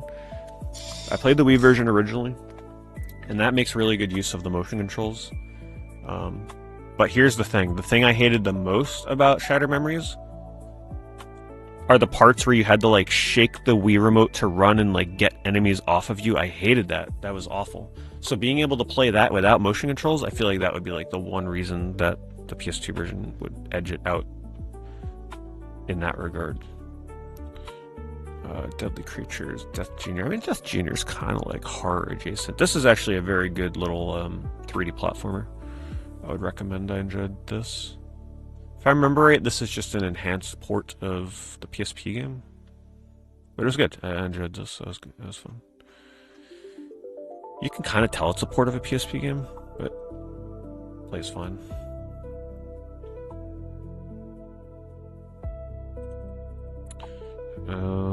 There's no other horror ones that we're forgetting, right? Other than that import game I can never remember the name of, which was super fascinating. With the balance board. Can never remember the name of it. Some crazy name. Anyway, Fatal Frame 2 remake, yeah.